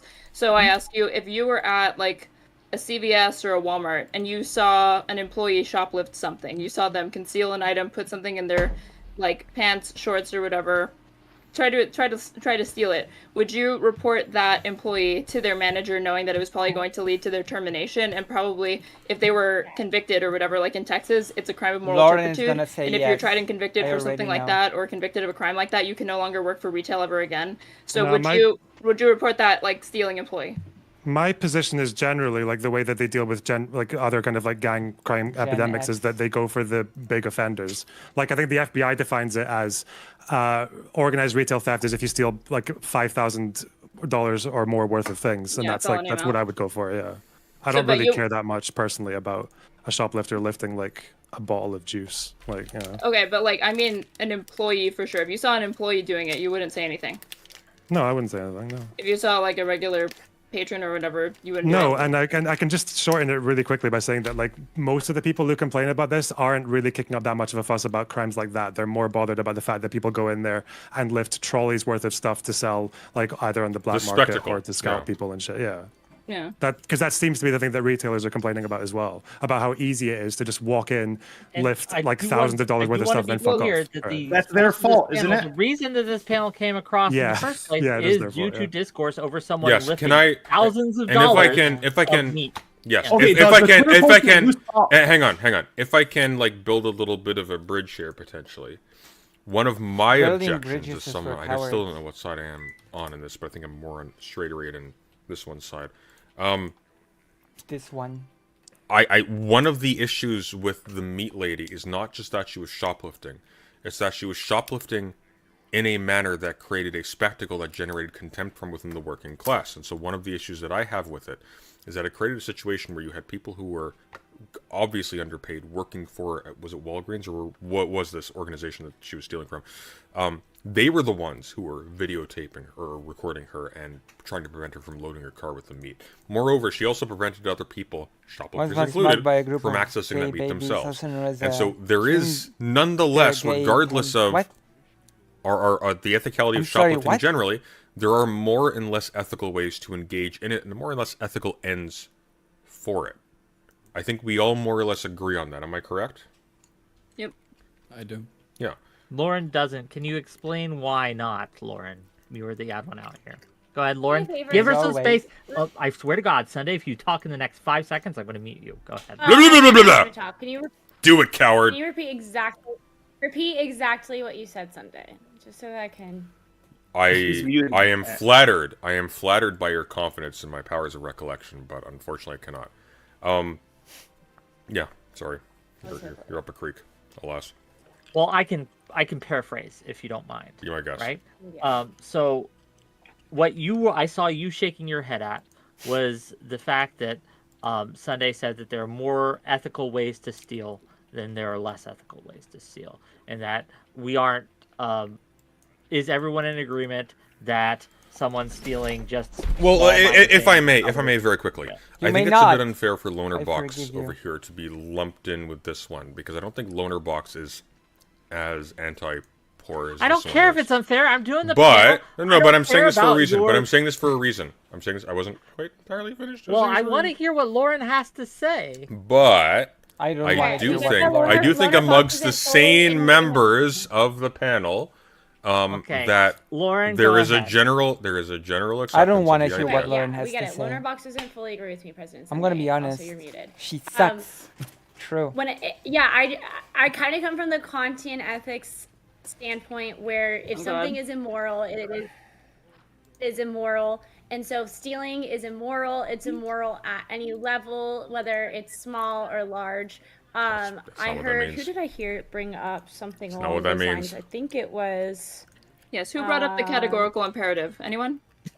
It was me. It was totally me. Consequential. Loner Box brought that up earlier. I don't remember. It might have been me. You said straight raid?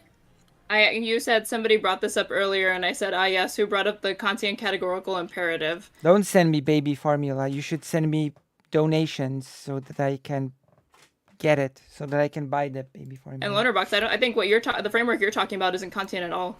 Well, no, it is. I think. Okay. Hang on. Loner Box. Oh my God! I just but please.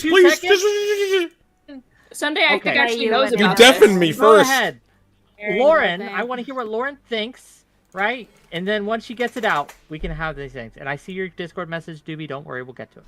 Go ahead. Yeah.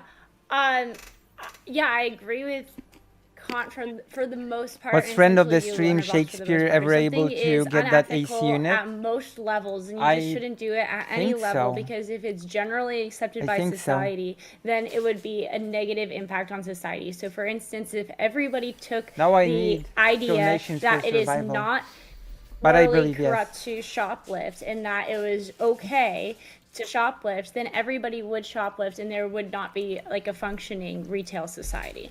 Look at check by checking. Nobody is arguing. Nobody is arguing that shoplifting as a prescription is a moral maxim we should adhere to.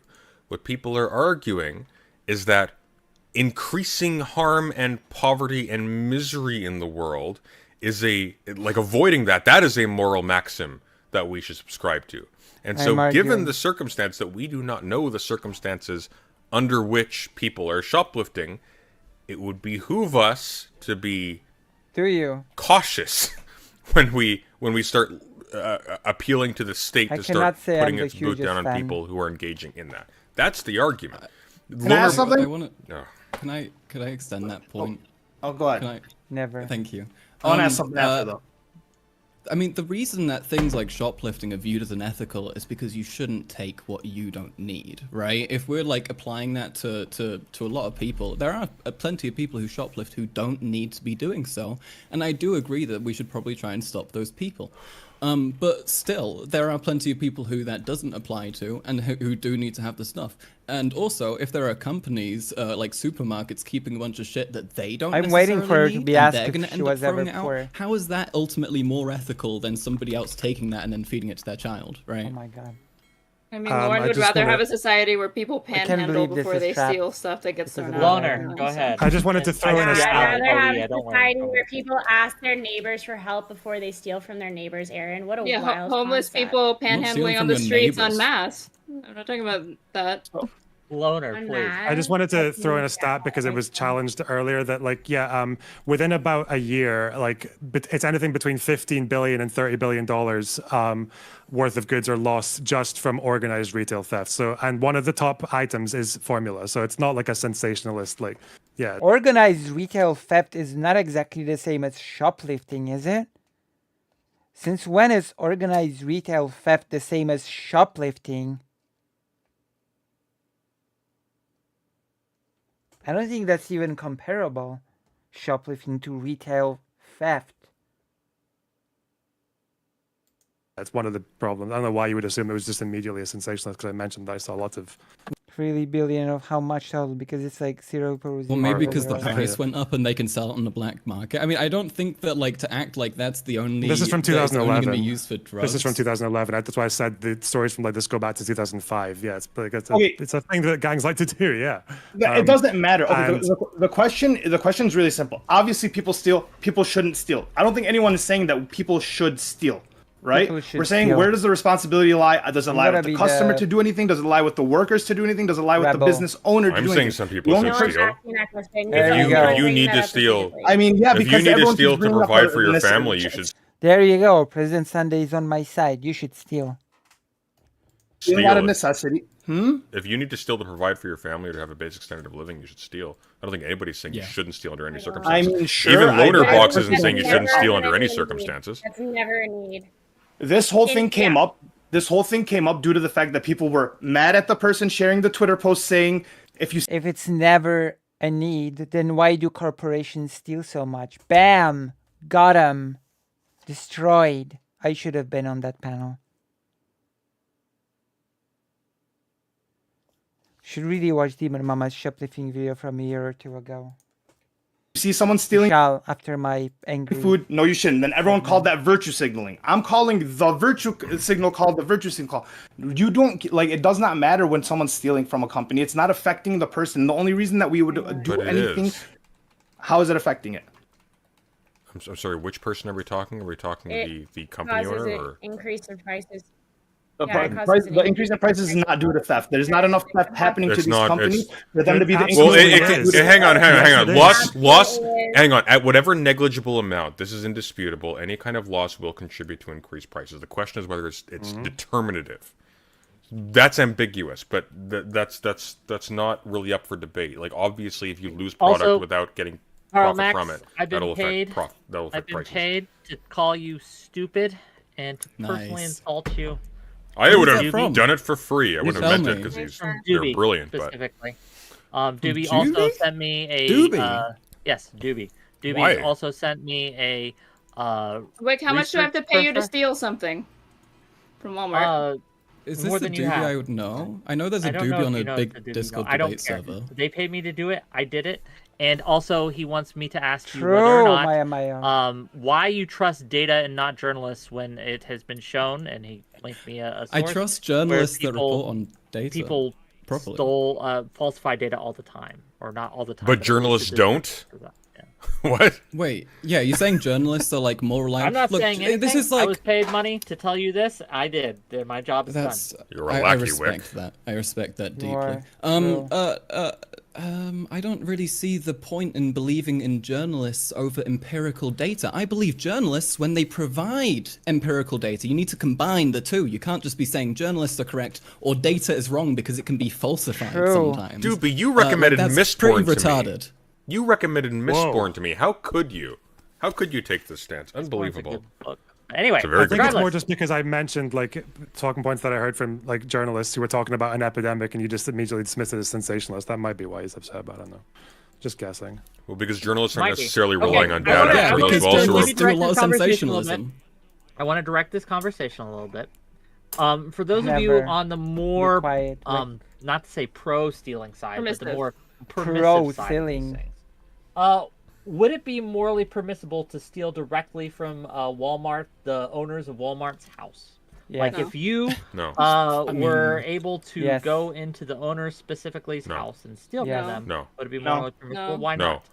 I mean, it Direct effect depends. to the person. Do they notice? If they don't notice, I think it'll be fine because it would affect. I don't, like, I don't think. probably I don't wouldn't think the affect issue is reality, noticing. I but- don't think ownership is limited at the point of noticing that your possessions have been stolen. I think the reason though would be because it's not hitting them at the point where there is some intrinsic connection between You should the go thing that you were right stealing now. and the fact of it being a Oh, you can functional just leave. part of the extortion of the community. What? The influence of places like Walmart, for example, on local communities and local retail is known. That is so weird. Or on the exploitation that gives them their product. At that point, you are literally just violating a general norm against breaking and entering into people's personal abodes, and I think that's a dangerous precedent to set. It's also the fact That's that probably fair. for breaking into someone's house as well as for shoplifting, both of these crimes correlate with an increase in physical attacks as well. So as shoplifting went up in the UK, so too did physical assaults and antisocial behavior and verbal Now, would abuse. they So- deserve it is a different question. Yes, they would, absolutely. But that's what I'm asking is like because it seems to be when I was hearing if you see a shoplifter you didn't, and that kind of Twitter response was some people saying Twitter. that, well, we have to Everything probably is just always assume that they're blamed doing it on out of Twitter. necessity, and if they're not, it's okay anyway because fuck corporations. Well, because it's And the that's why I principle. maybe want to ask. Yeah. like, Loner finished. even I am. Loner I am. finished. I am. with what you've been saying, like Karl Marx, like if you're saying like even like a gang stealing baby formula to make drugs, like, well, if we hate Walmart, like, is it better that Walmart just Walmart loses it anyway, or what? Like, what would you say to that? I mean, I think people should have the things they need to have. If Walmart is keeping that, is preventing that from being able to get to people by way of permitting people to steal a shit ton of it, or by way of making it unaffordable to people, then I think it's fine for people to take it. So that's why I asked you about gangs who are doing it to make drugs or to just sell on the black market. Well, if gangs are doing it to sell it on the black market and they're getting it to mothers for a more affordable price, then that's fine. I don't really know how much these are actually being used to make drugs, though, because what I've looked at about it, you can cut drugs with a lot of things, and baby formula is one of the more expensive ones, and you probably wouldn't Expensive, necessarily they're stealing go for it. that. Okay, Yeah, wait, but how do can you I stop that respond? from Can I respond happening? very quickly? Can I respond very quickly? In the event that you have people in masks coming in and you see them in an organized fashion acquiring these things, I see. as far as I'm concerned, it's ethically neutral whether or not you report them, because you're dealing with people who are essentially engaging in precisely the same kind of activity as Walmart is, albeit against Walmart. I have more condemnation for Walmart on that front, but you're not dealing with people who are definable by individual need. If you're talking about like a mother, for example, who slips a piece of a package of formula into her purse or something like that, I would say in that case you look away. Like that seems like pretty clear cut to me. What if she does it on an I don't industrial know. scale? I don't think like Have you considered one that, of the Mr. things that I- President? Well, really quick, Sunday, to interrupt you. I think the underlying assumption here is that does everybody think that Walmart has the monopoly on these goods by force or through legitimate means? Well, everything is a monopoly on anything by force, but I think the point that I'm getting to, and one of the real sticking points that's legitimate not really being force. stated explicitly, is that, and this is the reason why Lonerbox had the pseudo-Kantian point earlier, is that if you allow something indefinitely, you end up in a situation where even if global communism is achieved, you still have a situation where people are judging whether or not they respect the right of a person to their personal belongings based upon whether or not they can draw a line between their owning that thing now and some act of I exploitation in the past. I think Okay. that's a mistake. It is the top of the hour, and I want to get through these super chats, if I may. So An just give me industrial one scale. moment. $5 from She Craven is. in 1895 to She say what is, is the and she purse runs a the gang. shoplifting mom has A is one-person gang. $5 of from just her and her Mirutsi purse. to say, why is Lauren pretending to play on her phone? Cringe She's and doing it. transparent. $5 As from we Running Joke to speak. say, is it okay to shoplift medicine if someone really needs it to survive? The baby gang. $5 from Portland is Burning. If shoplifting is morally permissible, can you burglarize wealthy homes if you know they're unoccupied? The baby at the time? gangers. Why not? $5 from Draven 1995. Baby boomers. I doubt the people stealing snacks, Pokemon cards, and headphones from my job are doing it out of necessity. $5 from In Pursuit of Knowledge. Max, can you give us your address? I am poor and I need to steal from you. I promise you won't notice. You liars. $5 for Fondue. If I'm a member of a community, is it not moral to look out for people providing services for it? In other words, are we not our brother's keeper? And finally, $5 from iPrat Brat to say, I'm all for shoplifting from big corporations. They already commit wage theft and are never held responsible. Plus, they have loss insurance. As always. Okay, thank you for indulging me in that. And if you got super chats, throw them in, and at the top of the hour, I'll read them out. So thank you again. But yeah, that's a good question from Fondue, and I want to kind of focus in on that.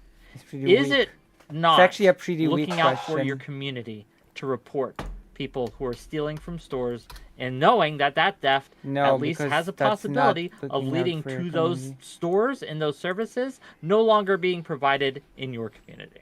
Lauren, I want you to go first. Oh boy, what could be her answer? Yeah, you absolutely have a, like, if you want the best for your community and for the store owners I shoplift Wix content by only watching through other people's report better people streamers. who you Thank see you. committing any crimes. Does that mean that you thefts, you consider me to be murder, for the that better matter. streamer? Hey, Allie. Whatever. I'll leave. crime What scene. do you think? Yeah, I just don't think the responsibility is with the customers. If there's enough theft happening in your community, there's a problem. The responsibility is up to the store. Store can hire security. Is this and the only security for should theft be able to if handle you see that. someone getting insulted? Oh, you're making muffins. Right? If you see someone getting assaulted, do you I'm think that making there's no muffins. responsibility to report that? I'm not. There's a direct I'm effect on supporting. that individual, so no, I think you should report Oh, that. it's the directness of the fact. So Yeah, indirect act there's an matter? actual direct victim right in front of you. Max. There's an actual thing, yeah. Got you, Max. Sorry, Got could you you. repeat the question? Sure. Is it not It's not.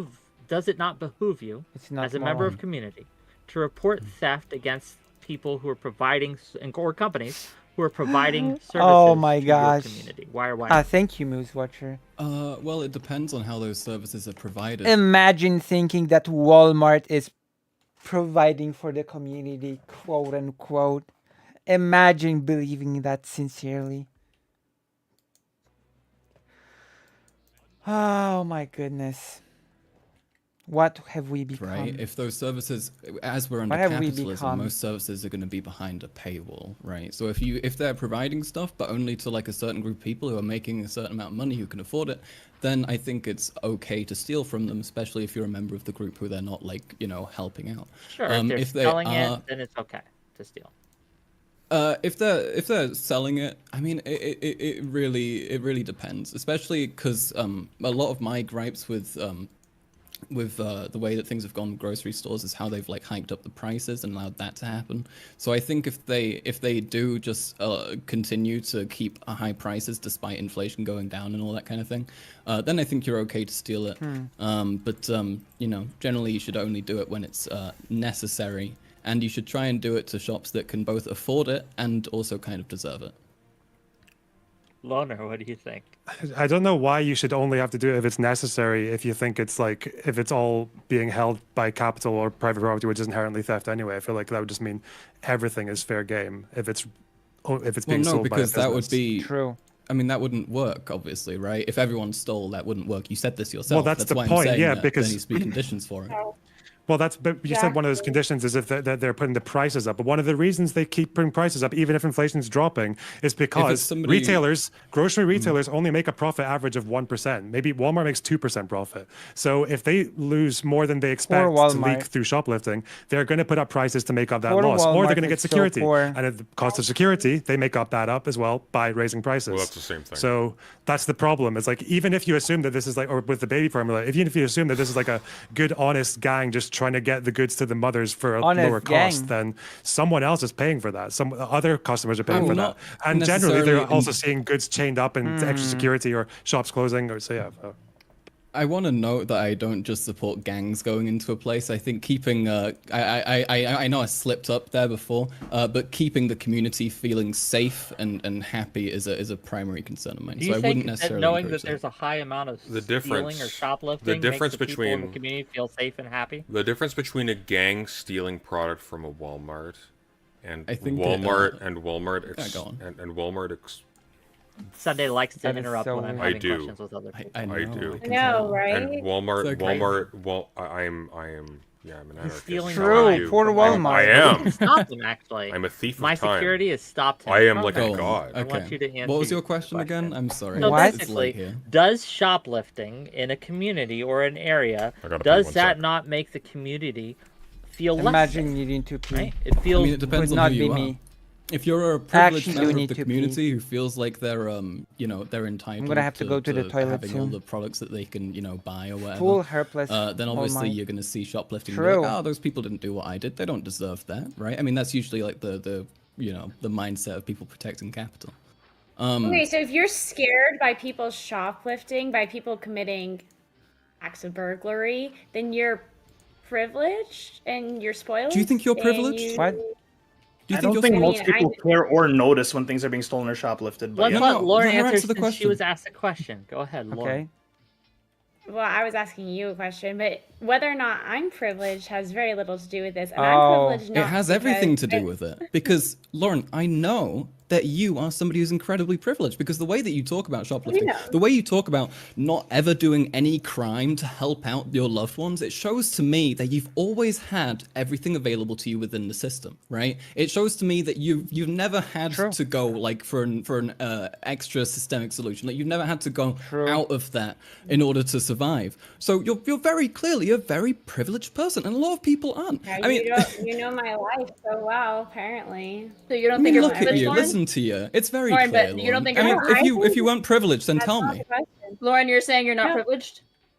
It's not what I'm saying. I am privileged, but to say Right. that I have never in my life Okay, that's experienced what any- Carl was saying. He was saying you're privileged. That's not what I'm saying. I'm saying that you haven't experienced like the hardships of being Wow. systemically oppressed in a way that you can't easily escape. Thank you, Palm like, Dad. First of all, I don't especially think by there is financial or systemic capitalistic oppression. means.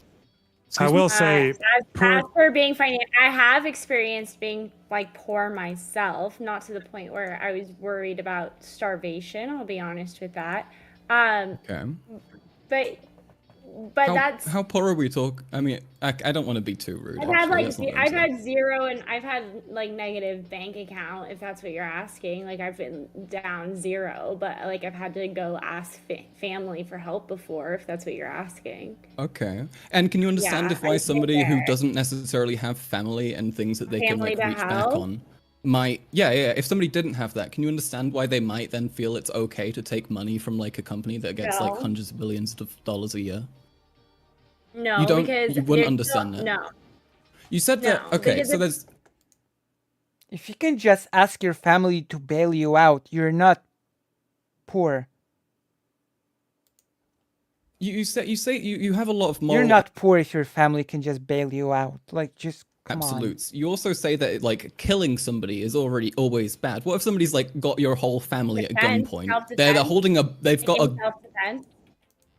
yeah, sure. So you're acting in self-defense. That's Yeah. fine.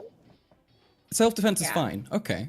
So how are people who are shoplifting not defending themselves from the system, which is telling them they can't have Not enough food and stuff? defending themselves from this system. That's such a warped way of looking at it. Well, 10% the of Americans system- are people who are food insecure. They are defending themselves from a They're system not. which Wait, isn't you allowing keep on them going to Yeah, food. but Food that's insecurity doesn't mean you need to shoplift, though. Food insecurity is just—it's more to do with nutrition. Yeah, right? Like, you but don't I have to think shoplift if you're food insecure, you have a lot more justification in shoplifting than someone who isn't. I think you can agree with that, right? If somebody can't, if I somebody mean, has that's to like skip meals, that's the biggest It's mountain Bailey I've ever never- heard in my it's fucking never- life. But yeah, of course, yeah. what? It's a pretty fucking straight to the point. If we're point, is it talking not? if we're talking about privilege again, like poor communities are generally where most of the privileged, people true. have to deal with shops being everything being behind glass and padlocks and everything because of the amount of shoplifting that happens in their communities. Again, quite often by gangs, and that's like the big reason that like the bulk of these measures are taken. So like, I don't know why you call it the privileged position, because I mean, maybe I'm being anecdotal, right? Because I came from a very poor community as well. Poor people. Can I see some? Can I see some citation of most shoplifting happening by gangs? Fucking hate crime. Generally speaking, the most fucking fascistic, tough on crime opinions you'll ever get in society are from poor people, because they live in those because they're communities. people who have crime. like they've put in the effort, they've struggled more than anybody else has to get out of that position, and then they look down upon the other people who can't, like, who aren't capable of doing it. Yeah, and they suffer the consequences from shoplifting, especially if a shop really closes. quick.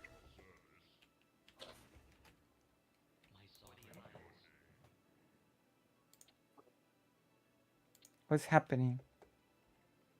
Did I mute Are this? retail workers privileged? I felt like I muted this. Okay, I'm gonna be back in a second. I'm gonna go to the toilet. Okay? I'm gonna do the waiting screen, your favorite Ducky. Where's the...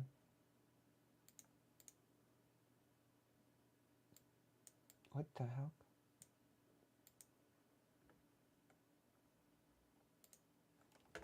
Okay. I'm gonna leave you with...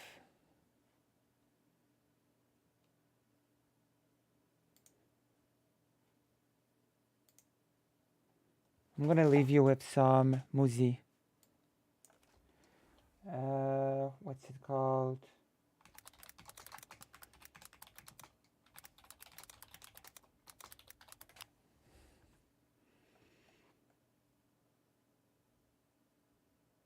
That should be okay.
we're back.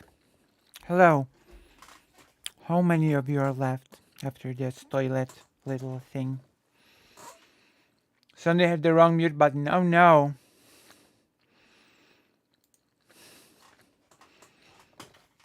It's over 900.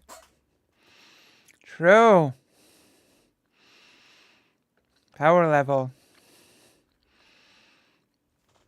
Alright, let's go. Let's watch this. With a sandwich. I've got a sandwich now. Things have gotten exciting now. What? No. Wait, Sunday, are retail workers privileged? I don't know what.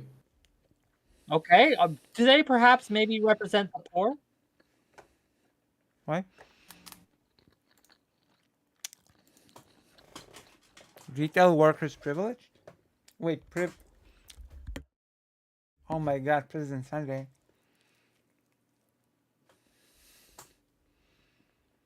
Is nobody gonna tell him?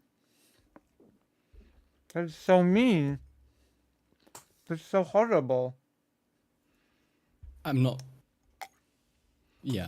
I mean, no. What I more meant was that it's not people who No, have you're fine. escaped Muted on my end, poverty. sorry. It's people who are in you're not muted poverty, on mine. but they're working really hard to try and get through it still, and they're angry because the Yeah, other people but- aren't. no, no, working. no, The no, workers- but the only reason the crucially- workers The other would thing go is out of the that way when to we're report talking- because they don't want to be Please. scrutinized further by the company and being Aaron. surveyed more. No, but Aaron.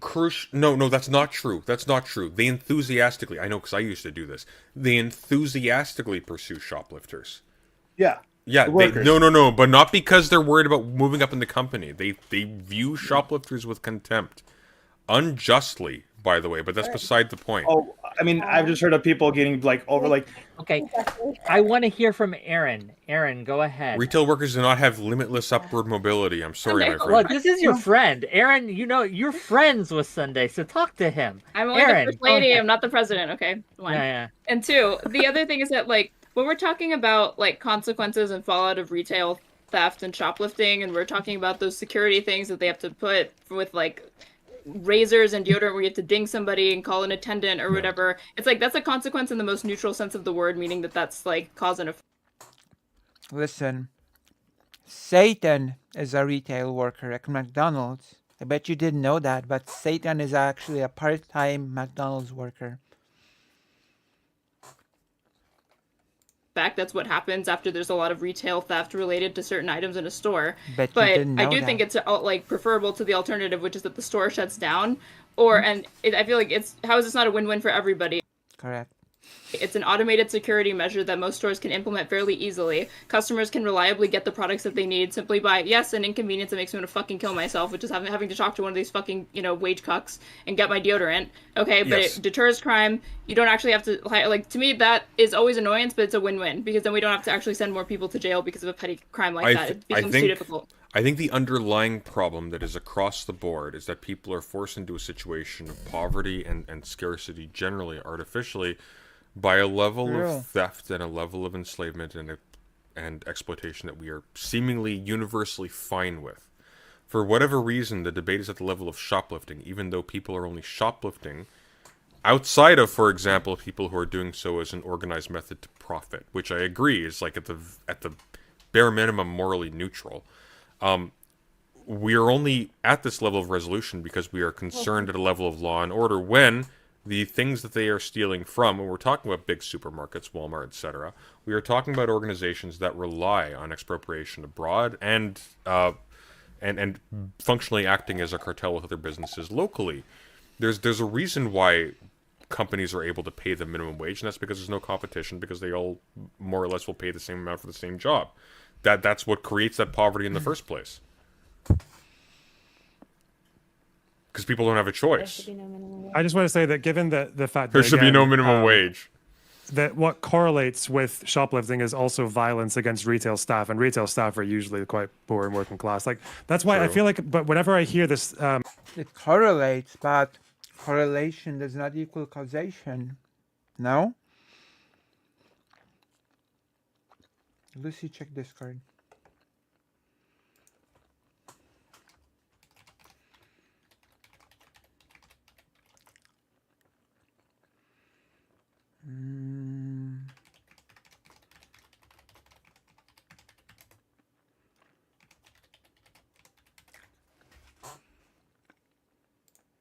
reasoning, which is that, well, in the case of capital, which is like inherently theft, or that Walmart holds the goods and therefore that they're holding it from people who deserve it for less than they're paying, then the problem with that then is like, it sounds like, not what you're saying, really, but what I'm saying is like, I just feel like it's kind of difficult to get the concession that I think just generally shoplifting should be a social taboo.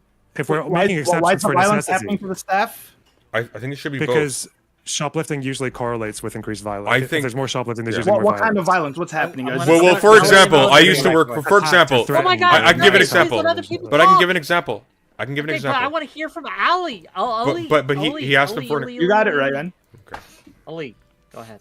But yeah, no. So like when you say violence is happening to the staff, what do you mean? You can't just say like the same like that. What's happening? Well, when I worked at Walmart, for example. What do you mean? What's happening? Like they get it, like either get verbally attacked or they get like punched or they physically, get like, weapons taken to them. Yeah, physical violence. Even at the level I don't know why you're challenging me on this. Even at the level of an because then it stops being shoplifting when you're harassing or attacking somebody. Ellie, please, I'm on your side, but this is a losing argument. Even at the level, make it. God damn. But he did already. Even at, I'm sorry, you can't keep up. Even at the level of like up, an interaction not actually taking place, where like people come to blows. When I used to work retail, what would typically happen is guys would come through, they would pick up their stuff, and one of the first things they would grab would be a baseball bat from the sports aisle. You're not gonna accost somebody with a baseball bat on their way out the door. Yeah. Right? Like that happens. So that's a losing argument. The issue is not that shoplifting isn't violent. Obviously it is. The question is... wait, that's not a losing argument. My argument is that the retail worker should not interfere. Okay, I'm not gonna go with an argument that just because someone can take a baseball bat, therefore all shoplifting is obviously violent. No? I hope President Sunday is not saying that. If you see someone, but you're talking about nobody here is arguing that the retail workers have an obligation to report or to accost people. I don't know whose side you're on here. Yeah, but Lauren's nuts. Lauren is actually. Lauren is on that side. I'm against that side, and Loner's saying that Lonerbox was saying that violence is incurred due to harassment from shoplifters. I'm saying that if someone is coming in and just taking something, that is shoplifting. If someone is harassing the worker, that stops being shoplifting. That becomes assault. That's a whole different crime. If I'm going anecdotal, sometimes like not anecdotal, just by definition. I'm just telling you. No, I'm being anecdotal. I'm just saying that like experiences that I've heard and people that even people that I've known have worked in retail, like. Hold on. Hold on. Just one thing. It's not considered assault. You have shopkeeper's privilege, which allows you to temporarily hold someone for a reasonable amount of time in a reasonable manner to ensure that they didn't take any items. If you have reasonable belief that they did. I don't think that should be a responsibility of the worker. Yeah, that should be a hired security that does that. Bro, so I'm losing my mind listening to you talk about who you think it should be the response. What you think about this is so irrelevant to the conversation. It really isn't. Because you're putting the responsibility on the worker. Who is responsible for turning somebody in? So first of all, the customers have that option. Nobody, everybody involved. They're not the responsibility. Everybody involved owns the. To hear Lauren, and I want to hear what Lauren has to say. Everybody else has to. You have to interrupt to get a word in. What do you mean? I mean, I've been more of a moderator than you have. You put your thumb on the scale, Wick. Okay, Sunday, what you've been doing is you've been interrupting literally everyone, so no one knows what anyone else's point is because you have to interject every single goddamn time, and it's interrupting the flow of the conversation. But so have I want you here, and I want to hear your job what you is have as to say, a moderator. But I also want to hear. But you're interrupting people, and you're giving arguments in favor of one side over the other. Voluntarily, or you will do it involuntarily. Is you will need to shut the fuck up and let other people speak, but you can interject later. Lauren, finish. Okay, so you do have shopkeeper's privilege, and that does vary by state. That is true. California doesn't even have that anymore. That being said, it's no longer a privilege. Okay, go ahead. Go. What did you want to say, Ali? So what I'm saying is like it shouldn't be a thing. The shop. Right. Let me get back. Yeah. Okay. Let me cover that. So who it should or shouldn't be required to turn it in is not relevant to the conversation. Now, the customers who are not shoplifting, they have the moral, like, in my opinion, even moral.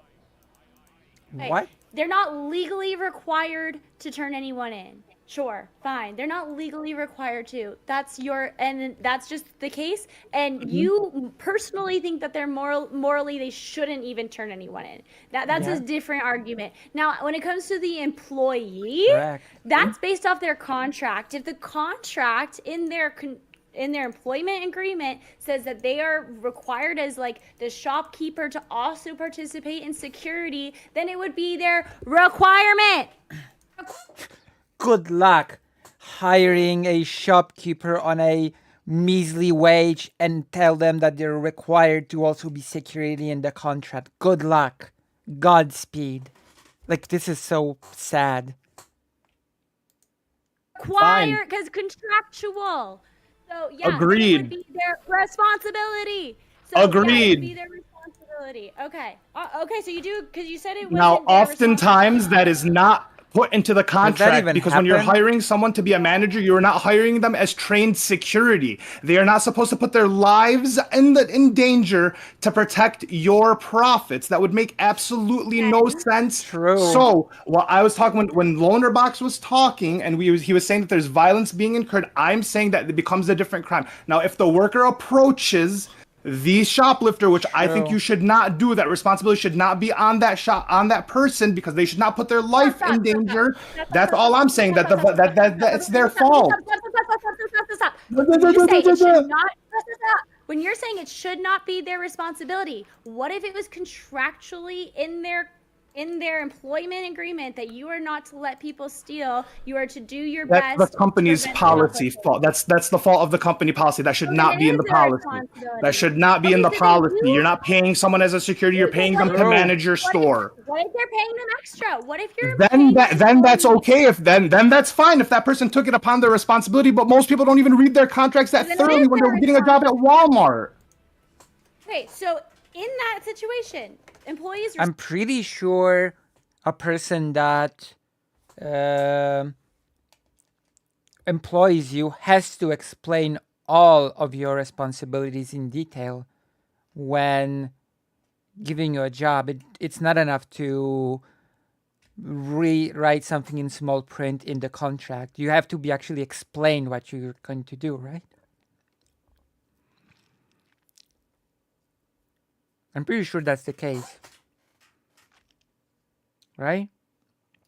You cannot just add in small print, and you're also contractually obligated to wash the boss's car or clean his apartment once a week. Responsibility is to stop the shoplifting, okay? Then No, it's not. For the employee No, it's not.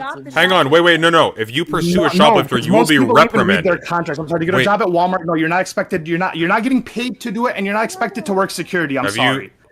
Saying in a situation where you are paid to handle the register and also prevent shoplifting, and maybe you're paid a bit extra because you have extra job responsibilities. What? Then that's not how that works. In your hypothetical, sure. Absolutely is how that works, President Sunday. Welcome to retail. Wait, people get paid more when they do in your hypothetical, sure. Stores are usually not tasked with what loss prevention and security is tasked with. Stores typically have. So what, you've only worked at Nordstrom's and large. You've never worked at a a mom and pop. Yeah. Store. No, I have. And that wasn't under our job responsibilities. So when you work retail in a mom and pop store, they don't tell you that you need to prevent theft as well. Have you ever worked a retail job in your life, lady? It is not the responsibility of the worker to prevent that. They don't say that in the UK for sure. Yeah. It is not the responsibility of the worker to prevent that theft. Especially if you get You're injured as now we're talking morally. If you get injured, usually the liability that the shop is going to assume if you got injured trying to prevent somebody from shoplifting, that ends up being more costly than if you had just allowed them to steal the item. That's why they don't instruct them to do it. That's why in California. Okay, so what you're talking about is very different, and that shows that you're not working at mom and pop stores. That shows that you're working in large retailers. No, I worked at a pharmacy. Retailers. It was mom and pop pharmacy. Yeah, so a lot. Okay, so you're not obligated in mom and pop shops to stop thieves. Not even retail. Okay, not so even in the so when I worked Retail Laguna, you have small stores. They're usually owned by one person. What they do is they usually find like a couple of merchants from another country. Then they purchase in bulk from them, and then they sell at a higher price. It is literally only one person, and it's tight margins. And they pay you more than minimum wage, but they also anticipate you to try your best to prevent theft. Yeah, and you're supposed to maybe in Laguna Beach. Can I just answer your question from earlier? Yeah, Ali? that doesn't happen in like smaller cities. I want to hear from Loner, and I want to hear from Ollie, because Ollie had a question to Loner. So it was my responsibility. Hold on. So it was my responsibility. Wait, but preventing theft is something totally different than stopping a theft in progress. No? If I saw somebody steal it, so you agree it was my You responsibility. assumed that responsibility when you accepted that contract and the pay. Okay. Right. Yes. Cool. So on it is average, my people don't have that responsibility or that pay this. extra. I think we solved this. Let's move on. What the fuck is your point in bringing this up? So if it's contractually required, The average worker doesn't have the responsibility to stop shoplifting. That is my argument. Lauren, Ollie, both of you, please. I want to get some other people in here as well. You can't. Again, we want to make the conversation before. I understand, but we will move on and we'll redress it later. I promise you. Loner, you wanted to answer the question. Go ahead. And I know Max has been trying to get in too. So Loner, then Max. Thanks. Go ahead. Yeah, so people who work in retail are not safe from violence just because they turn a blind eye. If you have a shoplifter, a lot of what they want, like alcohol, batteries, razors, are behind the counter, and that often involves the shoplifter having to either threaten or attack the retailer to get their good. That's why there's a. It's so they can shoplift. That's why. Armed robbery? That's why not shoplifting. That is robbery. Let Loner finish. Loner, go ahead. Why I was saying earlier, that's why there's usually a correlation between shoplifting increasing and violence against staff increasing. So that's why I have a problem with earlier on when you saw this thing with Twitter and the whole if you didn't see anything. The problem there is that it seems like from a lot of people, particularly people on the far left anti-capitalist wing, is that the position is kind of just like shoplifting is either basically acceptable or just like based because fuck capitalism. Whereas I think a much more reasonable position to be like a general rule should be that shoplifting should be a social taboo. Does anyone disagree with that? And we can maybe explore that, or no? But can I respond? No, I don't disagree, but I don't think you should be conflating shoplifting and like petty thievery with armed robbery. True. What about you, Karl Max? Do you think shoplifting should be a social taboo? No. Not in our current society, no. Like, I mean, look, if we were to like put in policies in which we knew that people were always getting enough food and that kind of thing, people always had enough resources, I would agree. Yes, it should be a taboo because then people don't actually need that. But while we do have things like the failing American food stamp system, which is, you know, it's hard They're to get basically to. giving the same response like you have to be as I working a shit ton of hours, even if you've got kids. You've got to you only get like a pretty small amount of money, especially in certain states. Like while these things are possible, while people are still, you know, going hungry, I think it's okay for shoplifting to exist. But I mean, if you folks are pro instating policies like a fucking UBI or something, so people can make sure that people will always be able to afford food, then yeah, we can say that shoplifting is like a bad thing. But you need to take those steps to make sure that people don't end up actually doing it out of necessity first, you know? Then you can say it's bad. I think apart from Lauren, I think most people would agree that, like, if you're in Aladdin's situation and you need to eat to live, then yeah, and you need to steal to eat, then that's probably fine. But generally, yeah, but like that's not really, that's an exception to like a pretty general rule, because I think most people in America and the UK don't need to steal to like be fed. Yeah, anyway. Right, but only like 10% of people steal anyway. Like, it's not like everyone is stealing. I mean, and like a pretty large proportion of people who are stealing are people who are who have money. Do you think that when all these retailers are increasing their security and putting their prices up or even closing stores, is that just like hyperbole to you, or what? Do you think? Well, we've already had the data that demonstrates it from the store owners. This is not. Owner doesn't know the difference between armed robbery also and shoplifting. There was I can see that doesn't account for all of them. I have a question. Most retailers. We haven't seen data in support of that either, so that's That is a statement that stands in need of some kind of You keep quantitative on making. justification. I can give you a source from the UK that says shoplifting has been increasing You this year. keep on making a point about how shoplifting correlates with everything else going up and getting worse. You're saying like shoplifting is what drives up the price.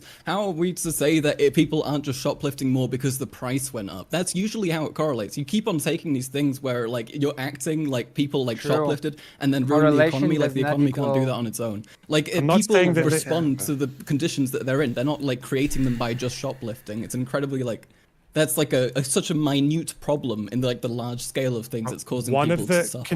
One of the conditions that we're in is that shoplifters generally, even if they take thousands of dollars worth of goods at once, are getting away with it. That's one of the conditions, which means people are more likely to do it, right? Do you disagree with that?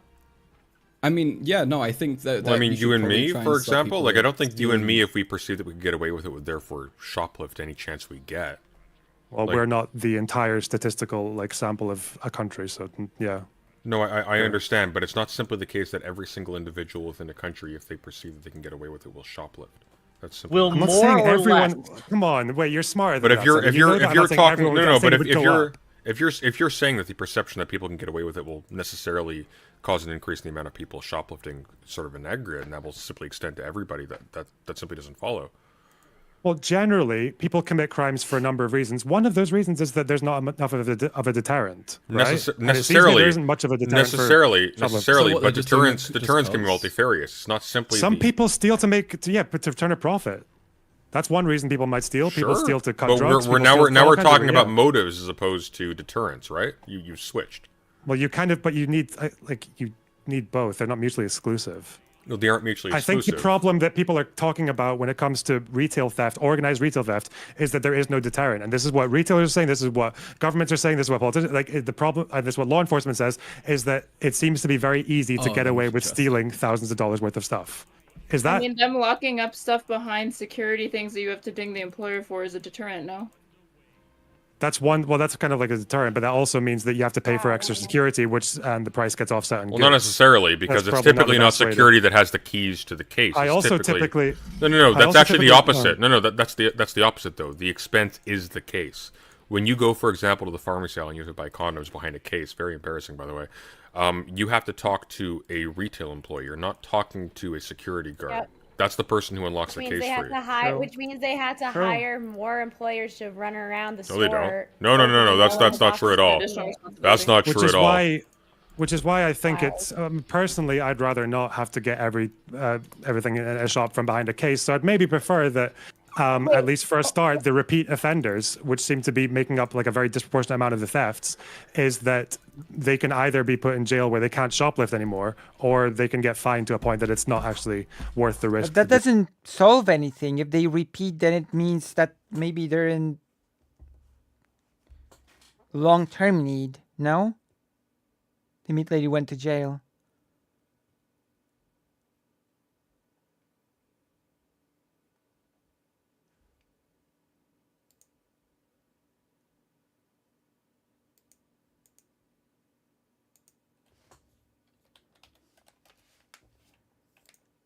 Do it.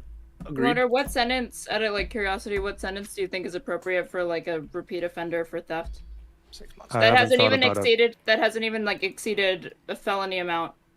I haven't thought about a particular number. You have to spend a week with Aaron. I'd have to get back to you on that. They have to go on a WIC panel, okay? One WIC panel for one thievery charge, okay? Okay, that's what has to happen. Lauren, you had a question, but I want to get to Max. So, Lauren, ask your question if it's quick, and then we'll get to Max. And I see you, Aaron. We'll get to you too. Don't worry. Okay, yeah. So President Sunday, you're like, oh, they're not hiring more people. They actually have the same amount of employees. They aren't. So you're like, all the employees are the proletariat, and we should protect them. No. Employees are the lumpen proletariat. You got that kind of mixed up. But go on. Oh, that's good. Are employees lumpen proletariat? Yeah, they're like retail workers. They're unskilled. The employees are struggling. No, that's not what. Is it not? I thought lumpen proletariat was like the lumpen unskilled proletariat are like so fucked by the system that they can't. We don't work. even know the People- question they're because you're proletariat, deciding they don't have to class discuss, consciousness. we're They're just arguing about what living. she's meaning by The a specific dregs. No, word. no, no, no. Let The her ask lumpen. No, no. question. Hang on. Wait. The lumpen proletariat are just those members of the proletariat who are lack awareness of the collective interests. This has as nothing to do with Yeah, it the does question actually. you asked. Wait. Please just shut up for one goddamn second. So very quickly, as a point of information, this is important. The lumpen proletariat are those members of the proletariat who lack awareness of themselves as a class. So, for example, when you have lumpen right. proletariat like retail workers who are policing other lower class people, for example, chasing them out into the parking lot because they're shoplifting meat, those would be lumpen proletariat. Sorry, as you were, Lauren. So, What is Okay, the question? so- Ask your question again, please. Yeah. So you're saying they're not hiring more people; they're just making those employees do a significant amount of more work by running Exactly. around That's and- exactly what they're doing. Yeah, Bakunin would agree that lumpen proletariat. We even read about it yesterday. Lumpen proletariat, the proletariat that is not skilled. You know, not skilled enough to sort of get jobs that would allow them to take care of themselves. That is why Bakunin sort of focused on them with the advocacy, etc. You know?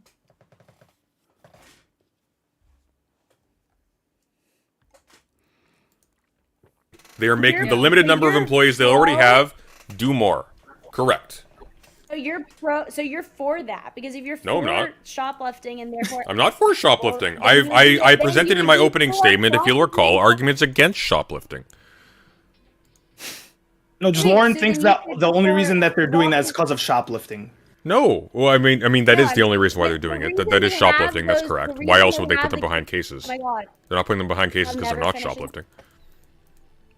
Yeah, they're putting them Madam. behind cases because they're shoplifting.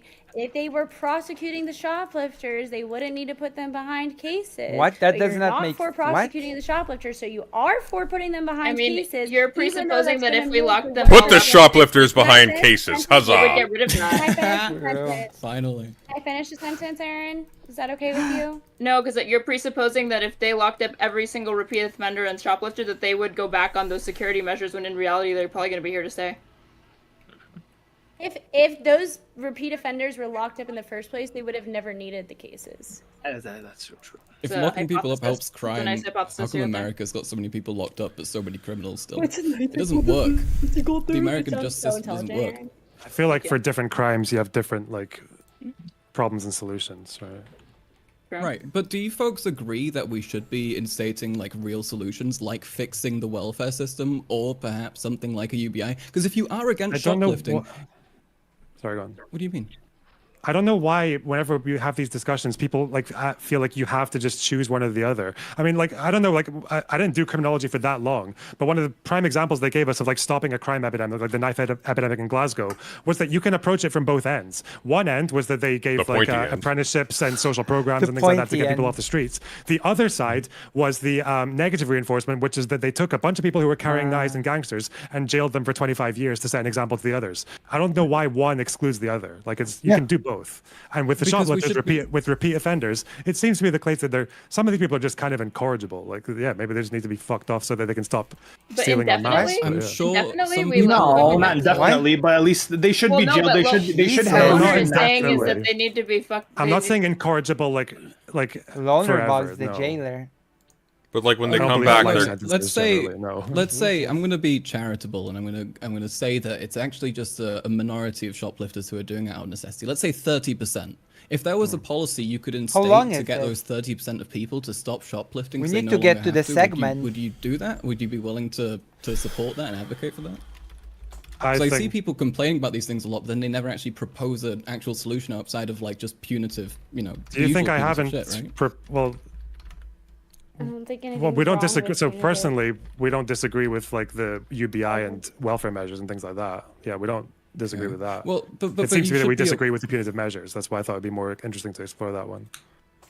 But I wanted just like a recommended sentencing guideline for someone who's like a repeat offender like 3 times or whatever for petty theft that hasn't even amounted to more than like a felony amount or a few Well- hundred How, dollars. Aaron, you're not listening to me. How many times did I say organized retail theft? Like repeat How much offenders. of shoplifting is organized retail theft?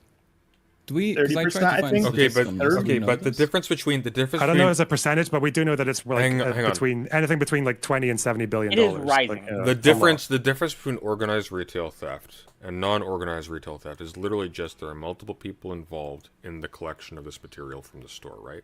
So the relevant question is, what kind of sentencing would result in either deterrence or a cessation of organized, in particular, retail theft?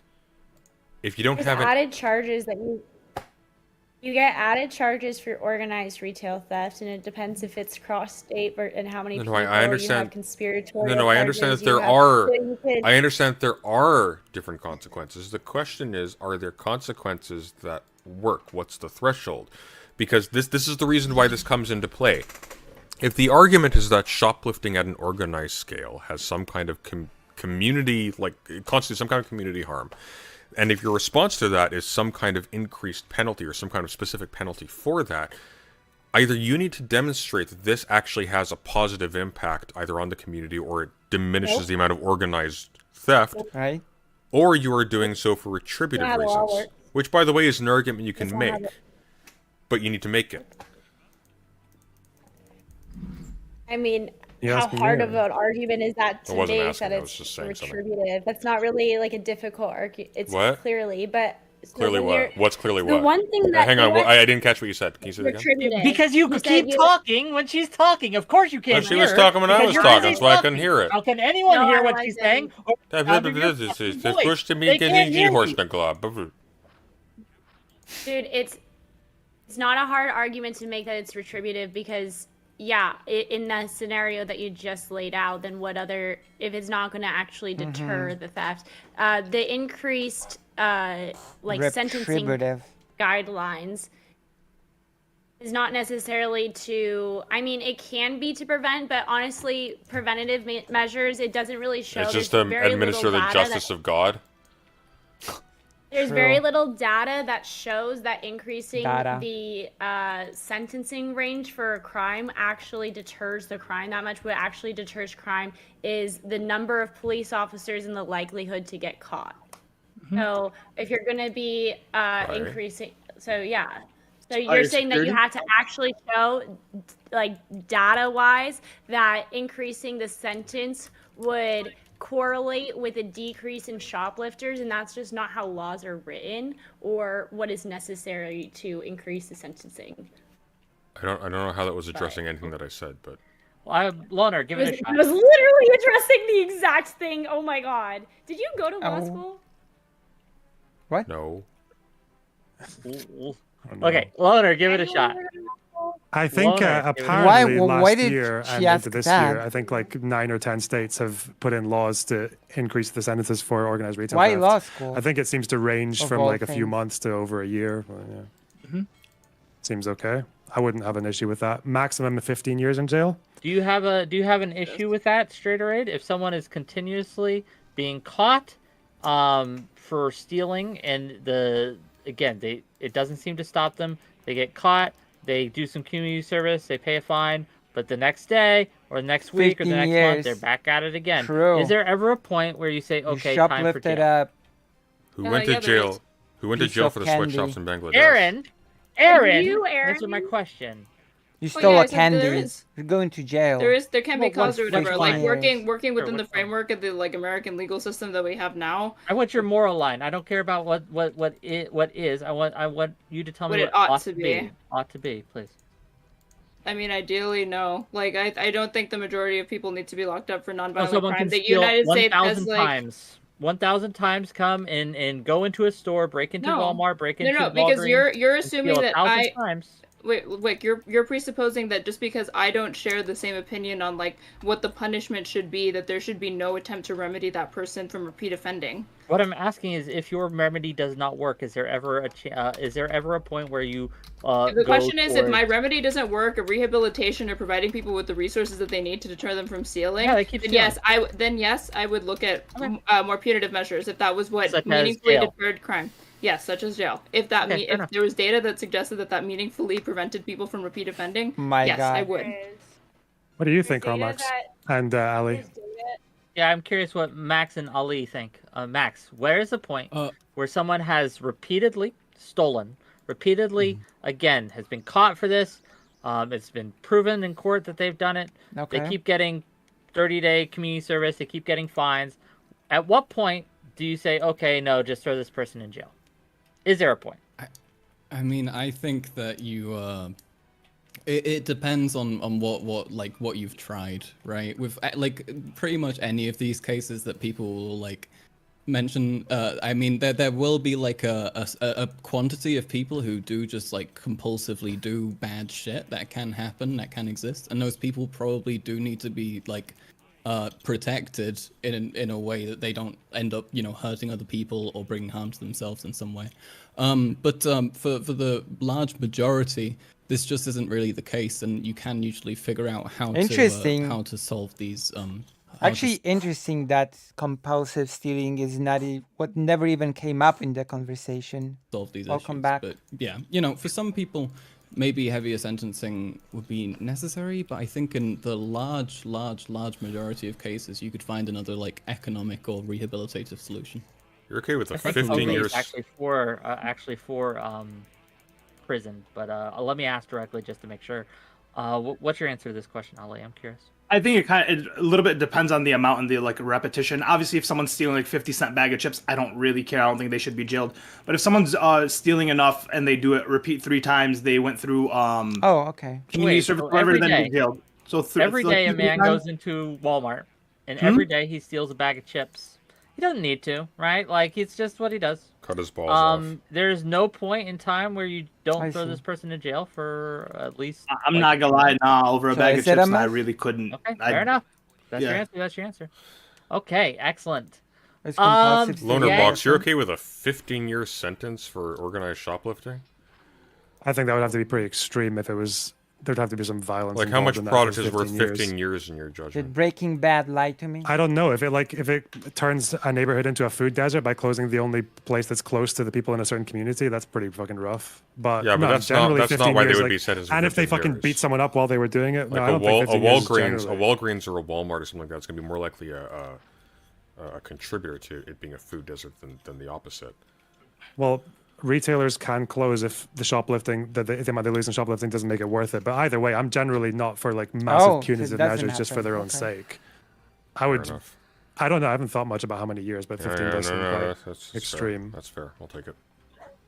Okay, gang. This has been a panel. This has been a show. This has indeed been I a want panel. to make sure to respect everyone's time, and you guys are talky, so I'm going to give a little extra time for closing statements. Oh boy. We are not ending the show. If you need to go, I understand. But if you'd like to stay, there's some people who want to come on and question you, and we will do that. So if you are in the audience and you want to interrogate some of the guests, unless any Demon please Mama feel free called to in. jump We're gonna backstage, listen to hit the Demon Mama, I Discord, guess. Discord and chat. If my mods can please throw my Discord link into the various chats on Kick, Twitch, and YouTube. Please do so. And gang, if you're liking this content, like this, subscribe, do all that. It's been great. No. Don't steal this content. Do it, buy into it with at least a like. That would be nice. Okay, fair enough. But Not with fair that, yeah, so we're going to get to closing statements. Please tell people where they can find you, because a lot of people want to sign with you. And thank you for the Prime sub, Royal Air Horse. I really appreciate you. Okay, we're going to start in reverse order. We started. Aaron, go ahead. Closing thoughts. Where can people find you? People can find me on Twitter, Instagram. All my socials are @straighterate or @straighterate_. I just want to point out that when I said joke and jest that shoplifting is the language of the unheard, I'm saying that because if anybody actually reads the context of what MLK was talking about in that speech, The Other America, he says riots are the language of the unheard, but the first thing that he does is condemn the violence of the riots, and I'm doing the same. I'm saying that I would never prescribe or make it a moral maxim that people ought to shoplift or steal, but that it can be an understandable crime, and it's more complicated. Theft in general is more complicated than I think people are willing to admit. In the same way that we can see that not all, like when you kill somebody, sometimes that can be in self-defense, which is justified, but simply killing somebody is not always murder. I wish people would be able to see the kind of areas of gray that accompany the reasons that people decide to steal and commit theft or whatever. So yeah, it's my closing statement. Where can people find you? I'm @straighterate on everything. Or @straighterate_. everything. Self-defense, Check her out. not being She's murder. great. Thank you for being here. I hope you enjoyed it. And please don't be a stranger. Loaderbox, let's hear. Apparently, I've said all I Demon need to, so Mama I'll just will give my time to someone else. call in. Okay, Carl Max, what you got? Well, my name is at Ceremonious Hurt on Twitter, and on YouTube I'm at CarlMaxLive. My closing thoughts on the whole thing are that I think people tend to, when they think about a thing, they often think about it through exclusively one lens. You know, leftists will take crime, they'll think it's exclusively really okay and good all the time. Libs or right-wingers will say it's always terrible and evil. I think people need to, you know, really try and knuckle down and actually figure out what the issues are caused by, what we could do to solve a large quantity of the problem, which, you know, we could via economic solutions and stuff. And that the only solution isn't just to, you know, kind of limit these people's freedom, which a lot of people seem to believe. So yeah, that's all. Thank you. Cool. Thank you for being here. It was a pleasure. We're trying to set something up between Short Fat Otaku and oh my god, but we'll see how that goes. President Sunday. Dev? Short Fat Otaku. Oh, yes, I would like that. That's horrible. President Sunday, what you got? You will find me skulking around the back wall at Walmart. 1 box of condoms for every finger, 1 package of formula for every toe. What? Be based and beautiful, morally neutral. Lauren, what you got? Yeah. What have you it's got? Sad that this conversation went the way that it went. Oh. The area of gray that y'all wanted to point at, calling theft self-defense of the poverty of the system, is what? Quite literally insane, considering the Oh. poorest person in America has not even understood what poverty is like in other parts of the world, like Africa. The people here don't starve of starvation the way they do in other countries. What? Can I respond to this or no? It's closing statements. We're not ending. Okay. Stay if you Starving want to of respond. Let her have her starvation. closing statement. My God, go ahead. It's just quite a Wow. closing Like, statement, but all right. No, we're not having Starving, like starvation. mass starvation the way that we see it. We starve whitely. Where there's actually poor people. True. And yeah, when you are in self-defense with murder, it's because somebody is like literally physically coming at you in the moment. When you're stealing computers to later sell because maybe you might need food and also like a vacation, that's not self-defense. What? This entire argument Maybe is a really sad vacation. and retarded. You could find me at True. Lauren De Laguna everywhere at Instagram, YouTube, and Twitter. You are a certifiable Thank nutball. you. Thank you for being here. I appreciate you, and I hope. Okay, I have to check. How many subs? Let's go.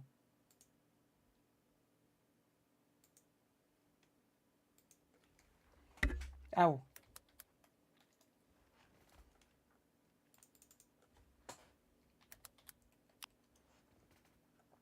Lauren Laguna.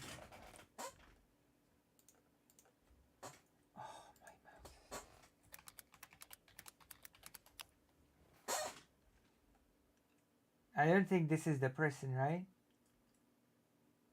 Is it? No.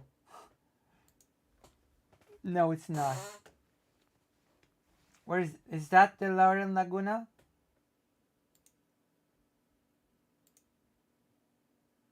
Wait, is that the person?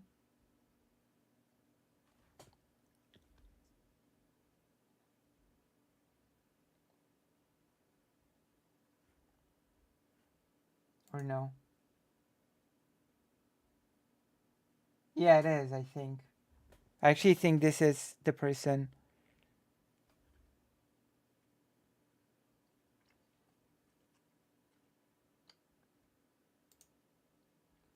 Bigger than me.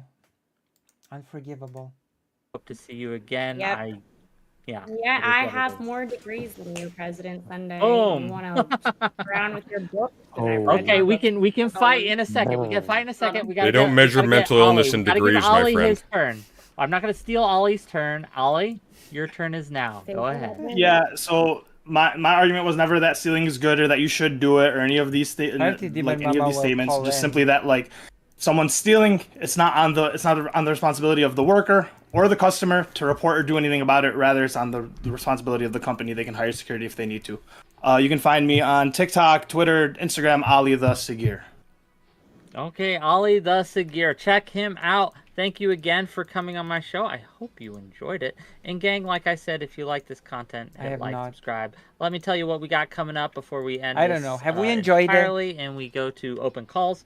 Tomorrow. And what? 6 p.m. Eastern. I'm going to be hosting a debate between Sonsol and Non-Smoker on the Holodomor. And then Friday, at also 6 p.m., I'll be having Turkey Tom, Reservoir, Flow Trace, and maybe a couple others. I'll be having Smoker on the Holodomor. Tomorrow, 6 p.m. Eastern, I'm going to be hosting a debate between Sonsol and Non-Smoker on the Holodomor.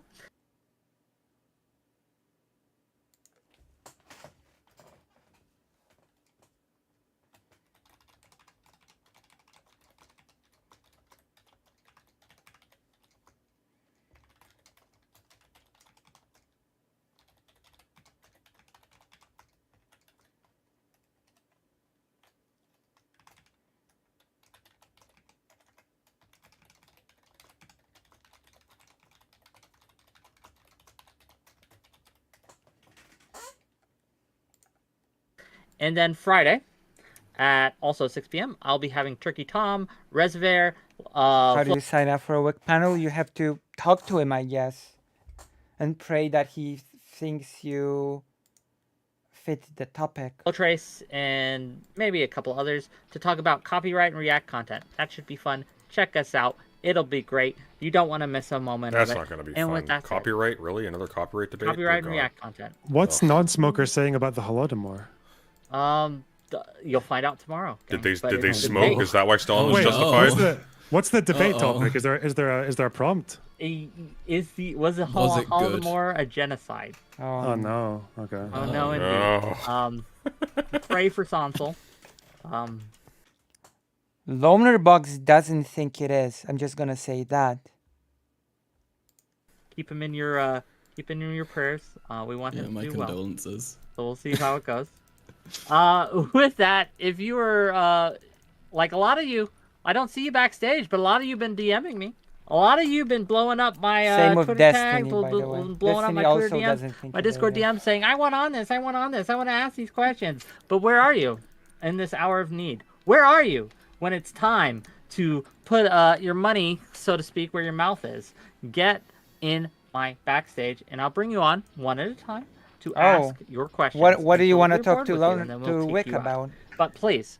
Discord. Oh, we got one right away. What you got? Hello. Yep, you're live.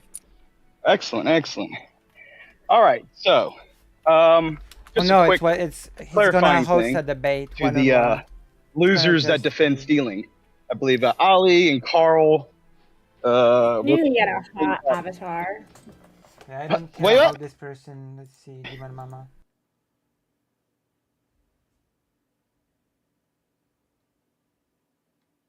I don't care about this person.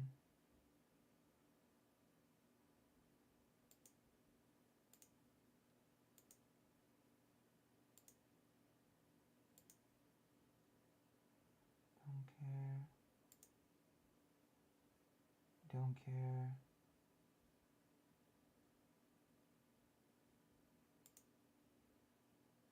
Oh my gosh.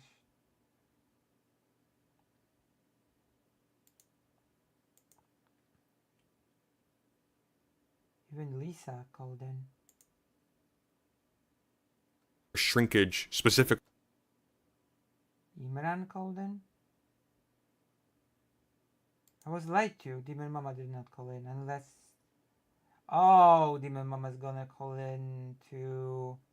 Okay, let's see the Demon Mama part, and then we're gonna move on to the segment. Hello. Hello. Yeah, you're back. She's not though. Okay, hopefully she'll get in here. Here, I'm gonna have to pardon me and let me rant for just a little bit. Not at all. I will never. Hello. Straight raid. Hi, hello. Post dumpster fire. What's that? I said post dumpster fire. Post dumpster fire, yeah. First of all, it's really nice to get to talk with you. I watched you on. I believe you were on the nonviolence channel, right? Or maybe it was a different one. Wait, wasn't it? Maybe it wasn't the nonviolence. I've seen you on something else. She's been on a few. I liked what you had to say. So it's nice to whatever. I don't know if you saw that. Oh, the Whatever podcast, yeah. The Whatever podcast. Oh, I don't even know what the Whatever podcast is. Yeah, you don't want to. Don't want to. Don't worry. I got kicked off because I got mouthy, I suppose. Oh well, hey, it wouldn't be the first time. That's the one. That's the one. How many times that happened to me, President Sunday? Remember back when I used to do. Well, actually, funny thing. Destiny hung up on you. I timed it faster than I hung up on him. But yeah. Wild he times. Ran. He ran. A time of significantly worse considerations of my time and valuation of my time. Okay, so I was ranting about a couple of the big issues that I had, and one of them is this incredibly dubious sourcing for 90% of these stupid claims. True. Like I said, the organized retail theft and the yeah, we have confirmation that these we know for a fact that this baby powder that's being stolen, this baby formula is being stolen, is being used for drugs. I would fucking love to see how they came up with that number. I asked Wick for his source. He never gave it to me. Yeah, of course he didn't. I would be willing to put, first of all, if it wasn't, I'd be willing to put like an 80-20 chance that, first of all, Wick just made it up. And then the other 20% chance is that it was some fucking regional manager who just had a hunch.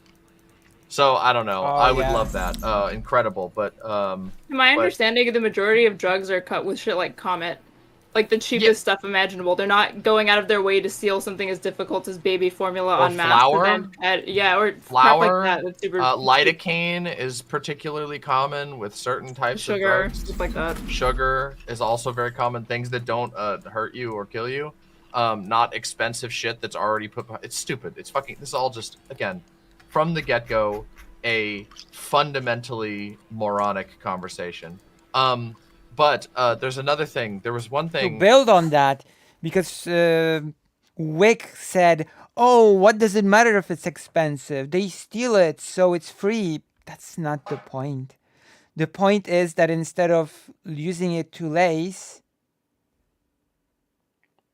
they can just you can just sell the whole baby formula. So in that sense, it doesn't make sense, you know?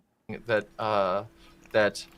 I thought you got a good point on President Sunday, which unfortunately this issue nobody was ever able to really go into this, although I think it would have made for an interesting discussion, is like the deterrent issue. Mm-hmm. Like, do the deterrents even work? Because I highly doubt that any of the people in this conversation would be prepared to actually have a meaningful conversation about whether or not those types of deterrents actually function. Well, this is what's kind of ignored. Well, the reason why I brought that up is this is actually kind of interesting because I had this precise argument on opposite sides though, because I was arguing with at one point Loner Box on the issue of I wasn't taking the deterrent angle, but I was arguing on a death penalty debate. Mm-hmm.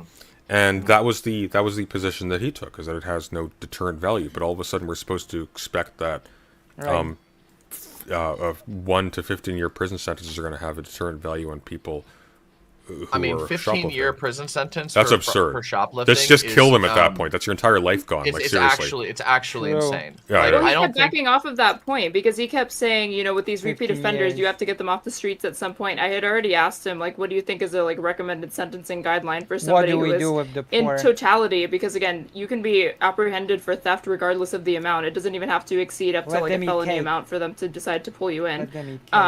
So I was like, if you've gotten caught shoplifting 3 bags of chips or a couple of stuff that amounts to no more than $100, you're a repeat offender. And this apparently should carry the penalty of something that is approximating a decade, 15 years. But then he backed off of it and he said, how many times do I have to tell you that I'm talking about organized crime, which you were saying earlier, that shouldn't even be in the conversation about. It's not. Organized shoplifting. Okay, organized. Sorry, the term that was repeatedly used. Yeah, I mentioned this. I don't know if you were listening just before. I heard it. Yeah. Okay, yeah. The organized retail theft thing is a complete. That is a total. It is a actual a misleading and bad faith term because it includes so many types of crime that are not shoplifting. Exactly. And I find it funny one thing that I find super ironic about these types of things. Exactly. See, they're all stealing my arguments. That's what I said. Because again, because like the bar is so low for any sort That's of serious what I engagement. say. Everybody's binge watching. You know, because the bar is just set so fucking goddamn low. There's this tendency for people who consider themselves like liberal or progressive to accidentally advocate for things that even despots would consider insane. Like a 15-year a 15-year sentence for like shoplifting is like one step below getting your hand cut off because you stole an apple. Like, that's insane. Like, just think about that. 15 years of life in jail because you grabbed a fucking DVD player out of a store? Are you crazy? Like, that's insane. I know the starting point with this was Emma Vigeland, or Vigeland, I've never known how to say her last name, sorry, Emma, on Tim Pool versus Sean Fitzgerald, where he brought up this argument about shoplifting. Then Sean was able to get... Have you considered the counter argument? That if you get 15 years in prison, you'll have plenty of time to think about what you've done? A debate, Actual Justice Warrior, right? Mr. Actual Justice Warrior. Then he's able to get an audience with Sam Cedar and debate him on shoplifting. At one point, he said, I don't care about the root causes of shoplifting or crime. And then from there, Wick was repeating. I keep hearing people repeat the stat from New York State, where apparently the vast majority of the, like in New York City, or at least just New York, a lot of shoplifters are repeat offenders there. We're talking about like 300 people. Yeah. And I guess you saying that anything short of like 15 years is you being like soft on crime. Oh my God. Even though it's like, why is it that like, 15 years what are we talking about here? Like, how is it that 15 years is more pragmatic in a jail, in a fucking jail or a prison, than just giving these people fucking food to get them to stop, which is probably what would lead to it. Listen, I am a proud liberal, and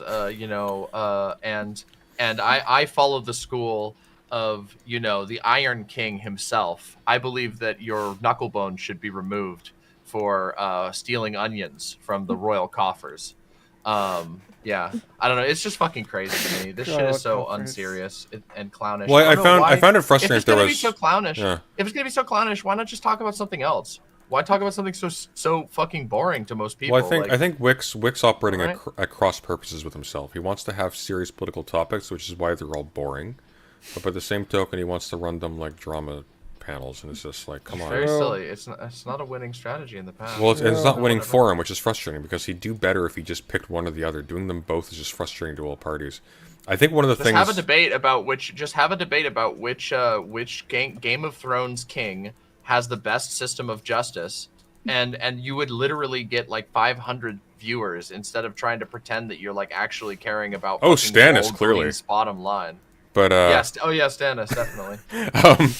But I think I was joking about before. One thing, yeah, I know, I picked that up. One thing that was really frustrated by is there was no uptake whatsoever on the fact, like you're going to make some kind of ethical declaration at this scale of resolution, but like once again, most of the products involved, they are going to be themselves downstream from intensely more vicious types of like child labor or just slave labor generally. We don't need to specify child labor. Like the Bangladesh clothes thing. That was real. I knew what you were talking about. That was very real. I was waiting for you to bring up when that wasn't even a hypothetical. That was you. That's real. Pretending that it was.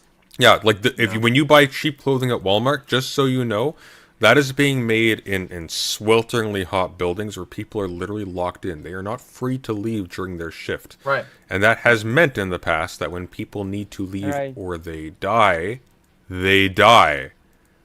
Like it's insane. We aren't. And by the way, what that means is there's a fire breaks out and they can't escape the building.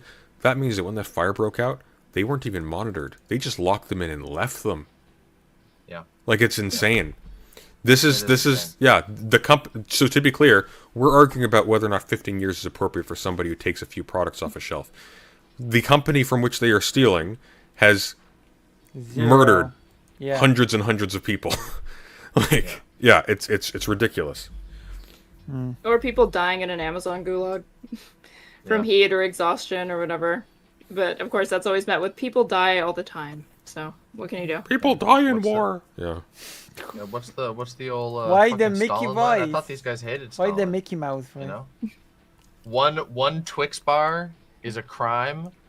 600 Bangladeshi workers dying horrifically in a fire is just a statistic, right? True. So you have to crack a few eggs to make an omelet. Oh no! Shut up. Oh yeah, there was one other thing I wanted to touch on that's just kind of overlooked in that this is conversation. such a Holodomor really sentence. You have to crack a few eggs too. The fact that it's actually a sentence straight from that article. Russians not hungry but not starving. The fact that the what was I gonna say? The counter theft. Counter theft measures are ridiculously, hilariously expensive. Laughably expensive. Like locking up condoms and deodorant and all that shit. Is that what you mean? By the way, it's not just like the locking up condoms thing. Just by the by, how much loss do you think you're going to have because people don't want to have to involve a retail worker in their condom purchases? That's incredibly awkward for 90% of people. Dear God. Yeah, I mean, there's so much cost that's incurred by anti-theft measures. And if you look at it on paper, the cost is greater than by a long shot than the cost of the theft itself. Antifa? This is acknowledged even by CEOs and Did you say Antifa? And executives. They acknowledge this shit. I mean, especially there's the Walgreens one is the best one where they were like, yeah, we may have gone overboard. We accidentally way overspent on just hiring security firms. But if you think about the maximal extent of anti-theft measures that are put in place for how small theft actually is on the bottom line, it becomes very obvious how ideological it is. But just as some examples, things like electrical alarms, like spider wrapping individual devices is one thing. I know a lot of people don't even think about that you have to hire employees to spend their time in the back office individually rewrapping product that you just took out of the box. So their time it goes towards the anti-theft. The devices themselves come at extreme cost. They break all the time and have to be replaced. The metal detectors and wands and all of that are there. Cages and special locks, which take an incredible amount of time and sometimes require you to hire an additional employee just to sit by that one. I know that at our local Walmart, which is everything is insanely caged up at our local Walmart, and they have a dedicated employee whose entire job is to just stand there and one by one help every single person get a bottle of shaving cream. It's horrible and also expensive. And then you expand outward to hiring massive contracts with firms like Securitas, aka formerly known as the Pinkertons. Securitas, or, I know this company. Or these other bronze. Yeah, you didn't know that? I did not know that. Yeah, the Securitas was made to change the Pinkerton name. It was made by a bunch of the original Pinkerton people, and they made Securitas and then bought Pinkertons. And the Pinkerton Security is still a subsidiary of Securitas today. Anyway, those guys charge crazy amounts. They will have sometimes 24-hour salaried, armed, trained employees who go back and around. Who patrol the lots. All of those people have their benefits, their salaries all have to be paid for. And on top of that, there's another layer, which is that lots of Walmarts in perceived high crime areas will sometimes pay the actual local police to hang around in their lots. They will pay them a fee that is required because, hey, you have a lot of crime issues. So the cost that is incurred is purely out of this fear, out of the idea that we need to keep our strength up. It's a premium that's being paid on an ideological level for a problem that isn't even that large.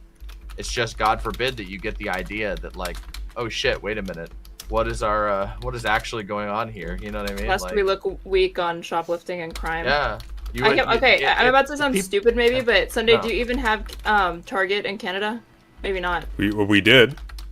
Okay, well, it's gone now. Okay, what Target... I didn't even get to bring this up on the panel. What Target does is particularly draconian, because they actually don't bother trying to go after petty thieves or anybody who just shoplifts or whatever. What they do is they create cases, and they wait until you're a repeat offender at that store. And then once you have, stolen enough for a felony amount, then they will catch you. and they have like all of the evidence against it or whatever. Yeah, Walmart has been doing that as well as they've installed, as they've moved to those automated self checkouts. They will they have cameras in them, and when they have their staff who are hired to just sit there and watch these things, see that you take an underwear, they take the video, they put it in a file, and then when you get up to like 3,000, they try to hit you with a fucking court case. Yeah. They're not even stopping. They're not recovering any of their stuff. It's purely punitive. Their idea is, hey, hopefully, you know, we can crush these degenerates. They don't even care. They don't even care about the actual product. The product is so fucking little out of their profit. And again, all of this, the real conversation that people should have been having is what your case, President Sunday, was going in, and also yours, if I remember correctly, Straighter Age, which was basically the idea that like, hey, you're talking about antagonism between incredibly minor actors grabbing, you know, X amount of product versus systematized worldwide wage theft, slavery, expropriation, subjugation of local governments in the name of like giving favorable treatment towards their companies.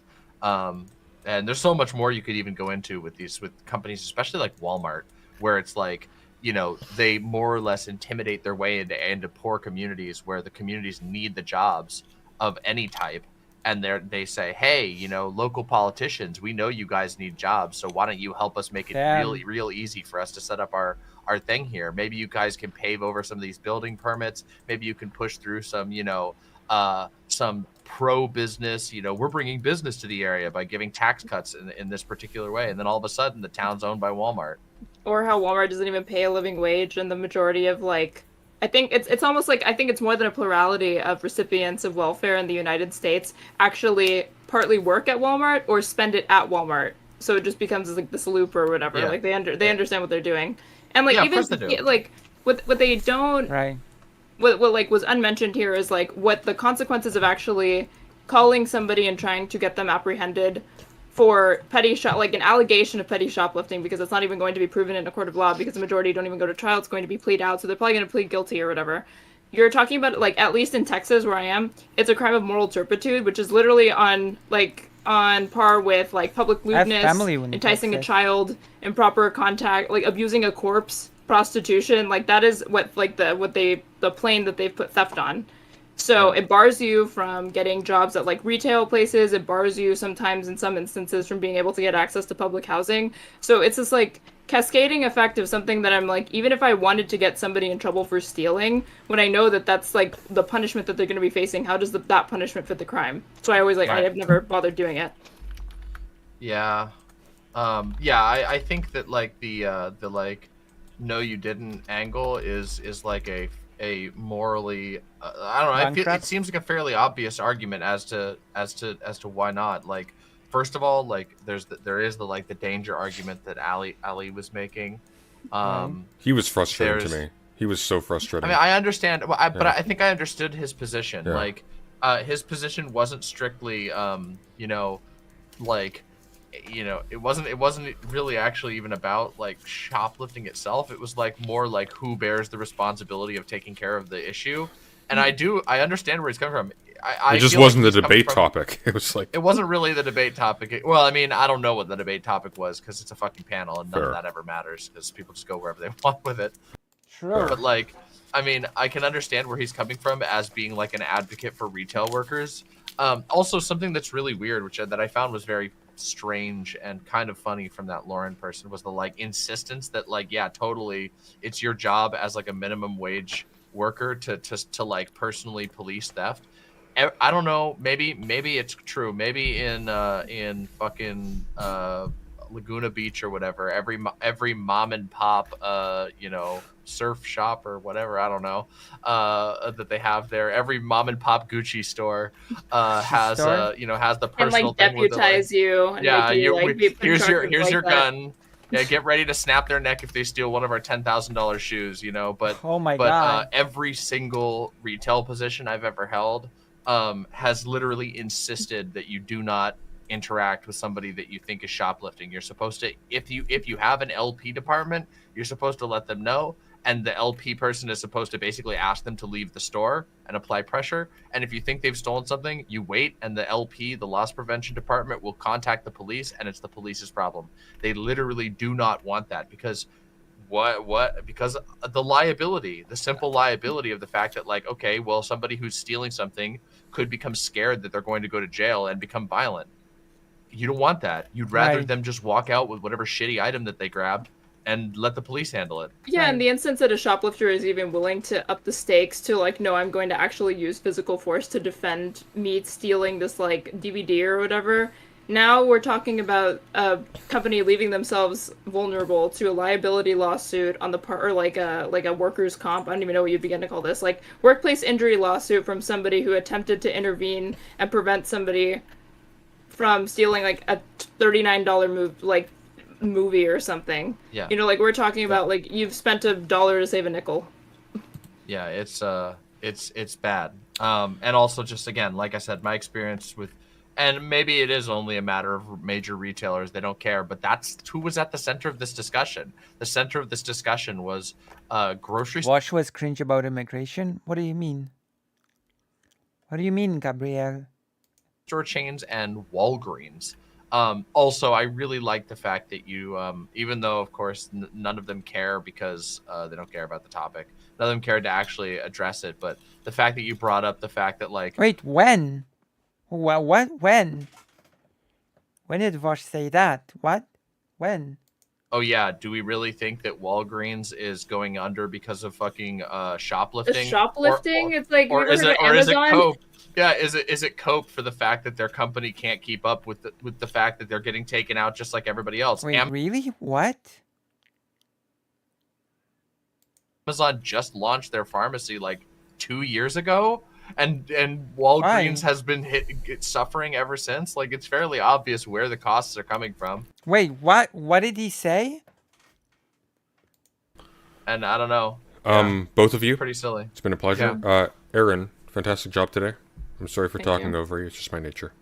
No, Demon Mama, thanks for coming on and yeah, of course. And providing me with some. Oh no, by all means. Like it's done me some good for my mental health. I'm going to ship my audience off elsewhere. You and Demon Mama, Aaron, should absolutely talk more in future. Okay. Yeah, I'd be down to have a conversation. Yeah. Hit me up in DMs on Discord. I will. I was a big fan of you. This was long ago. Debating Redneck on Dylan Burns. Wow, that is ancient I missed history. that one. Oh my man, god, there was a point where he was like arguing for he was like, you know, like I'm not a bigot. I'm just in favor of like normal families. And she was like, what is that? And he's like, you know, man, woman, picket fence, child, or whatever. You know, the biological picket fences. That was my favorite one. Yeah, it was incredible. My favorite moment was that has stuck around was him saying that I was the Trump of transes, which was really funny. And then my second favorite moment was the time when that's a compliment. He just sort of. Yeah, I guess. I mean, my other favorite moment was when he, for some reason, and I don't even remember the context of this, except that it absolutely killed the panel. But that was the time when he said that he had a dick that was shaped like a tuna fish can, and then everybody the entire panel just kind of like sat there and was like, "What? Like, why would you say that here?" Like, and he was just like, nuke. "Yeah, it was bad. It was something." Yeah, everyone was just kind of like, all right, bro. I guess get it out there, I guess. Yeah. All right. Well, hey, thanks. It was good talking with both of you. And have a good night, President Sunday. Have a good night, Demon Mama. You too. Bye. And have a good night, Aaron. I'm sending you all to food shops. Okay, we're done with this. And now we have to make the game a bit louder for a bit. Because we won! At last! He was making the argument that the US should deport people who try to make a claim of asylum because they didn't have the facilities to take them in. We're gonna listen to that in a second. But first...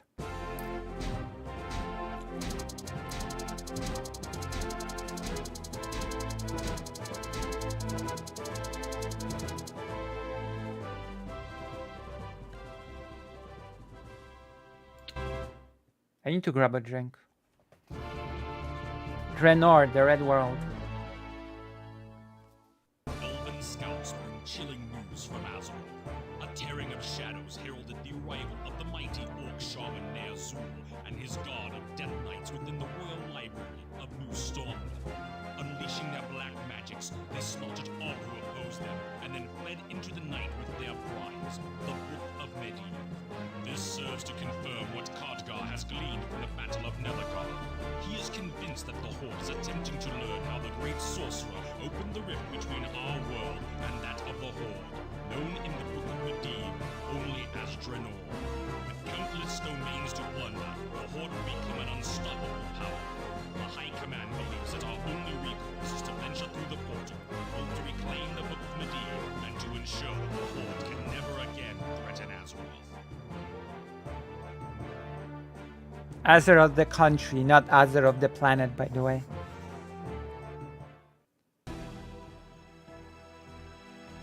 Yeah, yeah. We've already beaten the orc.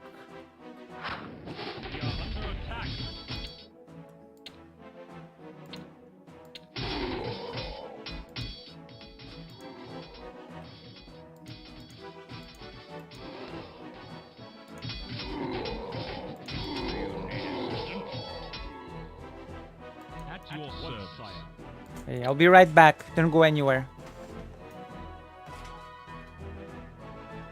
What is DM talking about? Shoplifting. Of course. Also, can you link a timestamp thing with the vouch?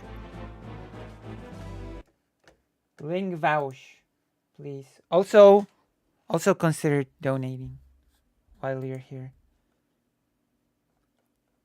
We're having a very dry month.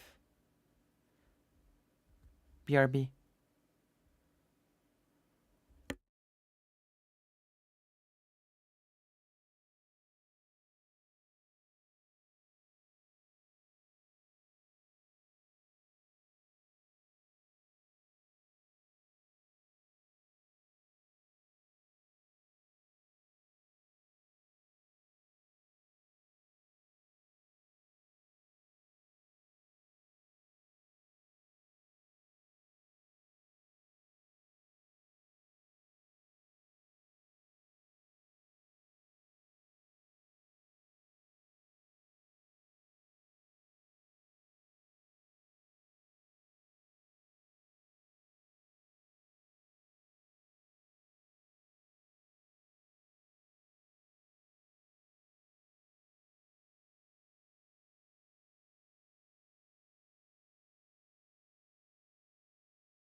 I'm back.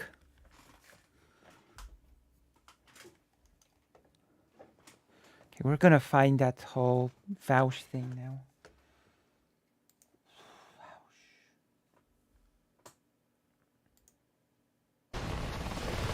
Reload! Oh. Is he playing Armored Core? He is, isn't he? Got him! Okay, where is this? A lot of people end up agreeing with me after I fully explain something, you know? Great. No payments, thank you for the 5. Say at a profit, thank you for the 10. Do you... Shit, they come over here and they fucking work on a farm for $5 a day or whatever. Like, they're not bad for the economy. They're treated half as slaves. Like that. This isn't about the harm to the American economy. This is about harm to them. This will be handed out one at a time to every... what's the timestamp? I need to know when this is starting. Your orders, your command, as you wish. Your I need to see the whole context or something. Hello. Your request. Yes.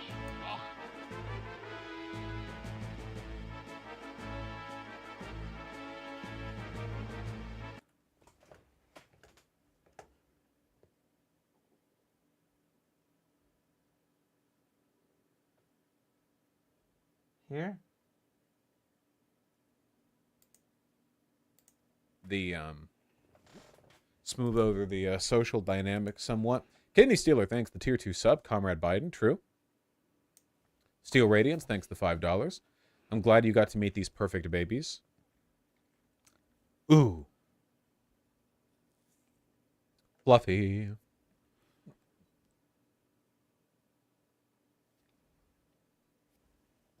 Oh my god, so many babies. Has Biden improved on the border issue? Not much has changed with regards to the border situation. I mean, the main thing that Biden did is that he stopped, like, separating children from families the way Trump was. Apart from that, it's basically business as usual. I've been thinking of doing another thing on the immigration thing. Okay. I feel like the answers that I have to that, or the feelings I have on that, are going to make a lot of people really fucking unhappy. Unfortunately, with what's going on at the border right now, it might actually, I cannot fault the state for deportations. Obviously, all of them should have the right to plead their case at a port of entry with regards to their asylum seeking. But the volume that have been coming through right now are beyond the institutional ability to house them. Obviously, we should be building, like, more facilities, but that's not really a federal government thing. That's a state government thing. And with governments like Texas's being completely hostile to the development, you know? It's, Is that L take? true? No. Like, you shouldn't take people in if you literally can't house them, right? Like, we can't literally just, Isn't like... the U.S. supposedly the most richest country in the world? What are the volumes? And what's the problem of the housing? What are those volumes?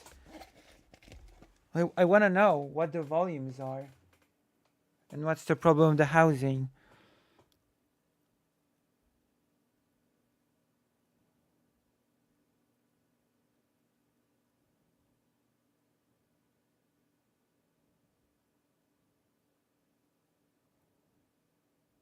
Well, why is the state lacking the capacity?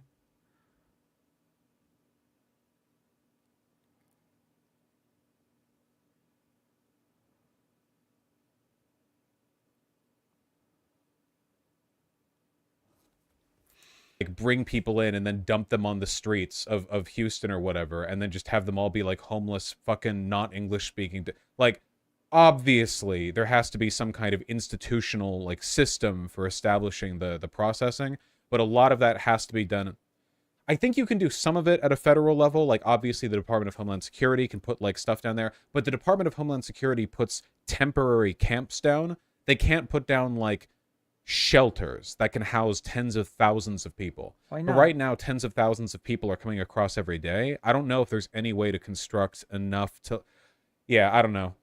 As always, the real solution to this problem is, and always has been, legalizing drugs locally to starve the cartels of their income so they stop terrorizing Mexico. Wait, but...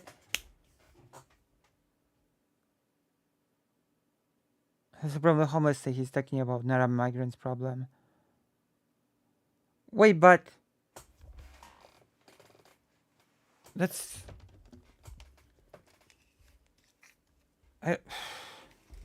I don't know. What's the tens of thousands of people daily? That's the volume.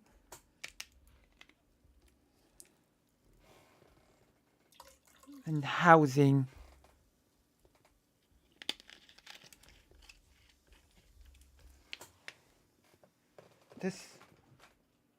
That sounds like a really strange argument to me.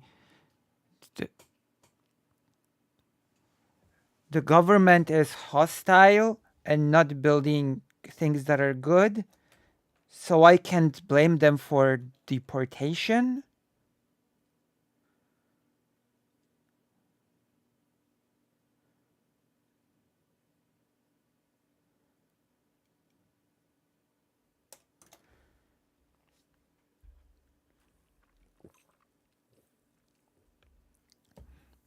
But does the US really not have the means to provide for all those people? And then establishing good economic relations so Mexico isn't the kind of country a lot of people flee from. Like, that's definitely the... Wait, if people flee, then they're sort of refugees, no? Is that not how that works? If they have to flee, then they're refugees, no? Or no? Or not? The right thing to do.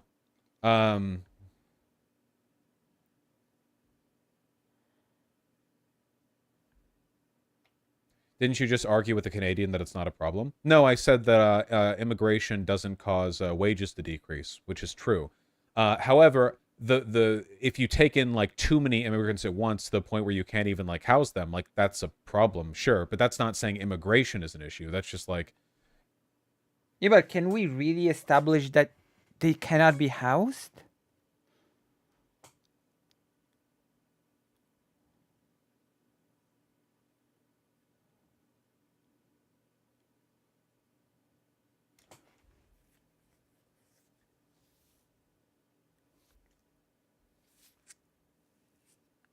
Can't like.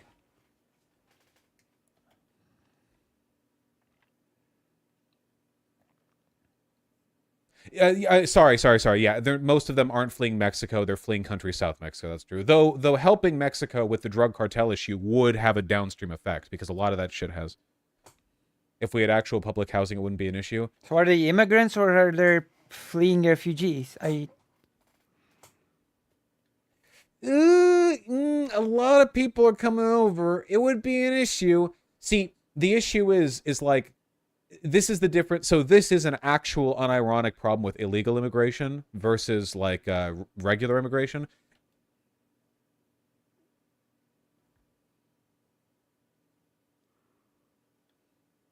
It's that you can't just like snap an illegal immigrant into a job to the point where they can sort of fend for themselves, you know?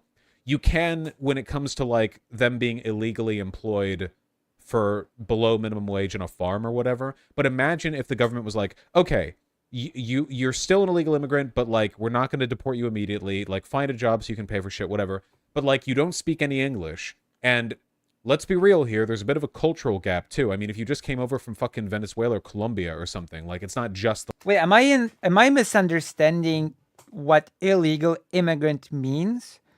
If the government allows you to stay in the country, then you're by definition not an illegal immigrant. Am I misunderstanding the term?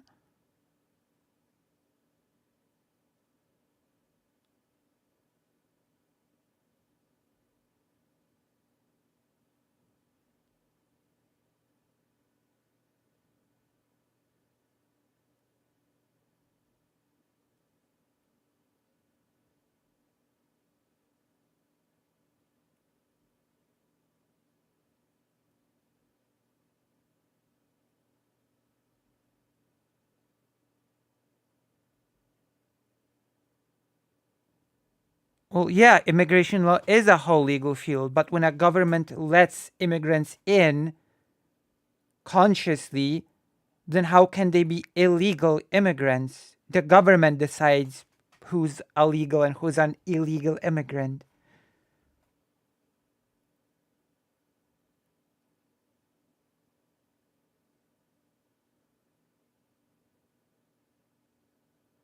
Yeah, but if the authorities allow you to stay, then you're no longer illegal. You can be in the country for not legally, but waiting for court. Well, that's true, but the hypothetical, I guess, given here is the government says you can stay here and get a job.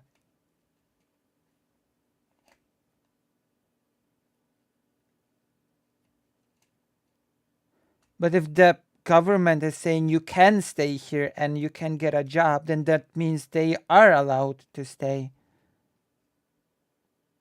Quite literally.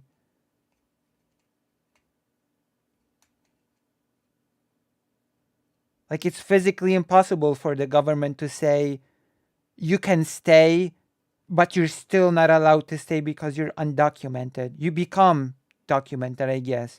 I guess the documents become a formality to just get if the government literally says you are allowed to stay here.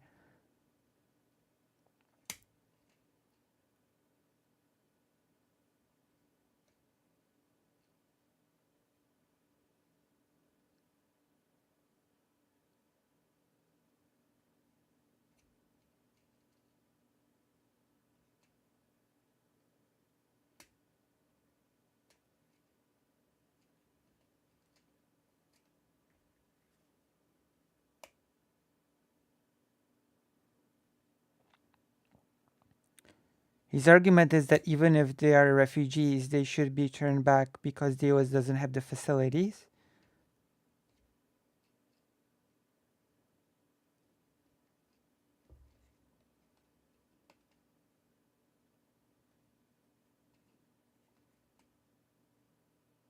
I don't think he's looking from the perspective of the government. Rewind. Rewind how much? The language, cultural, whatever. You're still minimum wage in a farm. It comes to like up to the point where they can sort of, you can't just like snap an illegal. Also, if we're talking about refugees, that's a totally different topic from immigrants. Like, for example, the Polish government didn't really provide mass facilities for Ukrainian people. They just depended on the citizens to take them into their own homes. And they did. Legal immigrant into a job to the point where they can sort of fend for themselves, you know? You can, when it comes to like them being illegally employed for below minimum wage in a farm or whatever, but imagine if the government was like, okay, you're still an illegal immigrant, but like we're not going to deport you immediately, like find a job so you can pay for shit, whatever, but like you don't speak any English, and let's be real here, there's a bit of a cultural gap too. I mean, if you just came over from fucking Venezuela or Colombia or something, like it's not just the language barrier, there are other barriers as well, and then it's like, oh yeah, find a job. They probably not going to be able to right away, right? So it's like, okay, so for how long will the government pay for their housing or subsidize it?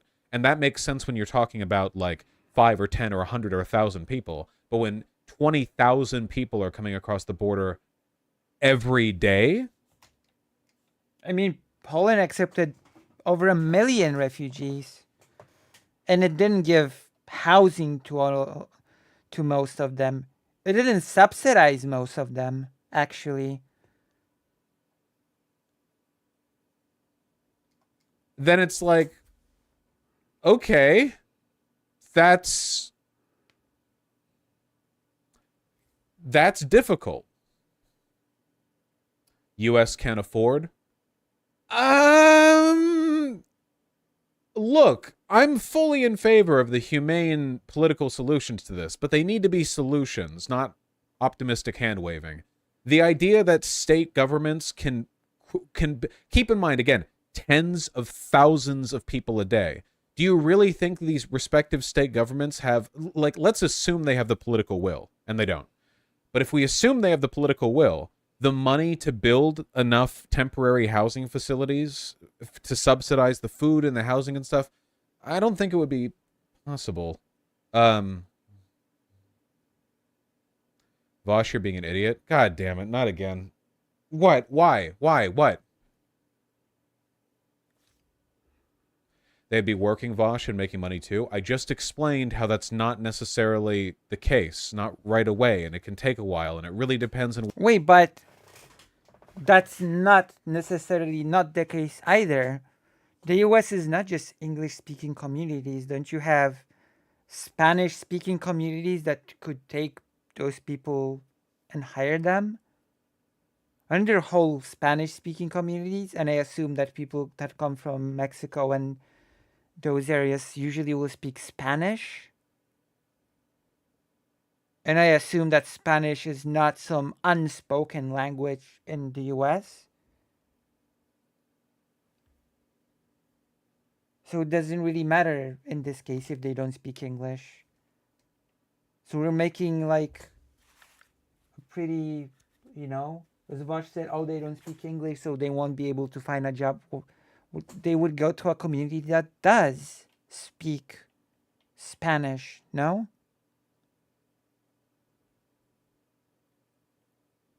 Where they're distributed across the country.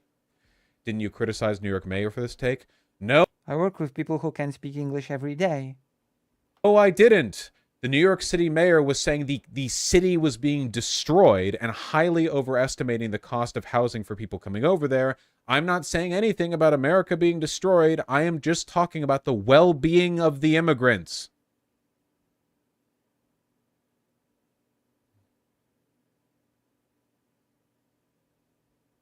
Vosh, isn't homeless in Texas better than homeless in Honduras under threat of death and rape? Probably, but I don't think it's unrealistic for the government to be apprehensive about the idea of just accepting like 500,000 homeless people. Just like, you know, yeah, sure. Like I feel like that's an impediment.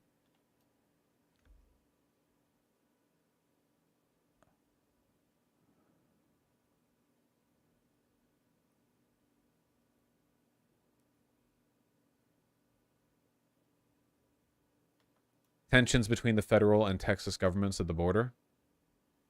Yeah, see, it's not all a federal issue. Texas installed razor wire in Eagle Pass to stop illegal crossings. Today, the Biden admin cut that wire, opening the floodgates to illegal. So, like, the DHS under Biden and the local, like, Texas policing are, like, actively fighting over border issues. Vosh, I don't understand why you're focusing on giving leeway to the state when this can be a point to radicalize people against the state because it's fundamentally incapable of solving these issues. I don't know what you mean by giving leeway to the state. You're suggesting we let hundreds of thousands of people in who we know are going to be homeless because the homelessness are going to make people socialist or something? Trust me, hundreds of thousands of homeless Honduras people spread out across the South will make How long does it take to build the infrastructure? people nothing but racist. You're literally adopting the logic of those people.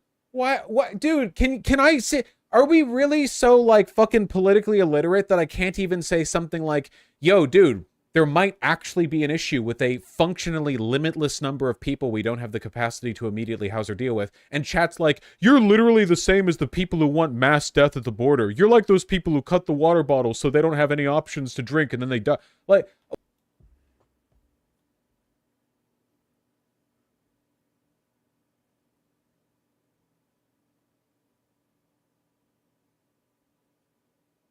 States don't get to decide how the borders are treated. That's a federal issue.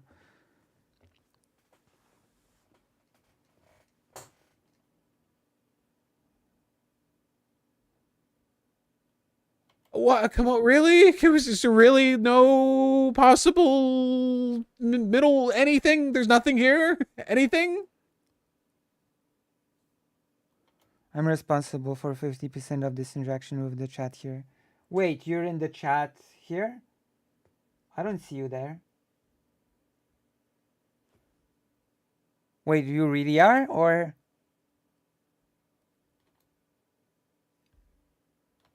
I don't see you in that chat. I don't see your name in there. Yeah, it's on screen. I don't see you there.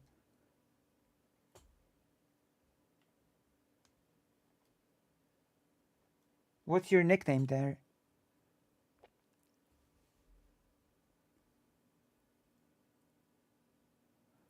Another question, what point does unchecked immigration result in cultural genocide? Ask situation. Never. The answer is never.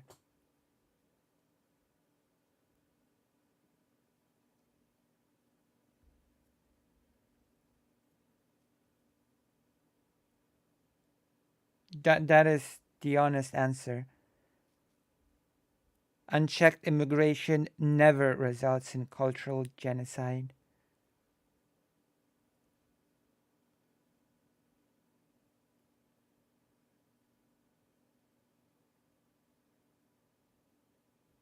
Native Americans, you mean indigenous people? Indigenous people's culture was not trampled because of unchecked immigration. It was trampled because of imperialism and colonialism and disease, of course. That wasn't unchecked immigration, quote unquote.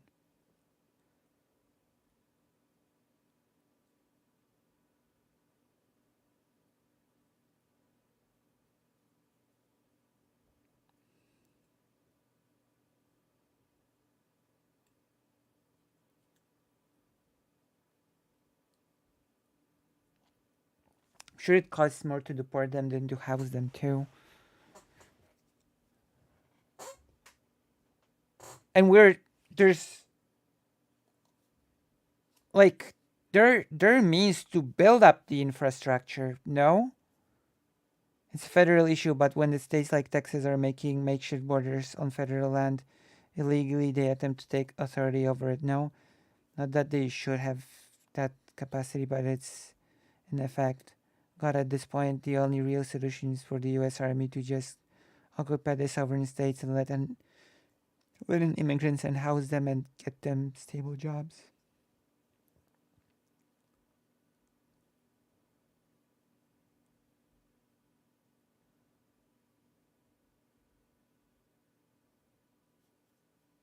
It's just so weird. This conversation is so weird. What is your solution? Like what, in a federal or state? If I could like magically snap my fingers, it really depends on how many people come up. If it. Well, I explained why the Native American situation isn't similar to the hypothetical you mentioned, because it wasn't immigration. It literally was not just unchecked immigration.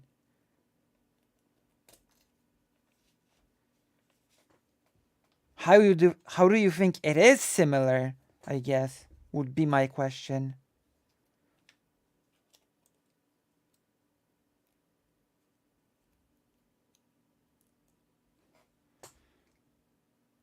It's enough that we could reasonably integrate them, then that's one thing. If there's not, then that's another.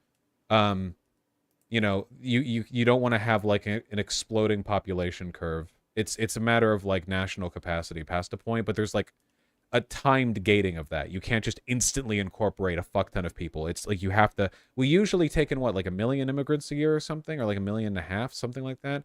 If you took it up to like 2 million, I guess it's a matter of just like how well you can house people. Obviously, the ideal would be using state resources to I think it's similar because there was people moving there en masse to escape perceived hardships in their homelands, and it results in their culture becoming so small that they got put on No, that is not what happened. I'm sorry. That is no. That is not what happened. That is absolutely not what happened.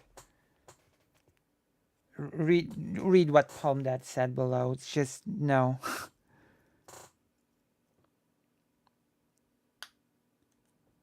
White people just kind of marched west and killed everyone who wasn't white.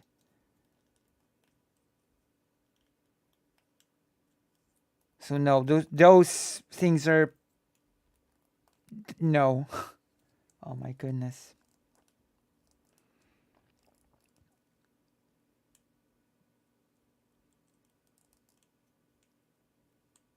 Are you saying that Spanish people are not white?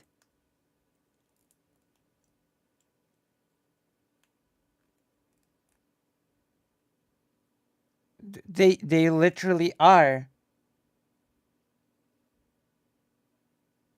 The Spanish are literally white, yes.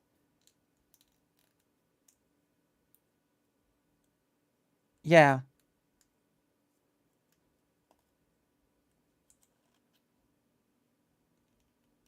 You do realize that the biggest, during the Manifest Destiny, the biggest criticism of Mexico that the US had was that the white Spaniards mixed with the quote-unquote colored indigenous population. You do realize that, right?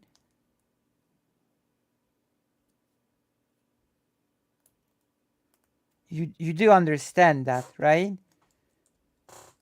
That was US government's biggest criticism.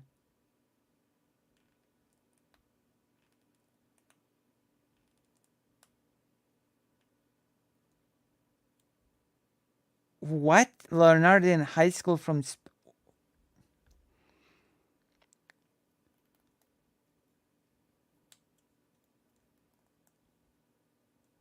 maybe they're thinking Hispanic people. Leonardo would not be Spanish.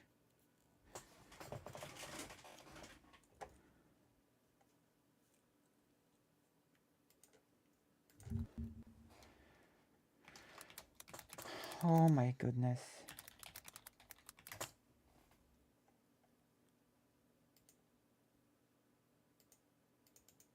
What are you talking about?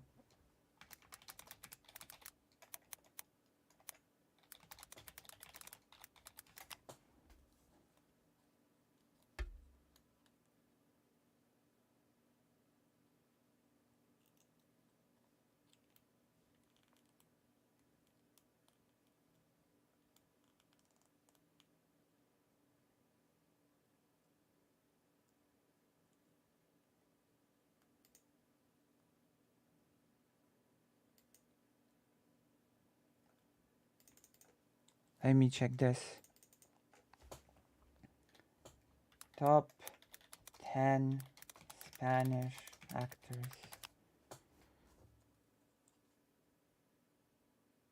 That's actually also true. Whiteness does have nothing to do with with.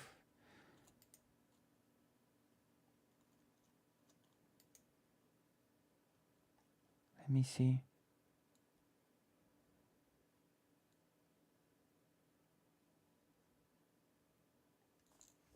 Okay.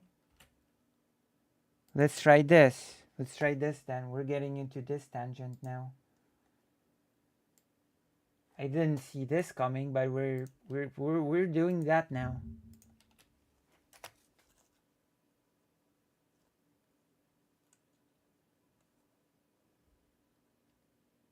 Is this person white? Antonio Banderas. Is Antonio Banderas not white?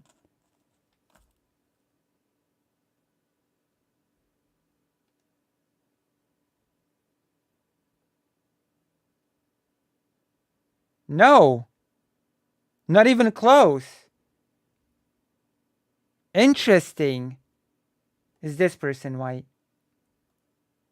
Also not even close, probably.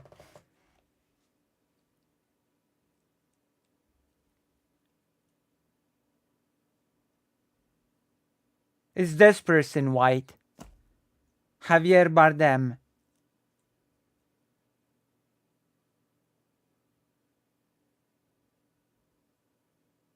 Are you gonna tell me that not even close? Nope. Oh, interesting. Is this person white? Fernando Rey. Is this person white?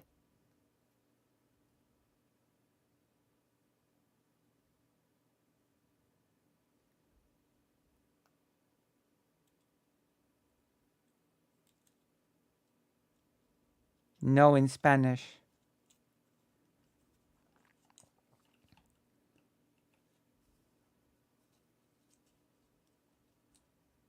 That's true.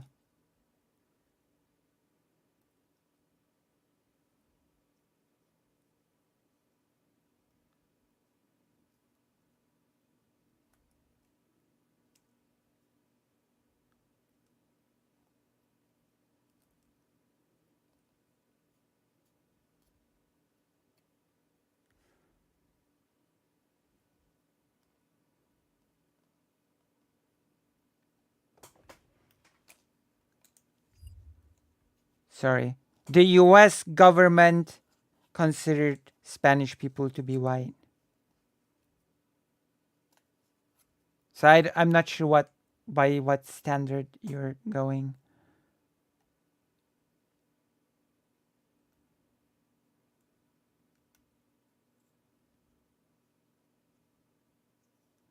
You're trolling with this, right? Saying that the colonization of Northern America is unchecked immigration.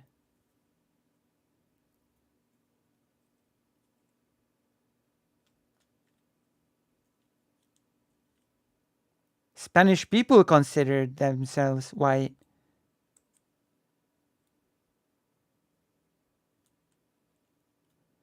European were part of whiteness, whether they had tan skin or white skin, correct?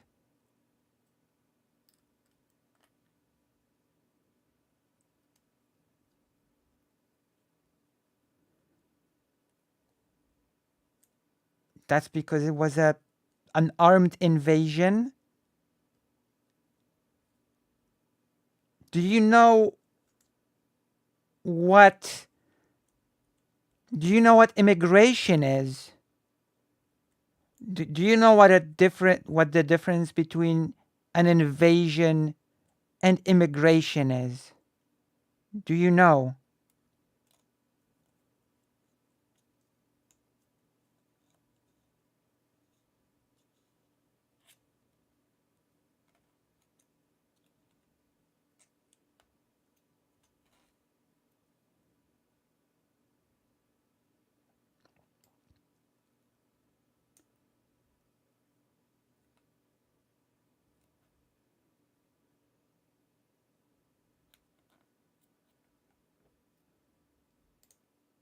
Okay, I'm gonna ask this then. Are the people moving here organized by a foreign empire?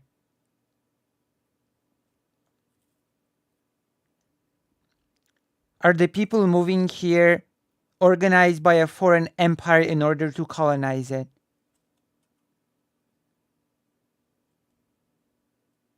They are. What empire? Also, who is they? That's a good question.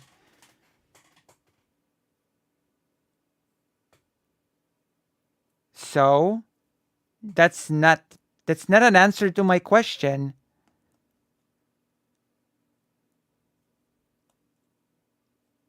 The opposition of NATO. Oh.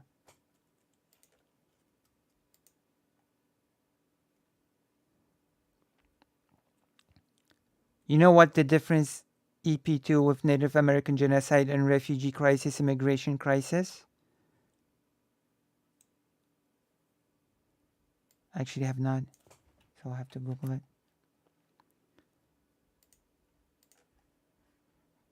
That's new. Comparing genocide to mass immigration.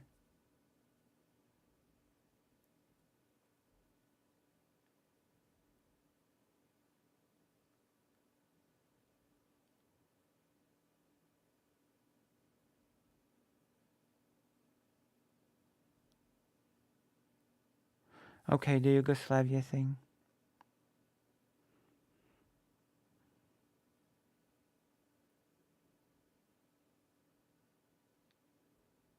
Do you know what genocide is?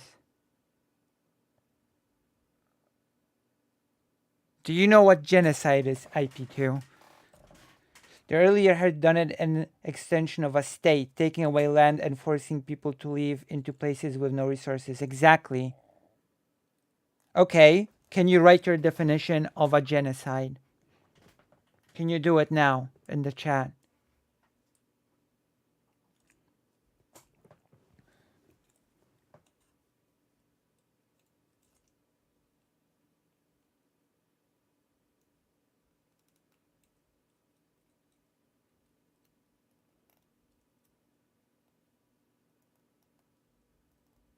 Give a definition. I'm waiting. Irrelevant. Give me a definition of a cultural genocide.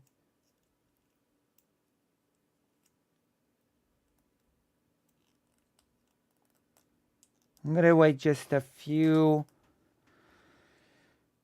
And if you don't have one, then I'm afraid we're gonna have to part ways, I guess.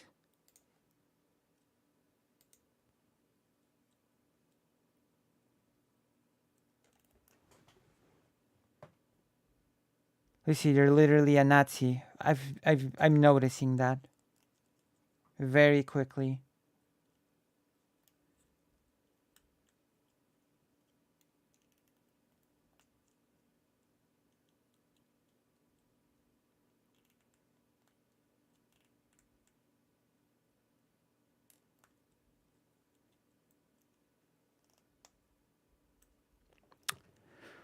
Okay, a cultural genocide would be an example excluding people from participating in forms of culture, replacing their language, changing their perception and identity, dissuading them from embracing their identity.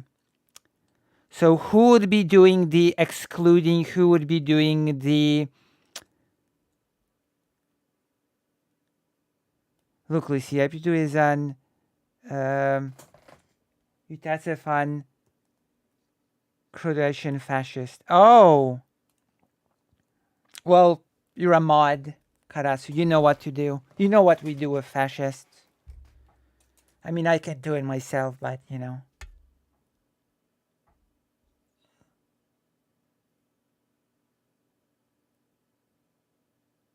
Yeah, it's a pretty cut and clear case.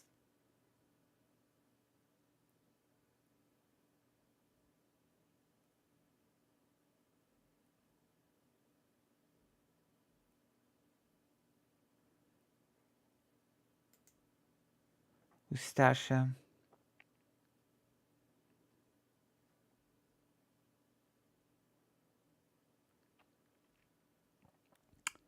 Well,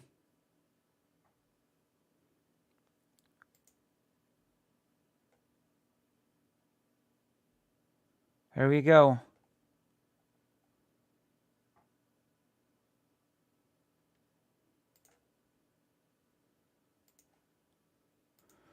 I don't think that was a controversial move.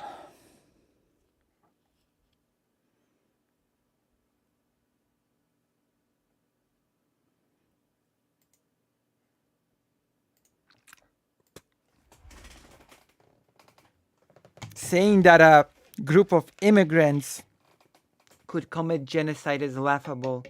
A genocide is a thing that is directed by the state. And that includes cultural genocide.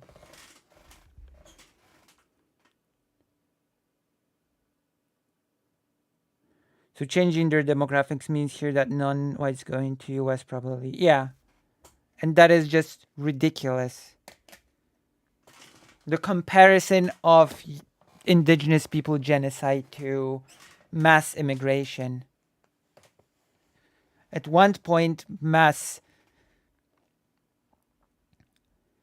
TASA had been a Croatian fascist organization. Yeah, I can see here.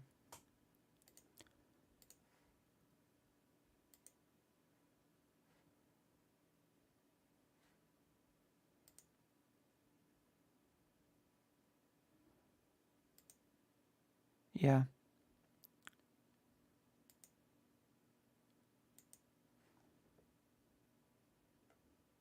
It's because it was. That was the great replacement BS, unfortunately. I really am growing if I'm like...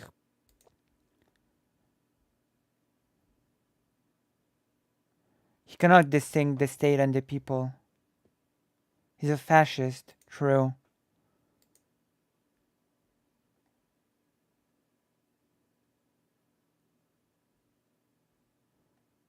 Right. Like, I guess I'm gonna answer the question once again. The question of at which point does mass immigration become cultural genocide? The answer, of course, is never. Because it's natural for peoples to move and live alongside each other. That happened for hundreds upon hundreds of years. People from different areas moving to a different parts of areas and different groups living alongside each other, even if they spoke different languages. And they, of course, influenced one another and they interacted with one another.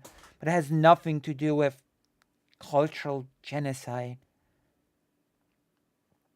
No fascist I ever encountered understood race.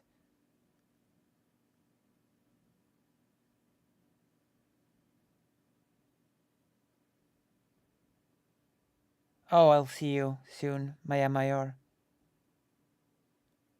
Yeah, because fascists are just stupid. I'm sorry. It was a waste of time. Okay, let's just jump into the thing. I think we've had enough of... Karasu is here as well. Okay, so we're gonna put on the... We're gonna put on the clock and we're gonna discuss Poland. There we go. We're gonna put on the timer.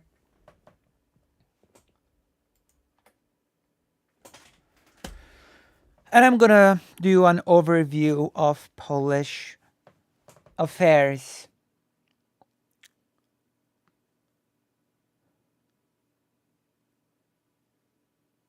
I'll explain it sometimes.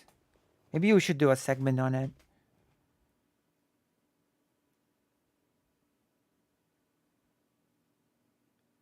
Ah, okay. Gentiles' doctrine of fascism.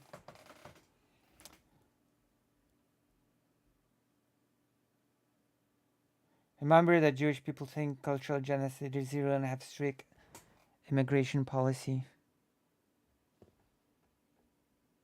This is so pathetic.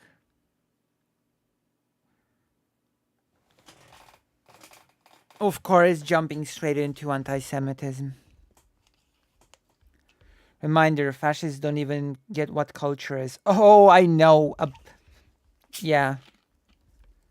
I can talk about that on length because I'm a failed culture student. So I can talk about that at length. They think goose marching in uniform is culture. True. Which means that they don't understand what culture is at a very fundamental level. Came even with another account. I don't. I mean, I'm really growing, I guess, if people like that thing, they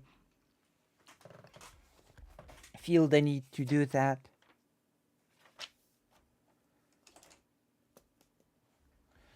Okay. Poland. Let us start with the visa thing. Let us do a little reminder about, speaking of immigration, let us do a little catch up on the Polish illegal immigration, mass immigration crisis.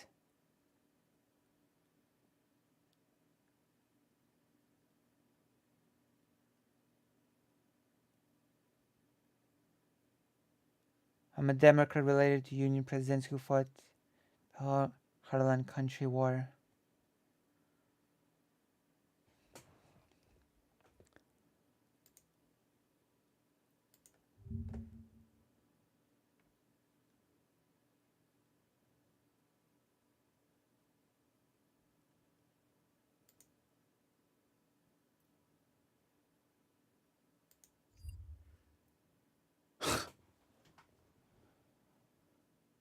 Third account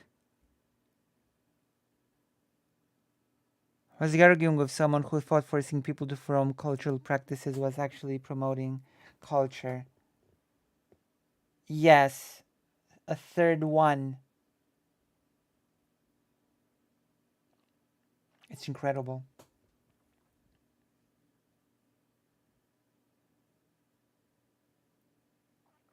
Okay, are we? I think we're done with the alts. True. Okay. So, we've talked before about the border crisis in Poland. How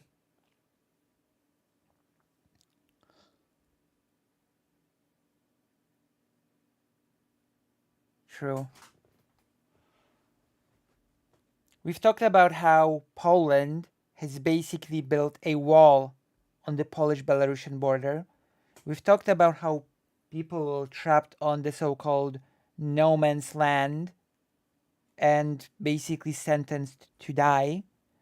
We've talked about how the Polish ruling party has built a narrative of being the protection force against rape and crime of mass immigration, of unchecked mass immigration. We remember all that, right? We also remember that there is a movie made by a pretty famous movie maker called The Green Border. I'm gonna go watch it tomorrow. I'm gonna tell you all about it after I've watched it. And how the government says that if the opposition wins, it will let in hundreds of thousands of illegal immigrants. So that's the recap. And we also remember that the Polish government has on the side, via third-party companies, sold visas for $5,000 each. Yes?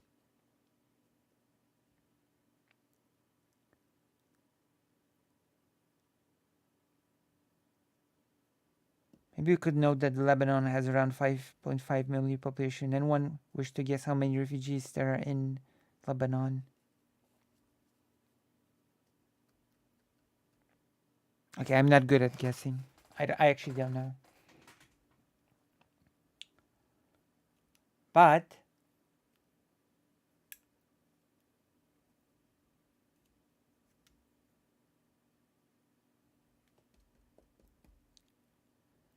the visa scandal has become much bigger now than it was because it became an international scandal now.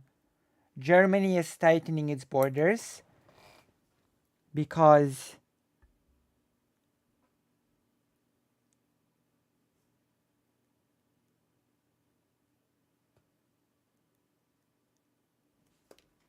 oh my gosh.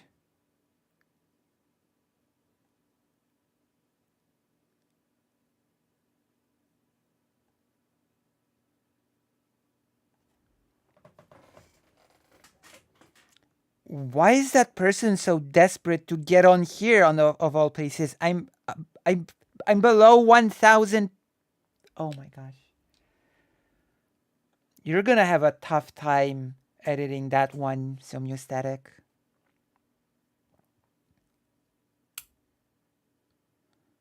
So when someone in the US complained they cannot shelter refugees and immigrants, it sounds extremely silly to me. Yeah, but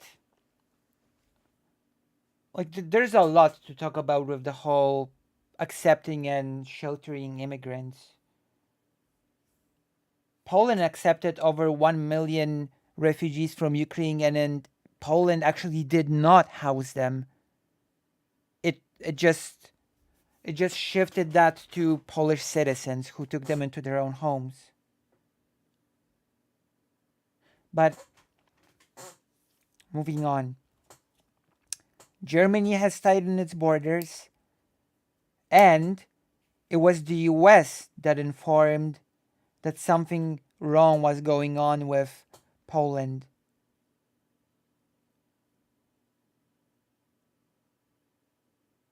Yeah, of course. You're right.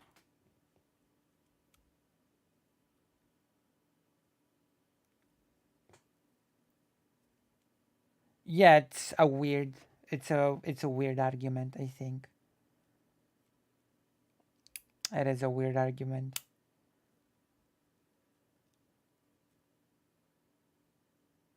Because the moment he's chiming in, he creates an unnecessary hostility. Right.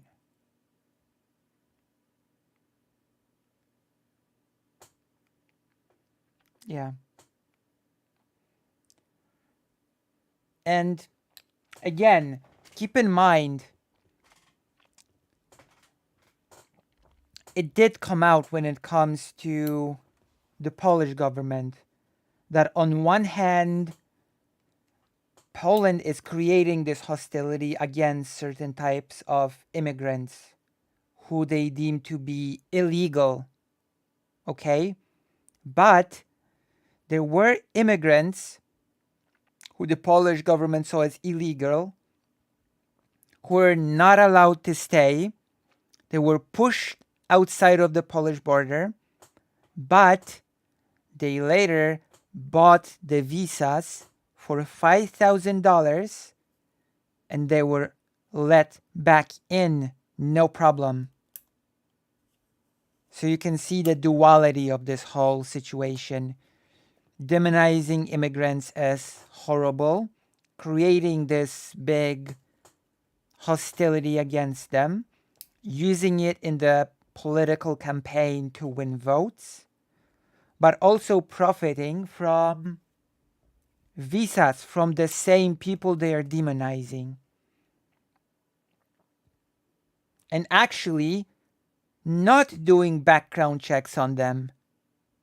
Because some of those people that bought the visas for a lot of money and the visas that they get for $5,000 are Schengen visas, they go with it to Mexico and then the US. That is actually what's happening.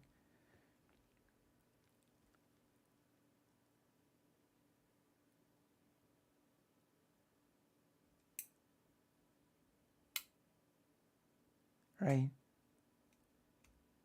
In the Syrian refugee crisis, exactly because suddenly the Hungarian government did everything to attack refugees, they become a problem. Yeah. So now we're in the middle of a visa scandal with Poland, selling the visas via third-party companies that cooperate with Belarus, the supposed enemy that is waging hybrid warfare with Poland. Had a project to rich people, buy state bonds, and get a settlement status. Right. Exactly.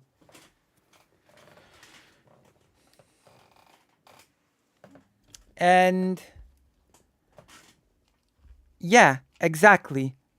Because it's in the Schengen zone. You know?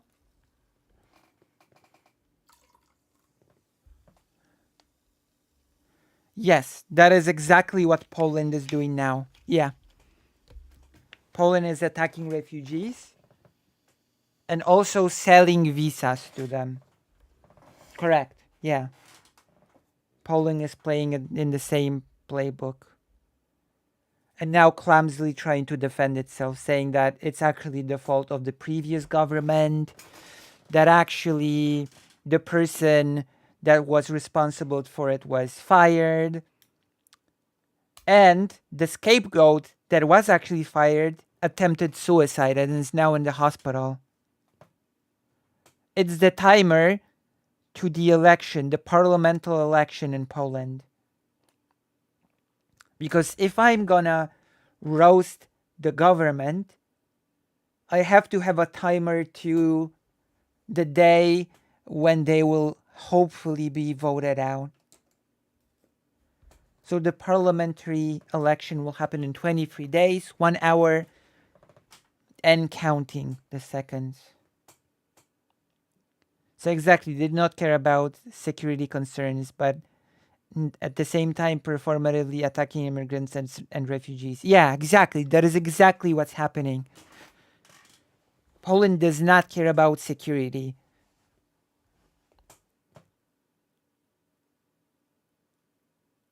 You know? It just doesn't care.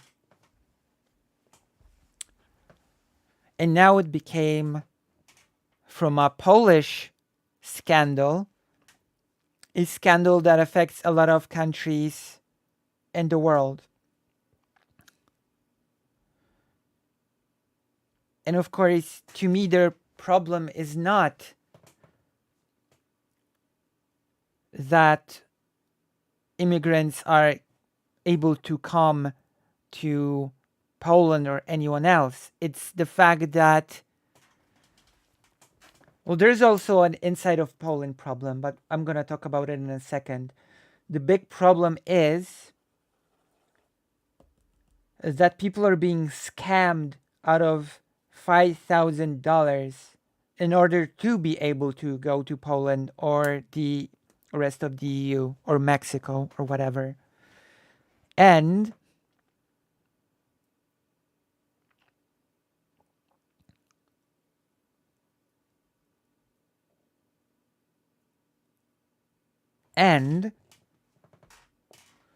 The additional problem is that there are many sectors within Poland that are asking for immigration because there are certain jobs that are lacking workers to do those jobs.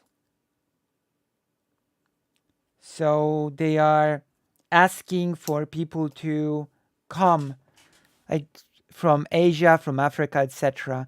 But as it turned out, those people who were supposed to come to Poland and work, they were stuck on waiting lines because the people who bought the visas for $5,000 were treated with a priority. There's a priority system, of course. And those who paid were treated with a huge priority, clogging up the lists. Does that make sense? So that happened as well, which of course made the whole scandal bigger still. And of course, as I mentioned, the person who was scapegoated, who was fired for it, attempted to commit suicide and is now in the hospital. So that is one pillar of the government's action. Okay, that's one pillar.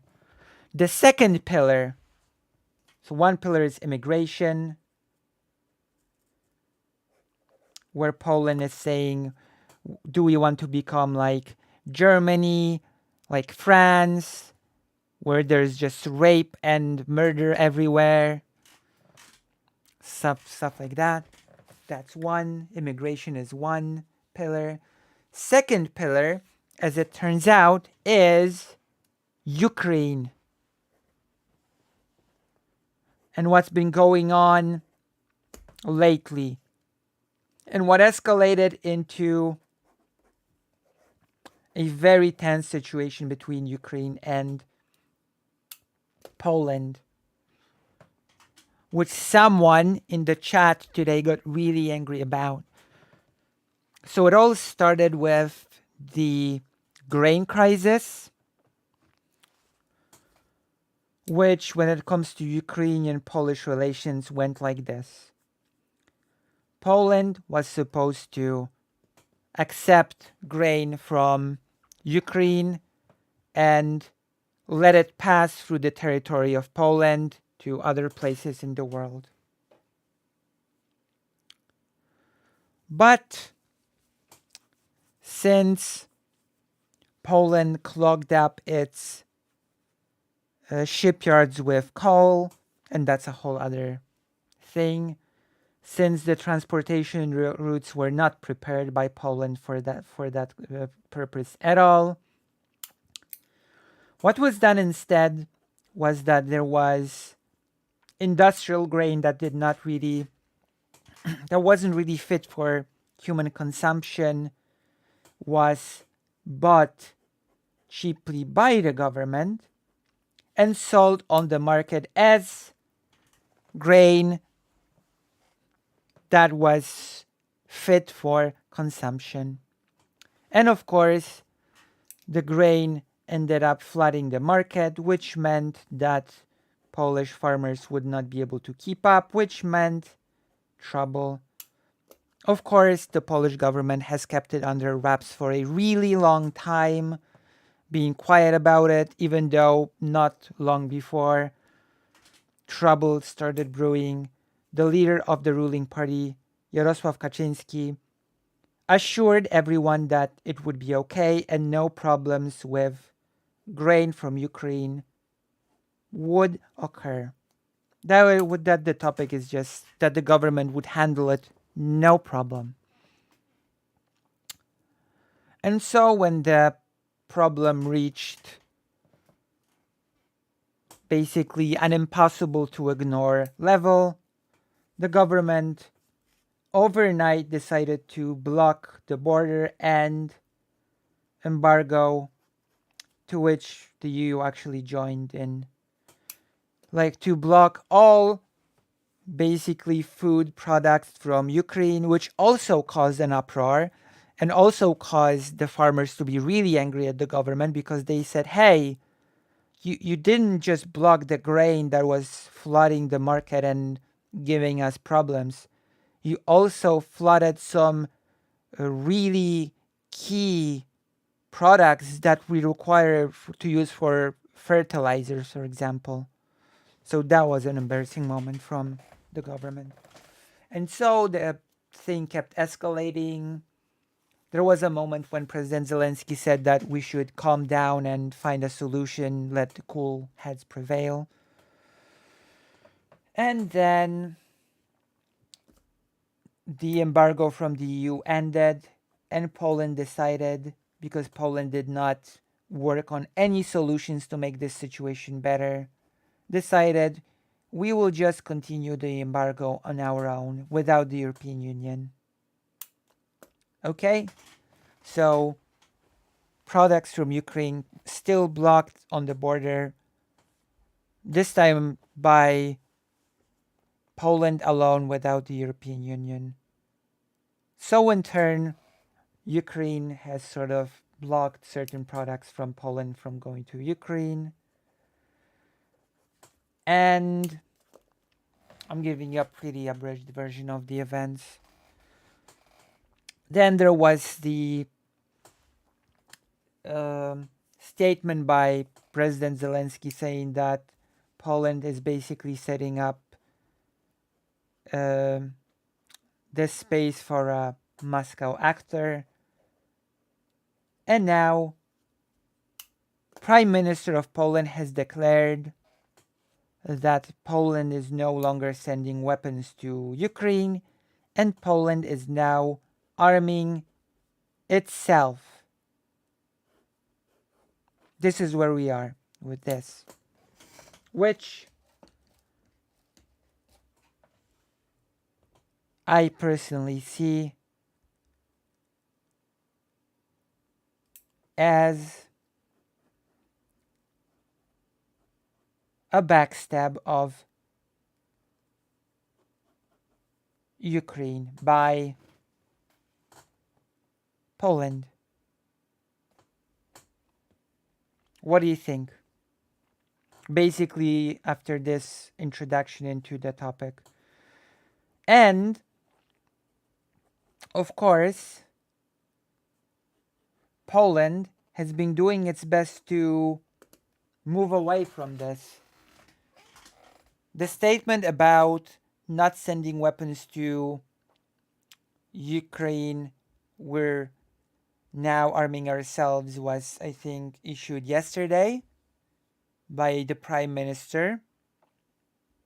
And today already, the President of Poland walked it back slightly by saying that actually we didn't say that we would not be giving weapons to Ukraine. Actually, our support for Ukraine will continue. What we were saying, that we are not going to be giving Ukraine the newest weapons, which I personally see as a pathetic attempt to walk back a really embarrassing statement. And I still basically see all that as a, yeah, I'm gonna say it. Like the way Poland has been treating the whole grain crisis, which, for example, there was also a tension about grain between Slovakia and Ukraine, and they already managed to work out a mutually beneficial deal. So, as you can see, the problem clearly is not a will to talk things through on both sides. The problem is Poland and its government. The problem is Poland and its government and its short-sighted electoral fervor, because all of that the immigration thing, Ukraine tension, is all in the favor of gaining voters for the upcoming election. It's all short-sighted. It's all extremely stupid. There was one other pillar that the government actually attempted to build.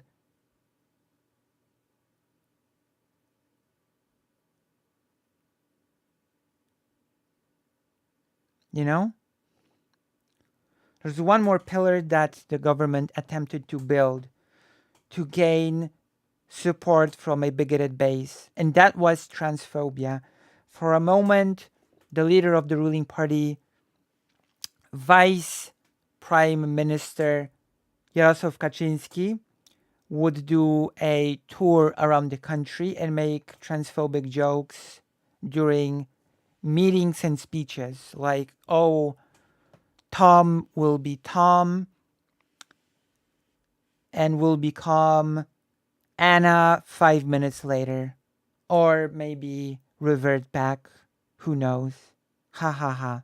And then he would laugh awkwardly. But it looks like actually transphobia is not an extremely popular topic with the base of the far-right voters. So, to my surprise, the government has, at least for now, abandoned the transphobia route and decided to focus all of their energies on the topic of the horrible, dangerous immigrants and on the topic of Ukraine and how ungrateful it is, quote unquote, which I guess seems to be working because we had a really angry Polish libertarian in the chat telling me how Poland is not a slave to anyone, be it the European Union or Ukraine. So I guess that sort of messaging certainly worked with certain type of people. And here we are. Here we are with all of the horribleness that the Polish government has been up to.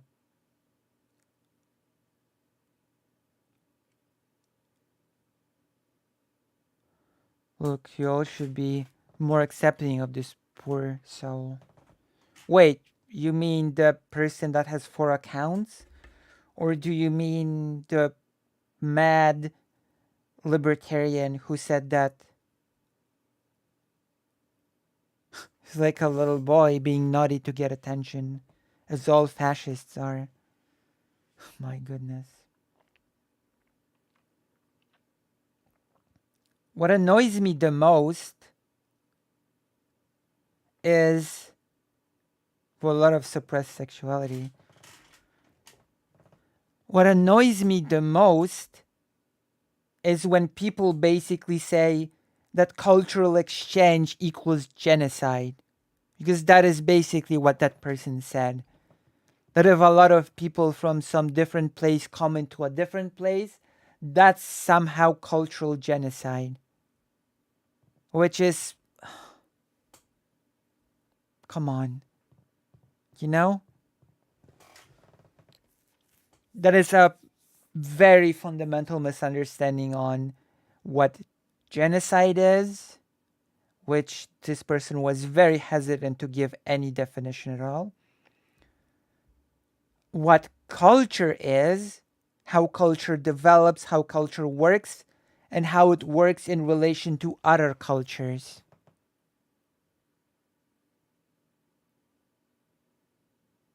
You know?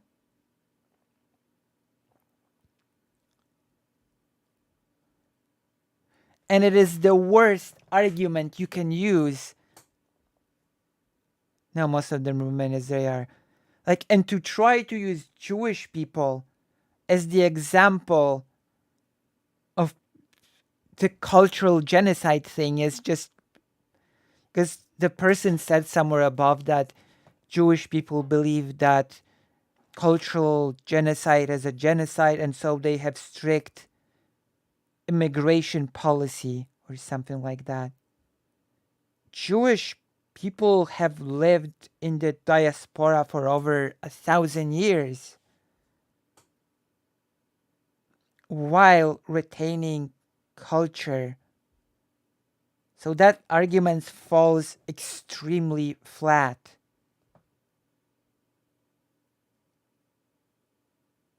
In fact, Jewish people still live in a diaspora.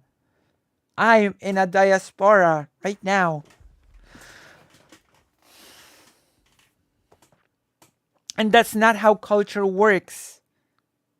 When 5 people come into a country, like when a lot of people come into a country, it's not cultural genocide. It's called cultures interacting.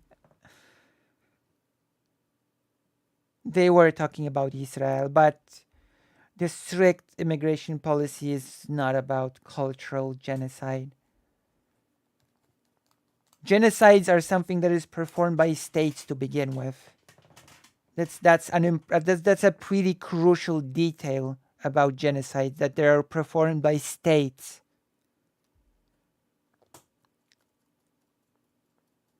Genocides are not performed by groups of individuals that decide to start a new life somewhere else. That's idiotic. They're cowards. They're cowards to actually try to resolve their problems and social issues. It is ironic.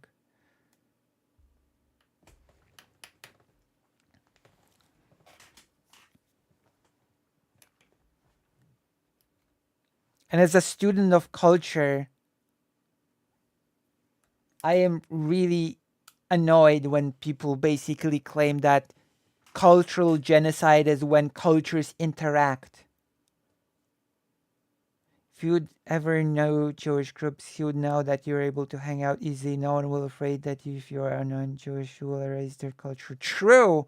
Of course, by sharing spaces. Of course.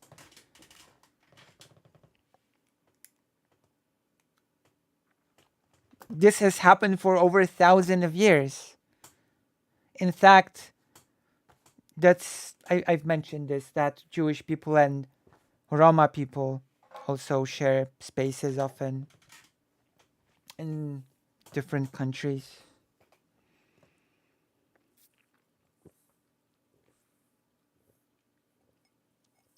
That is so ridiculous. You know? And it is such language that is weaponized to kill people. Let's not even... Okay, let's get into this, actually. Let's get into this topic. Calling... Because I know what this person is saying. I sort of avoided saying it outright because... I don't know. I don't even know why I avoided saying it outright. Because I've heard this argument before. What they are saying is that immigrants are invaders. That is why the whole idiotic comparison to indigenous people. They're trying to say, oh, indigenous population was wiped out because people immigrated without strict border control, even though the structure of how indigenous people were organized was totally different, so there was no border to begin with. That's a whole other thing. And that the colonization of Northern America was legitimized by the power of the colonizing empires. That's a pretty crucial detail, isn't it? And that it was genocide. Also, by the way, pretty much orchestrated by the colonizing empires. And So this person is taking that argument, saying that was just sort of not controlled mass immigration, and basically saying immigrants are invaders. If you are not controlling immigration, you're letting the invaders in, and they will basically replace you and control you and dominate you and genocide you. That's basically the argument. And I've heard it in real life so often that I just shook my head whenever a person that was a Trump voter would say, soon, instead of churches, Poland will just be mechets, and the Muslims will subjugate you because they are the immigrants who are Muslims are just here to conquer this land. That's this sort of, that is the level of logic we're operating here. And this is where the whole question, at what point does immigration become cultural genocide, which again betrays a fundamental lack of understanding of what genocide is, including cultural.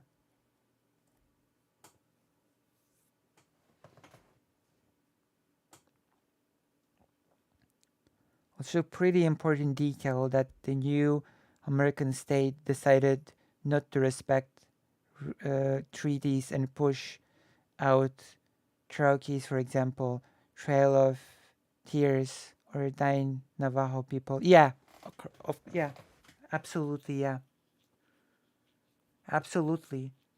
And again, this is an important thing. It was orchestrated by the state, not by people simply moving in to live alongside the existing population. It was not the immigration but organized forced removal of people. Yeah, by the state. Because guess what? Peoples moving to an area and living alongside different peoples is what's been happening for hundreds of years. That is why, for example, the European continent was so extremely mixed at the beginning of the 20th century. And that is also why there were so many ethnic cleansings, because all those people that lived in those lands for generations were suddenly outsiders to the newly formed nation states. Different cultures moving to places where different cultures lived was a regular phenomenon before the rise of the nation states. And it did not erase cultures, by the way. People just lived alongside each other.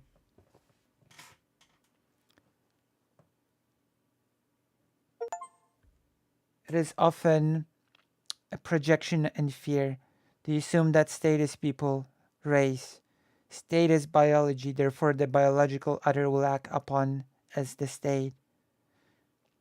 And converting Christianity didn't help Native Americans. They were also killed and removed. It was racist project. Yeah, basically like converting to Christianity did not help Jewish people in Spain, but that's a whole other story.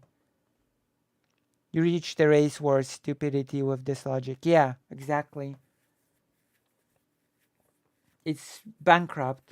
It's totally bankrupt. And it serves to demonize other people. That they're the enemy. That letting them in is inviting doom.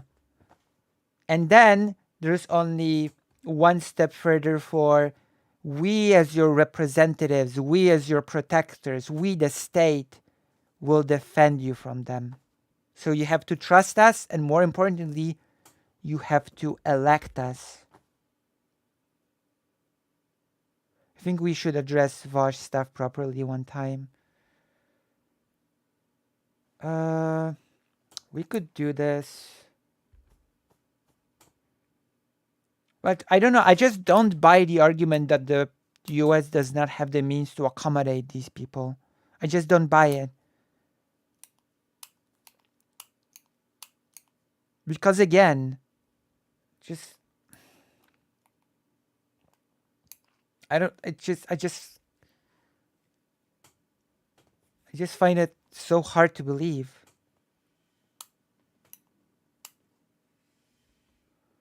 And I especially don't believe that the answer is to just deport people and that you cannot blame the government for it. Yeah, we should address this properly, you're right.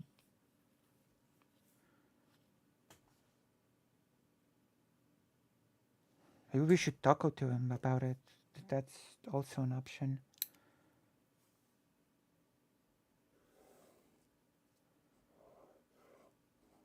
I don't know. Okay, I'm gonna say this. You're here, Karasu. I don't know if you're gonna agree with this. Var said that. Oh, good night. Var said that people. Just one point. Var said that people, immigrants. Var said that people are. Let's say the government agrees you can stay here and you can find work, but they won't because, for example, they don't know English, so they can't find work. So they're homeless or something, or they cannot find work quickly. But my problem with this is Vosh said that it's people from Mexico or from countries south of Mexico. And those people usually speak Spanish, no? And I'm pretty sure that US has many Spanish-speaking communities, no? Which means that I don't think that the barrier to getting a job in the US for Spanish speakers and who do not speak English will be that high. Right? I would assume so. There must be communities that speak primarily Spanish in the US. I just don't believe there are not.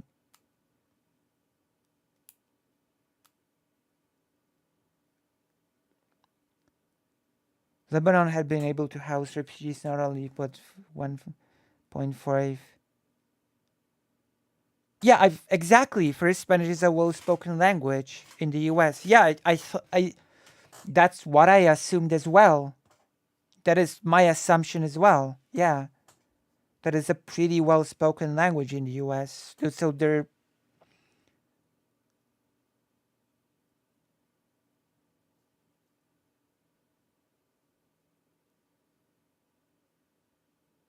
Simply, they can be able to get employment within the community. Yeah, that is what I was thinking. That is exactly what I was thinking. Getting employment within the community that speaks Spanish. Yeah, exactly.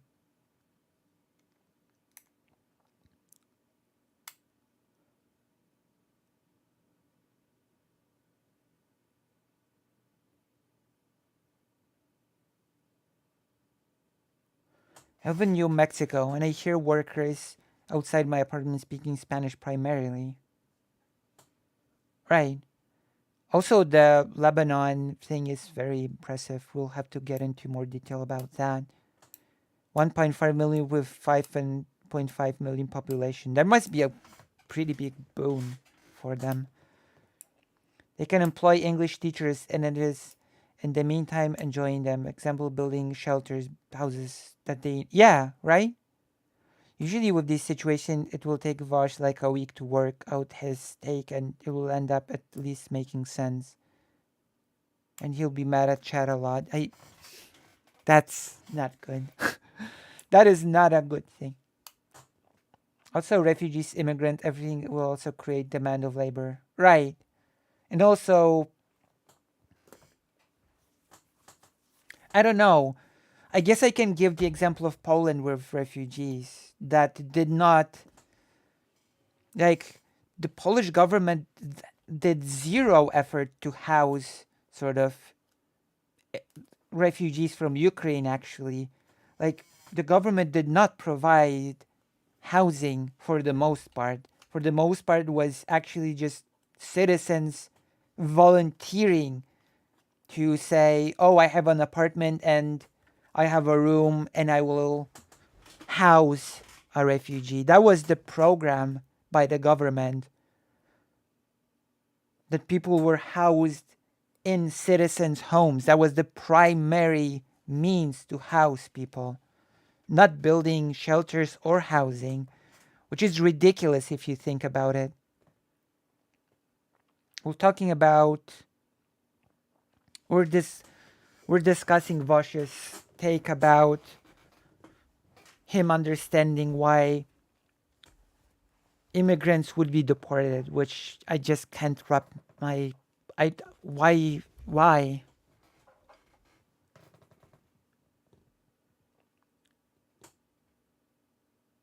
People have to realize we live in a climate crisis, and this will be normal. People are escaping often from circumstances close to death.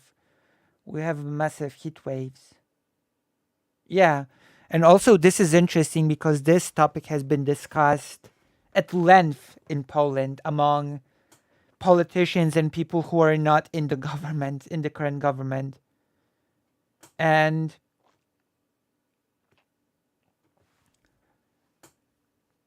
a lot of what repeats is that, first of all, we're speaking in relation to Poland, only Poland, that people will be running away from places that will become uninhabitable, okay? And that Poland simply must accept the fact that it needs more people, and that more and more it will become increasingly diverse, and that it will just have to accept that reality, that Poland will have people coming in from escaping from those unlivable conditions, and that Poland will simply have to accept them, and that it's a good thing to accept people, that it's good for the development of the country. Who's the German to Hungarian translator? Oh, you speak German. I think Vosh is primarily focusing on electoral politics and defense of Biden. That I cannot say that I'm the biggest fan of that strategy. There are different ways of sort of making your case for voting for Biden.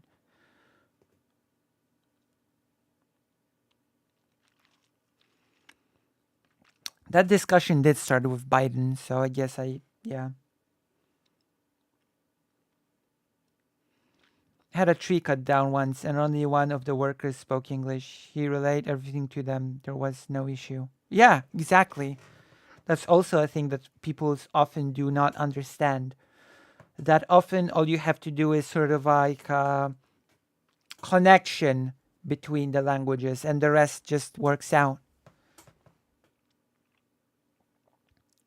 Every country has to face that reality. Yeah, exactly.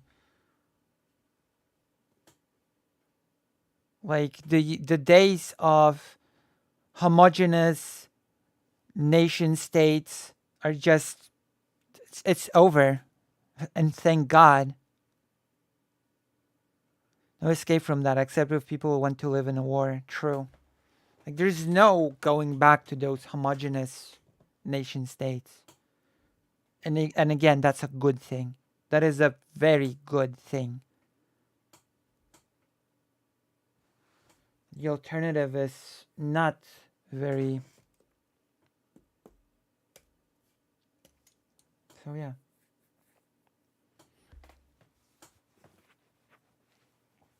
So wish me luck. In 23 days, 24 minutes, and counting seconds, we'll be voting to sort of oust out the current government, which which is basically... Oh yeah, as a cherry on top, I've already told this story a few times, but to a few people. But there was an interview from private TV, which is basically in opposition to the government, and a government politician.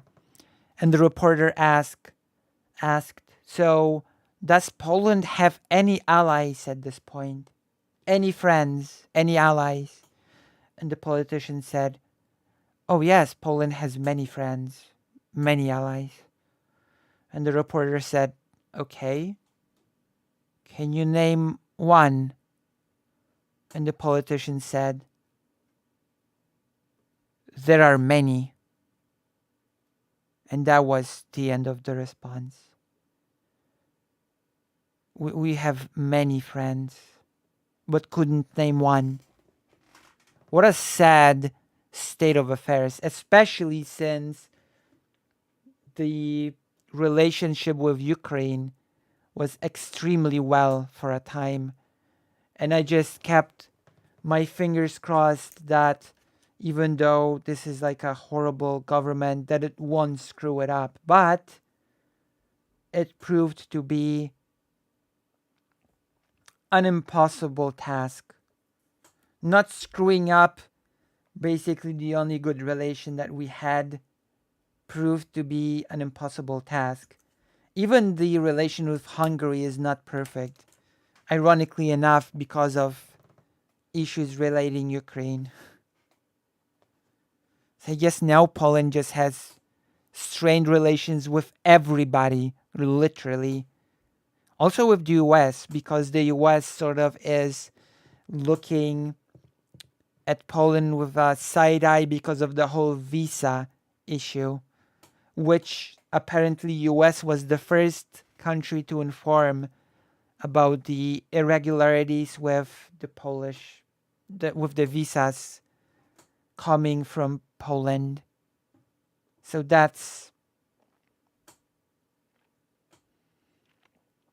a thing.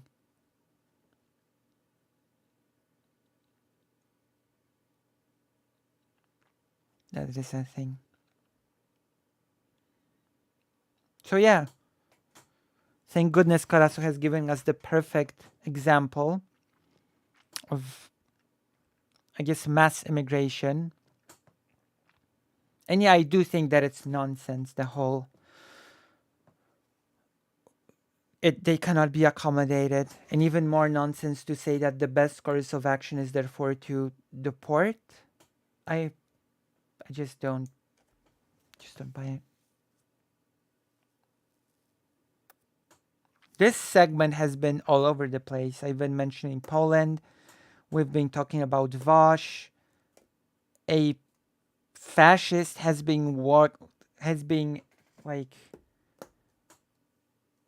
has waltzed in with 4 different accounts. I'm not sure why they thought that this is the stream worthy of doing this sort of thing in, considering that I'm not the biggest creator in the world.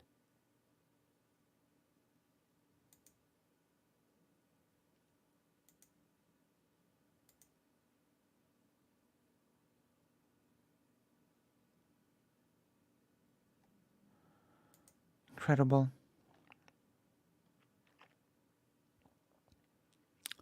So, how are we feeling right now? How is our energy level?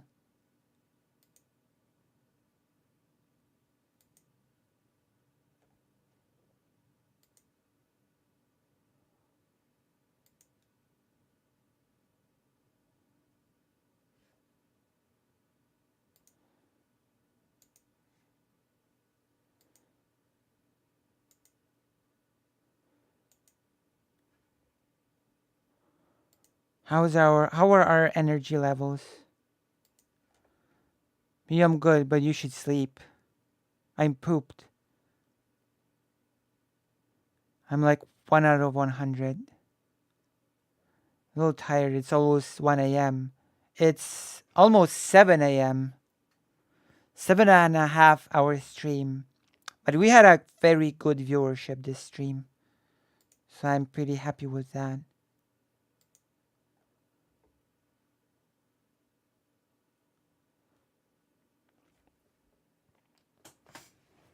Damn, there's so much to address with that. But there's also the fact that there's lots of likes on the stream. That's true. I'm really grateful for that. But, oh gosh, there are a few topics that I've been working on for a long time. And it's time for me to get on them. One of them is Jess single. The topic that I've been, I think, postponing for too long. So, I'm gonna make a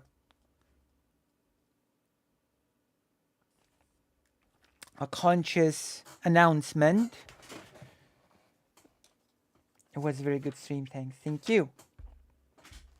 We're making an announcement that we are going to go through Jess single on Saturday. We can even set up the stream already for Saturday, Jess single.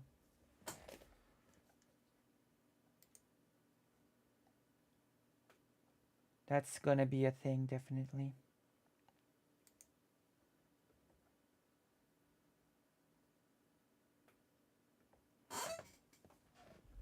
Because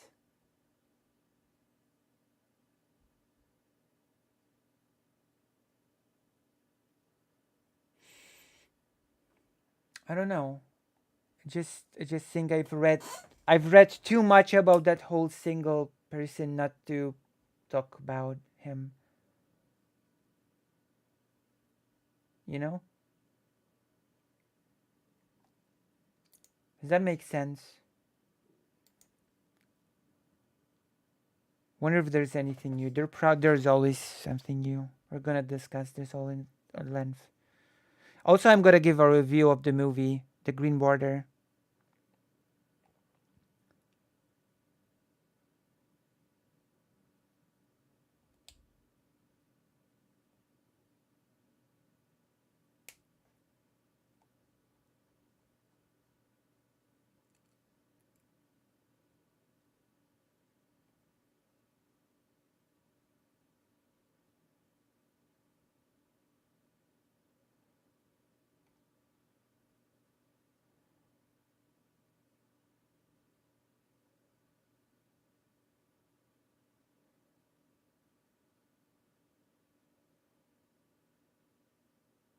All right.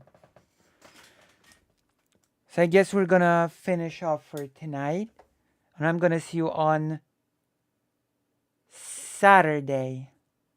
I'm gonna meet you on Saturday. Love and solidarity, and good night.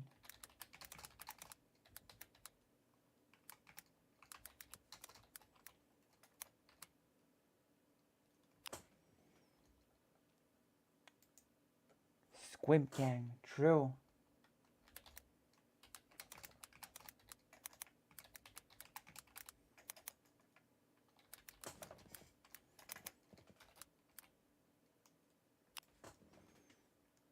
I'm gonna press end.